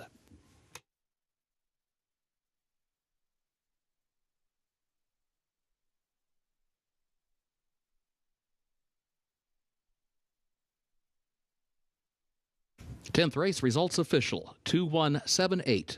The official results.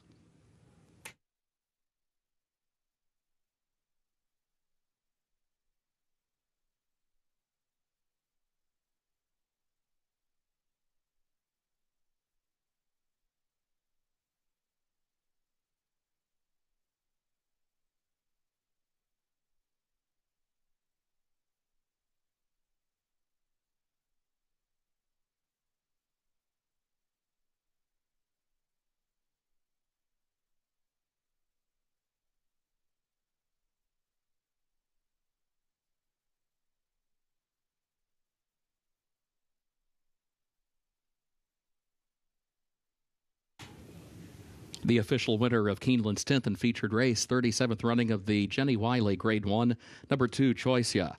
Owned by Rabba Bloodstock LLC of Brian Russell Thompson, trained by Simon Crisford. 2 wins today for jockey Luis Saez.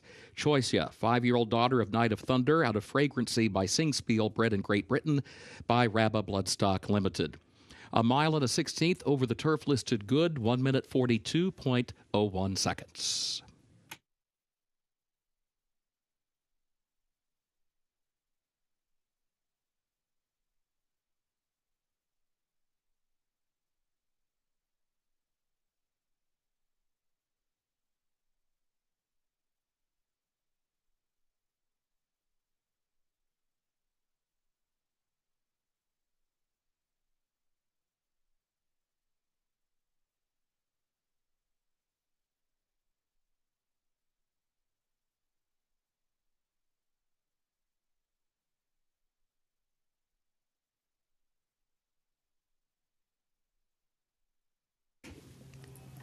Presenting the trophy for the Jenny Wiley, Mr. Bill Greeley, former Keeneland president, presents to the connections of Choicia.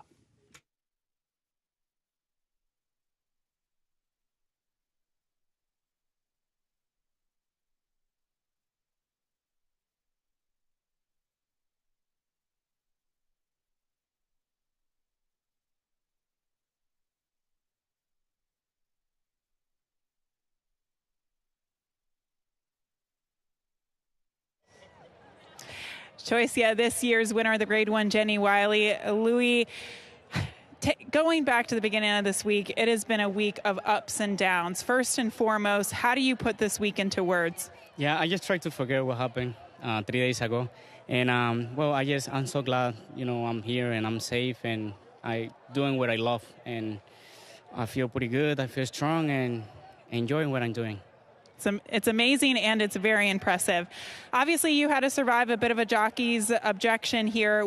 How did you state your case to the stewards? What did you see go on in this race? Yeah, I know when I came to the top of the stretch, I came out a little bit, but I don't feel like I bothered the other horse, and I stay in my lane, and she ran a big race, and I'm so proud that they give me the opportunity to be with this filly, and we win this great one.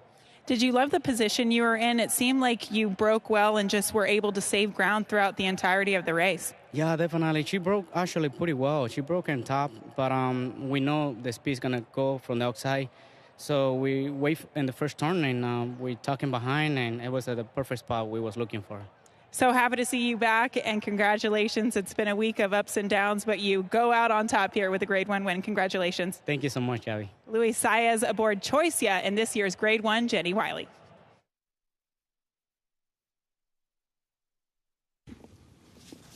Thank you, Gabby. Keeneland's 11th and final race upcoming. No carryover for the Toyota Super High 5, the main track listed fast. Scratch the 7 Talent Show. And scratch the 14 Spanker Boom. A reminder, number 13, Black Ginger, draws into the race, jockey as programmed.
On to the nightcap, race number 11, 15 minutes away from this event. The 8 Sherbini opening up as the 7-5 favorite for trainer Mark Casse. And I can't say that I'm surprised to see this. And she also is simply the horse to beat, judging by some of the competition that she's faced in the past.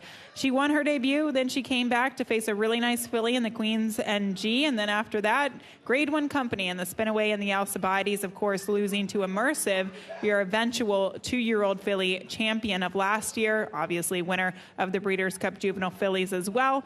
And then she tried to avoid Grade 1 Company and still found a very tough field, and she lost to Good Cheer last time out in the Rags to Riches. Good Cheer, of course, going to be the favorite in this year's Kentucky Oaks. So Sherbini, I think this is the right spot for her. She finally kind of dodges, and she dodges some really nice Grade 1 competition and tries to get another win today against this Starter Allowance Company. The 10 horse towards the outside at 8-1, Zagruda for trainer Brad Cox. They dropped her in class, making her eligible for this race last time out. And she was impressive. Kind of, obviously, she was the winner that day by 4 lengths. She really woke up, and sometimes when that happens, horses can continue to kind of give that form. Not only did she wake up in the race, but I like the fact that she showed a little bit more speed. And with this outside post position, I think she could put herself in a good position. And then finally, the number 2, Autumn Rhythm for trainer Eddie Keneally. I guess the question is whether or not she can get a little bit more distance. She's been going 3/4 mostly on the dirt for trainer Eddie Keneally, Ben Curtis to ride. But she did lose to Carson Bay, who reeled off a couple of wins over the course of the winter down there at the fairgrounds. And she had to chase some fast paces in those races. So I think that with this added distance to about 7 furlongs, she should be able to sit a forward trip.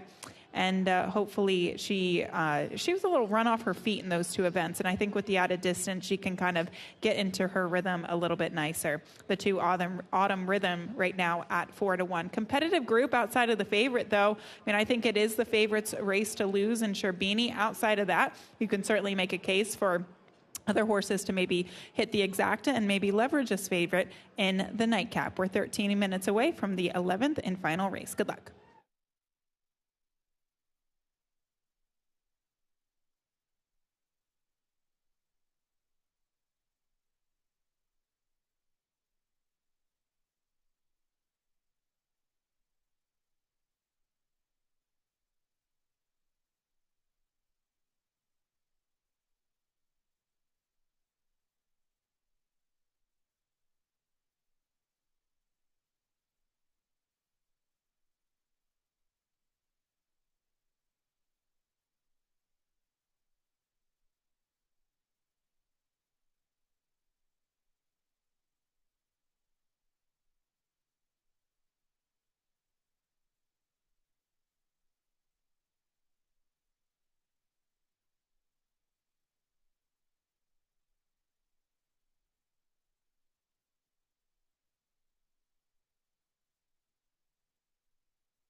Horses are entering the track for Keeneland's 11th and final race. Starter allowance for 3-year-old fillies. Beard course about 7 furlongs over the fast main track. No carryover for the Toyota Super High 5.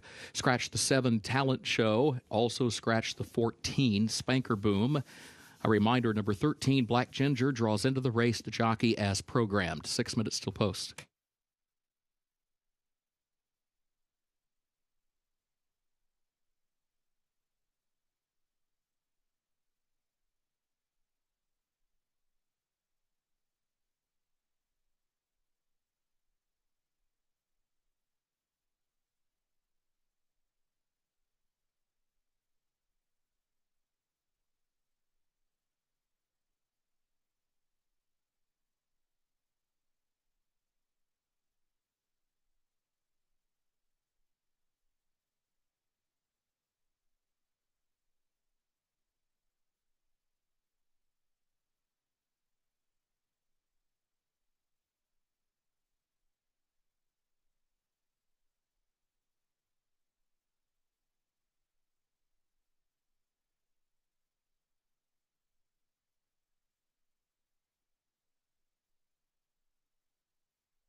The horses have reached the starting gate for Keeneland's 11th and final race.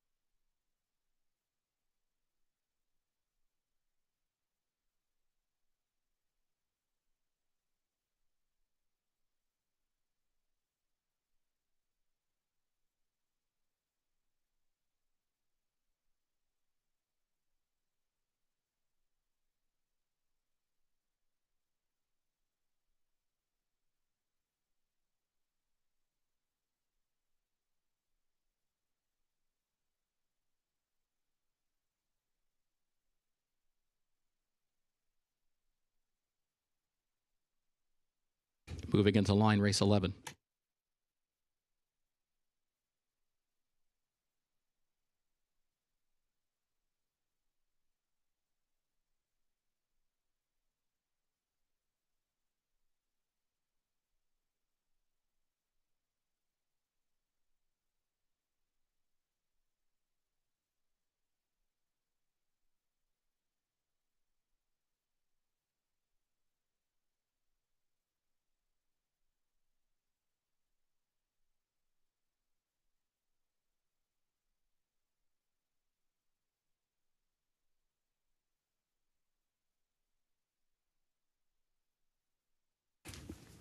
My Buddy Brooks comes forward.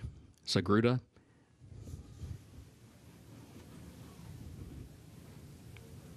Spun up. Melly Mel.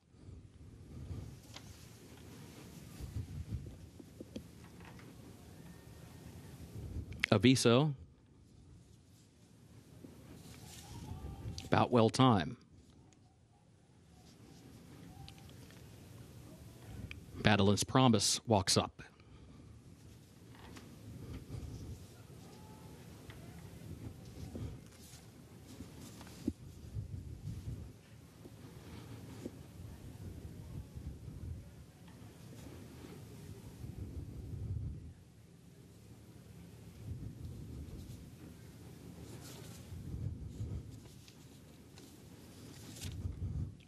Black Ginger, the last one. Comes forward. Goes in, they're at the post.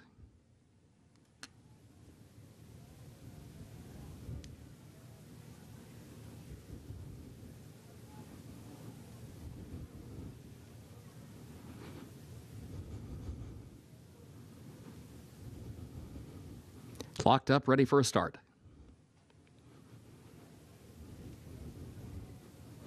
And they're off. Sherbini broke alertly. Melly Mel is there with her in the opening strides. Madeline's Promise is there. Autumn Rhythms down toward the inside. Boutwell Time up on the outside. Melly Mel to the front. Madeline's Promise goes with her. Sherbini will travel in third. Boutwell Time, Black Ginger far outside. Autumn Rhythm moves up 2 spots from 6th. Down toward the inside. Further back, Aviso against the rail 7th. Sagruda is 8th. Baytown Butterfly is in 9th. My Buddy Brooks to the inside is 10th. Adrian is 11th. Spun up. Moves up to the outside of her. 1 spot from last. 22.52 seconds the time for the opening quarter. Madeline's Promise leads it by a length to the far turn. Sherbini goes second between horses. Autumn Rhythm inside. Melly Mel there to the outside. Now takes third. Still a length and a half off the lead. Black Ginger outward from the rail. Running 5 lengths from the front in 5th. Gap of 3 more. Aviso. Baytown Butterfly. Back up front. Sherbini right alongside of Madeline's Promise. Madeline's Promise inside. Sherbini outside. Autumn Rhythm looks for some running room. Black Ginger has to angle out to the center of the track outside of Melly Mel, who's still there fighting on from 4th. Sherbini with a narrow lead off the far turn. Autumn Rhythm looking for some running room. Black Ginger down the far outside. Autumn Rhythm looks toward the inside. Autumn Rhythm trying to catch Black Ginger as they move into the final furlong. And Sherbini is still fighting on. Sagruda's coming from far back with Aviso. Autumn Rhythm keeps moving up the inside for the lead. Sagruda runs on late far outside. Autumn Rhythm, Black Ginger, Sagruda. Autumn Rhythm in front. Autumn Rhythm to win it.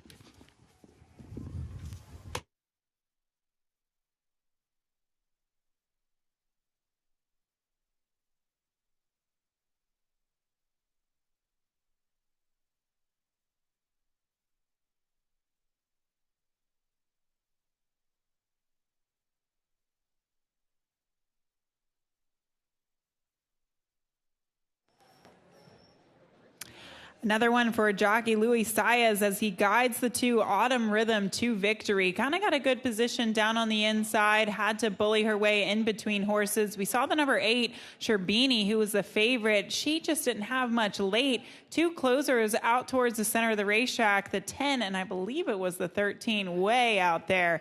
But the 2 held sway down on the inside, getting the jump on those other closers to her outside, and gets the win here unofficially. The 2 Autumn Rhythm at 5-1.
The unofficial results of Keeneland's 11th and final race: number 2, Autumn Rhythm, first. Number 13, Black Ginger, was second. Number 10, Zagruda, third. Number 5, Aviso, was fourth. And number 8, Sherbini, was fifth. 2, 13, 10, 5, 8, unofficial.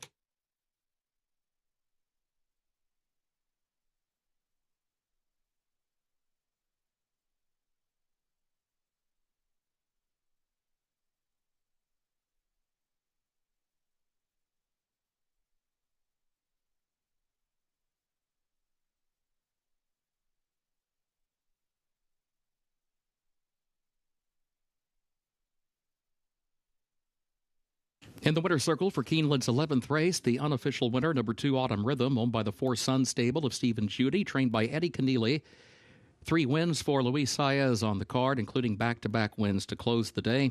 Autumn Rhythm, a 3-year-old Vacoma filly out of Love Blues by Bluegrass Cat, bred in Kentucky by Forever Spring Farm. 1 minute 28.59 for the Beard course, about 7 furlongs over the fast main track.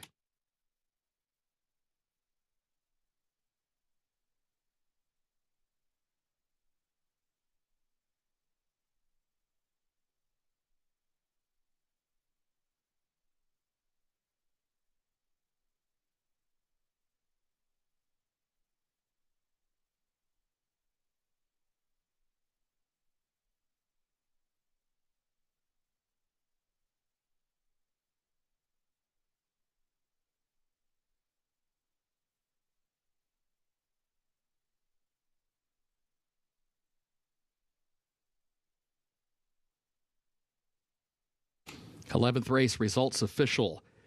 2, 13, 10, 5, 8, the official results.